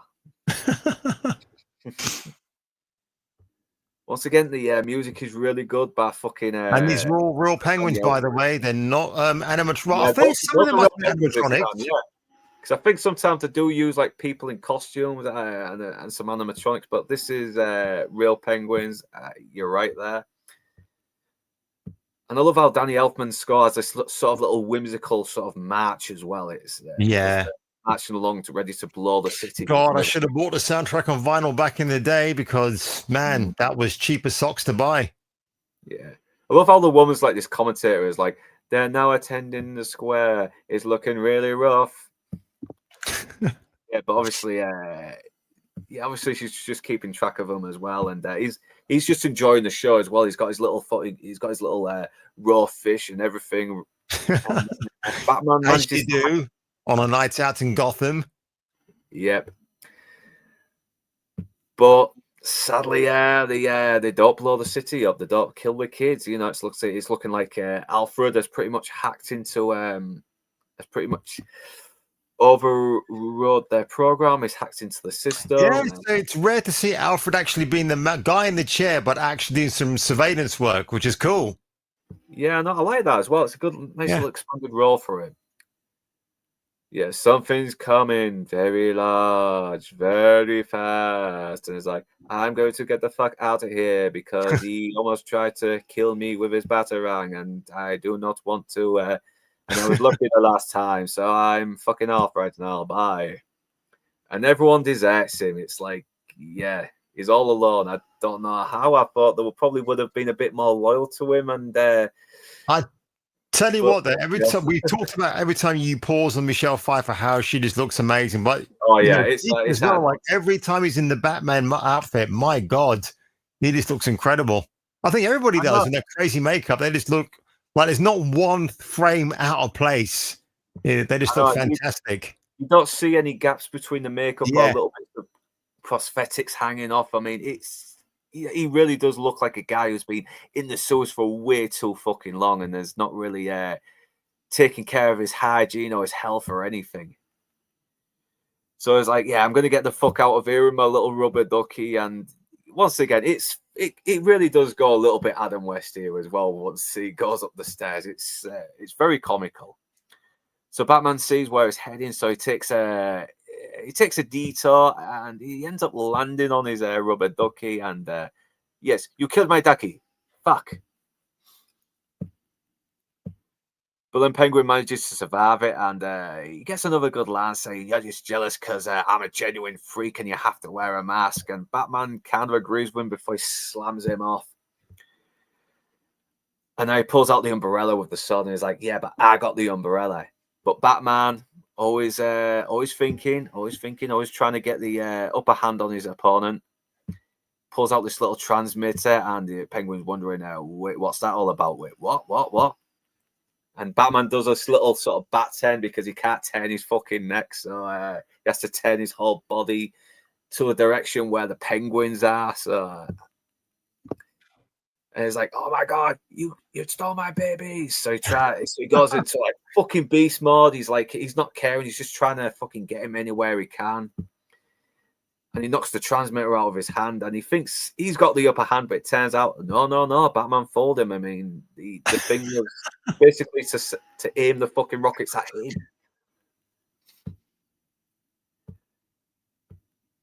Oh, no, yeah. I know what's coming up here. I think I remember. God. Yeah, all that lovely structure is getting blown to smithereens now as well. It's, glorious. The epic score, everything. So yeah, he manages to steal the fucking key off the monkey after, somehow persuading it to come up to him. And even the monkey gets annoyed he stole the fucking keys off him. And, once again, a little bit of a payoff from the setup, because, he got killed, but the Penguin didn't take his gun. But then again, would the gunpowder be wet? I mean, it's, if the gun's been in water for a while, I don't know if it would work, or at least work as well anyway. But to make his problems even worse, fucking Selena Kyle is back, and she's looking even more crazy and fucked up than ever. Her costume is just completely wrecked now. She's got zero fucks to give. She doesn't care that her hair is hanging out. She doesn't care that she looks like a total wreck. I still would, by the way, though. She looks great when she's a wreck. And she's ready to kill him, but then Batman sort of comes in to stop him, and he's really relieved as well. He thinks, oh my God, you're not just saving a life. And Batman just fucking knocks him into the wall and says, "Shut up, you're going to jail." And I don't know how, I mean, how is he going to go to jail? I mean, what has he actually done that could actually be? Well, yeah. How's she going to prove that he tried to kill her? I know there's a lot of plot holes there as well. It's what you're affiliated with a guy who turned out to be a psycho, but you could lie to the court and say, listen, I didn't know he was a psycho at the time. I was completely surprised. But this is Gotham, so the justice system will be different there, I guess. Yeah.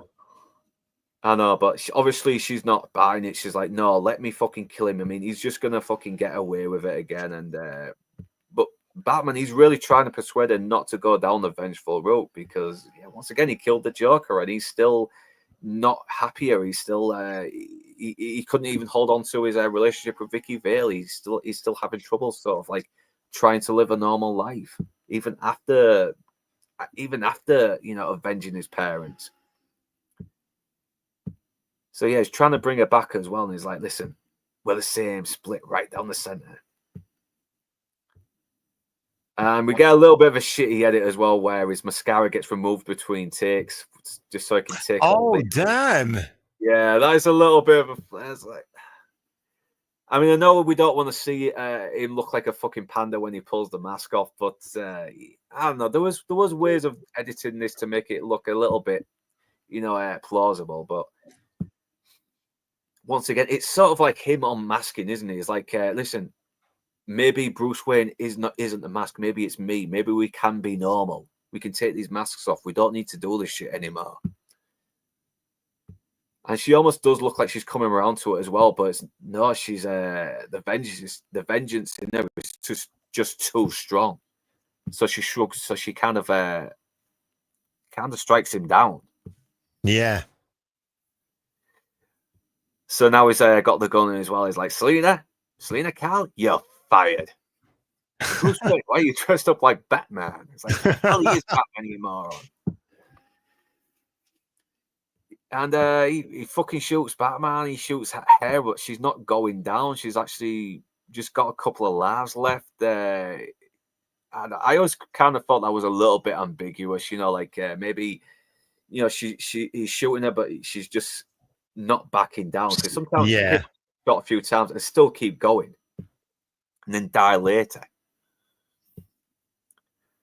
But even with all the gunshot wounds and the injuries, I mean, she looks like she could be losing some blood the way she's talking, everything. But 2 lives left. I think I'll save one for next Christmas. Yeah. How about a kiss, Santa Claus? And she kind of gives, and sparks fly between these two in this scene. Once again, the big Danny Elfman soaring score goes off, and everything just is blowing up around them. Everything is just getting, it's just falling to pieces now. I would think the best way to watch these films is to start off with Batman and Robin, go backwards, do that forever. Then you can jump to Batman, then this, and then it's like, you know what? I'm all right now. I'm redeemed. Yeah. There is actually a very good theory that the Batman Forever and Batman and Robin are basically Batman movies set in a Batman movies in a Batman movie universe. They're kind of like Batman movies within a Batman movie, if that makes sense. I mean, someone actually said this theory. After Batman Returns, Bruce Wayne decided to retire from being Batman because he was so heartbroken of the loss of Selina. And because so people like movie makers decided to cash in on him and make movies about him and do this very heightened. Yeah, it does almost kind of make it a bit better, but to me, a bad Batman film is still. It's a bad Batman film. Yeah, I agree. Yeah, I do appreciate the thought of it, though. I mean, to be honest, because it does sound a little plausible, but. It's just, I'm still pissed off. God. Batman 3. This scene here, oh no, God. Yeah, everything he's done, you do feel a little bit of compassion for him. He's just going to his watery grave, isn't he? A tiny bit though, but he's he does that. He's like, oh God, oh man. It's kind of fucking darkly funny as well when he goes, I pulled out the cute umbrella. That's a very cool image right there. Very cool. Yeah, I know. It's like, oh yeah, he loved it from Beetlejuice. Yeah, I don't know if people fry off that fucking fast in those kind of. It's the casting humor though. It's the actually casting humor, so it works great here. I know. So it's a little bit of. It's like a dark fucking Warner Brothers Acme cartoon, isn't it? But yeah, this bit definitely freaks me out as a kid. I was like, I don't. It's something about the way he's just walking and struggling to breathe while the slam is running down his mouth, and Danny Elfman's haunting score just plays amongst it. Yeah, I know, Jesus. And it's like, the heat's getting to me. I will murder you momentarily, but first, a nice cold drink of ice water, and he just dies. And no, it's like, before I used to feel very sort of emotional and a little bit heartbroken. I felt very bad for him, but when you take into account he was like being this repulsive guy, it just doesn't work. And no, but the penguins all mourning, don't they? It's a bit what? Maybe I feel a bit bad for the penguins, but for the penguin himself, no. Man. I know, but the score is still very emotional. No, it is. Yeah. It really is. I don't know how everybody says Danny Elfman does the same type of score. No, he doesn't. You know, I mean, I suppose for the Spider-Man films, they are similar to these ones, which is a bit strange, but he does kind of go off a little different pathway. And I think then again, I think the Green Goblin and Doc Ock in Spider-Man 1 and 2 I actually do seem a little bit consistent when it comes to making them sympathetic villains. Even though they've still got a little bit of the comic book hamminess there as well, to make it interesting. But I don't know how they're fucking moving him. And look, they've got these little wings, and there's not enough strength in those wings to kind of push his body, and they're barely touching him. But once again, the better it's a comic book movie. There's a comic book, logic, whatever. It's a great image, though. It's a great image. I mean, you know, the fact that we're talking about it in this way, and how it stuck in my head afterwards, like, damn, man, wasn't expecting that. I know. And he wanted firstborn sons to be drowning in that sewage, to die. See, kids, when you watch a film for the first time, watch it at the cinema at its time of release, not like a re-release or a retrospective. At the time of release, that's the most special time you'll have with the movie. Yeah, the second time I saw it, I told the other kids not to see this. It's really scary. Yeah, that kid was obviously fucking paid to say that shit. I don't believe him 1 second. No. I don't know what it's like as a grown-up. Who knows? Maybe he has actually sort of maybe he is leading a fucking nice life now. Who knows? I don't know. Maybe he does regret it. I don't know. I have had no news on that kid whatsoever. I don't know what it's like as a grown-up. I don't know how his life has panned out. You know what? But if it has, what was the kid that talked about this film being scary? Yeah, and that fucking that TV show, that little TV show where parents were really concerned that this film was actually aimed at kids. Oh, jeez. Yeah, it's really stupid. Fucking mums overreacting and getting kids to fucking just say whatever they wanted them to say, even though most kids like this, though. I mean, I like this. It did freak me out a little bit and probably traumatized me a little, but I still kept going back to it. I mean, we all watched freaky things as kids, but we didn't turn out to be monsters or murderers in the end, did we? So there you go, parents. You worry so much. I know. Sometimes it just toughens you up a little bit as well. Yeah, it does. You feel brave because you've gone through something that's pretty much put you on edge and made you feel very uncomfortable. Yeah. But I love this fucking ending. I mean, even though I do sort of take the piss out of it a little bit, when it establishes Bruce Wayne's tragedy really well without saying a fucking word, it's really good. I mean, and this is almost perfect. This last few moments as well. You know, he's lost a woman that he could actually have some kind of connection with as well, who actually kind of understands he's crazy, and she has a crazy he can understand too. But he thinks he's seen her as well. He's seen the shadow. Yeah. But then all he sees is this cat that is just coming up to him for some kind of friendship, and no words are said, and you just feel for it. God, look at the cinematography in this scene, man. Jesus, the snow going down.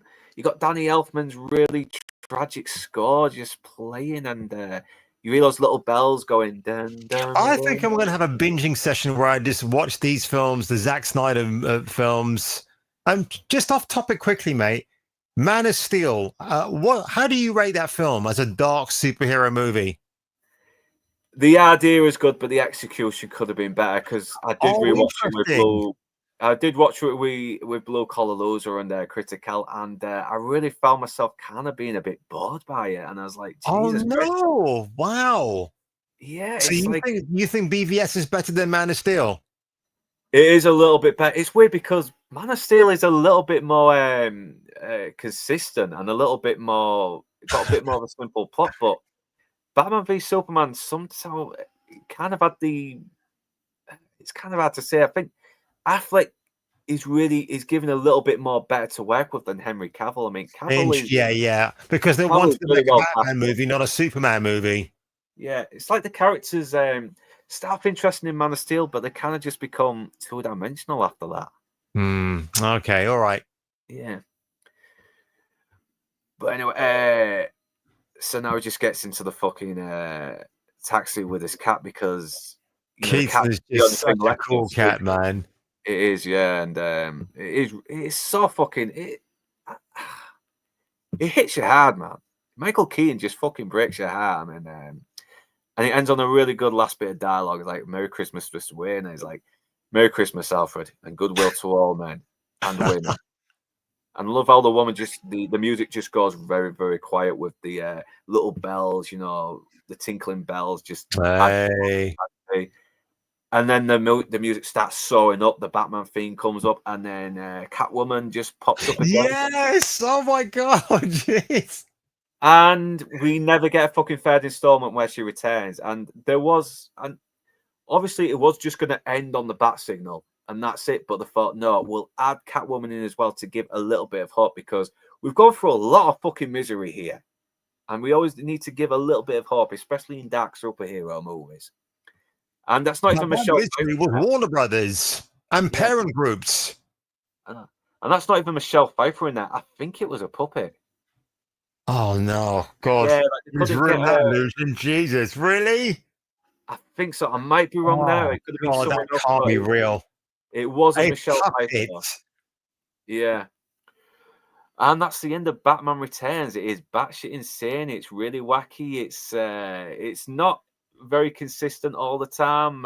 It's an 8.5 out of 10 film. It is. Yeah, it's still a very 9 out of 10. This is 8.5 out of 10. There you go. It's a very good nightmarish Christmas movie as well, with a little bit of madness. If you can get past the lapse of logic, a lot of the times you will love it. But if you like your Batman films to be a little bit more realistic, then best stick to the Nolan ones, because there's a lot of weird sort of morbid shit that's going to make you think, what the fuck is all that about? But I will still go back to this every fucking time. Yeah. I don't care if it makes sense or not. I mean, once again, I still think Mask of the Phantasm, Batman 89, Dark Knight are better movies, but I still love this movie. This movie still has more personality than the Nolan films. And I like the Nolan films. So it's... that is my final thoughts on this movie, and I'll happily watch this during Christmas, which is December now. So I might put it on again. I mean, I had fun watching this, even though I was kind of picking it apart a bit more watching it. But there was kind of a fun in it picking this apart. You pick it apart, but I love it even more than ever now. So there you go. I know, it's weird. It's like do your worst, Jim.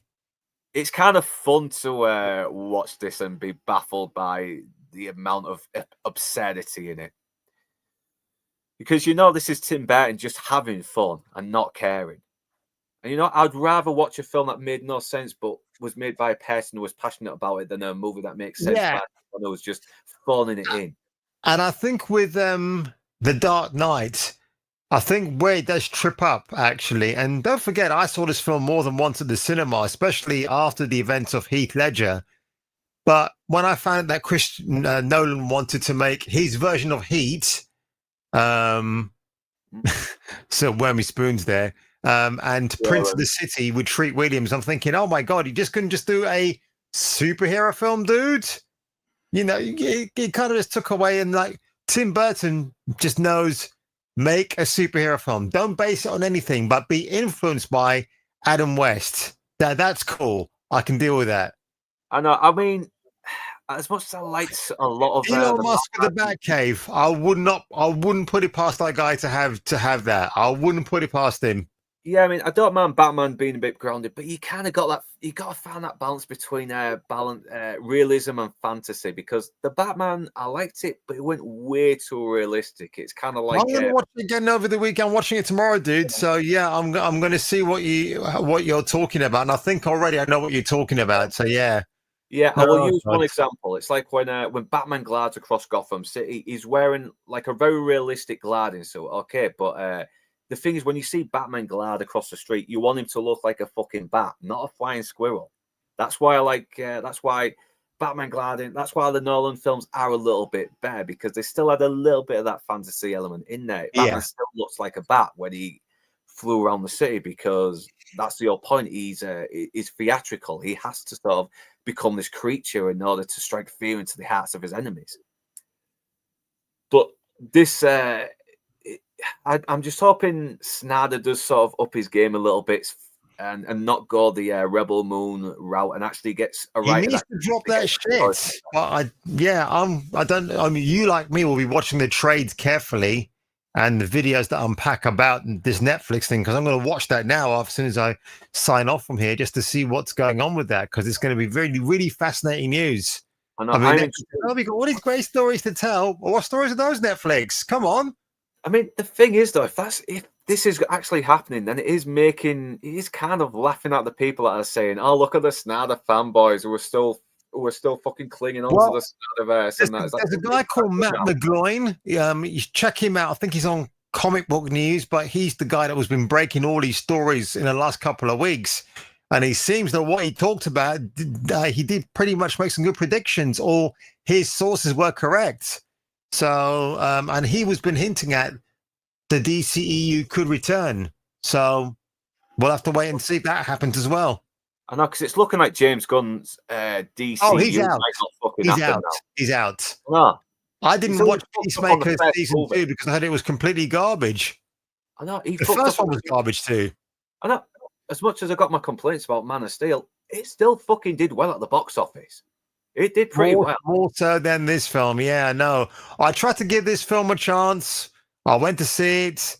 It had some nice moments in it, but that very weird bad edit with the kaiju. Like, why don't we see a thing as a moment before where this kaiju actually, why does he suddenly appear out of nowhere? It was a very stupid edit in the film. And what was it? James Gunn was looking at a coffee table book of the. No one cares, James. Your film didn't do well. Getting over 600 million is not a win. Your film cost 400 million. You needed to make $1 billion to break even, and he didn't do any of those. And I know we're sort of praising Tim Burton, going a little bit upset with this, and the thing why this works and why Superman 2025 doesn't work is because there's still a dignity. Batman is still treated with some kind of fucking dignity. Superman is treated with no dignity whatsoever. Yeah. He's treated like an idiot. He's treated like a fucking autistic kid who can't keep his fucking emotions in check, who can't keep himself composed like a grown man. Yep, and only Richard Donner and the guy who directed Superman 3 understood that.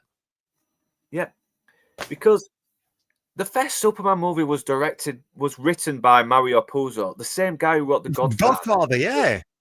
Because they knew they still had to make this character serious, and and James Gunn, he is not Richard Donner, he is not Mario Puzo, and he is not Tim Burton either.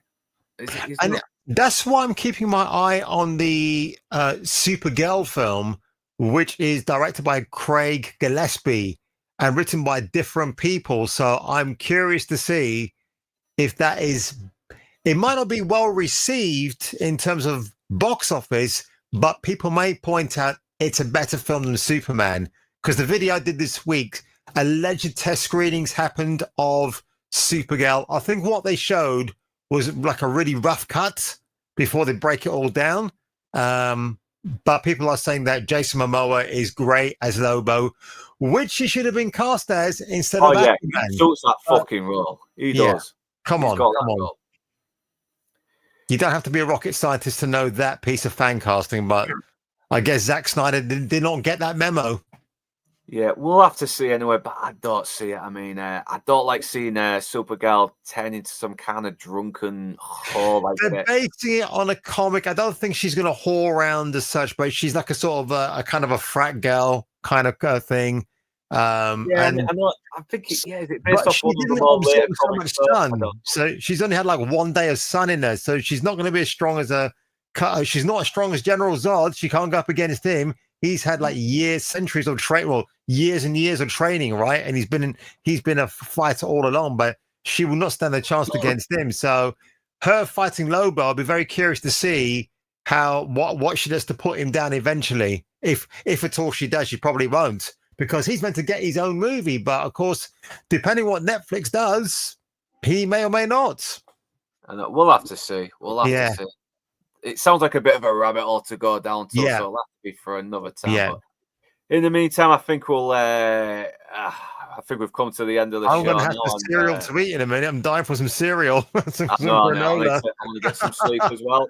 Want to get up early as well. Get some more groceries. Get that over and done with. Yeah. I don't like going to shop in the afternoon. Yeah, I don't think I'm shooting a video tomorrow, but I always say that and I end up shooting one. But I have released one about 2 hours ago about the reinvention of Lara Croft on Amazon. 20 minutes long. Oh, I think you'll have a good laugh watching that. Sophie Turner? I've seen those shots. She does. I do not fucking buy her as Lara Croft. I'm sorry. No. And I clearly am a hater already. So, watch the video when you get a chance. I think you'll have a good giggle.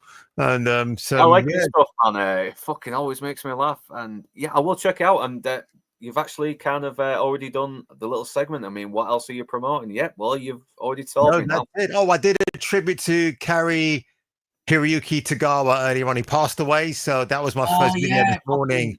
Yeah, I dropped that before 11 o'clock. The fastest obituary video I've ever recorded.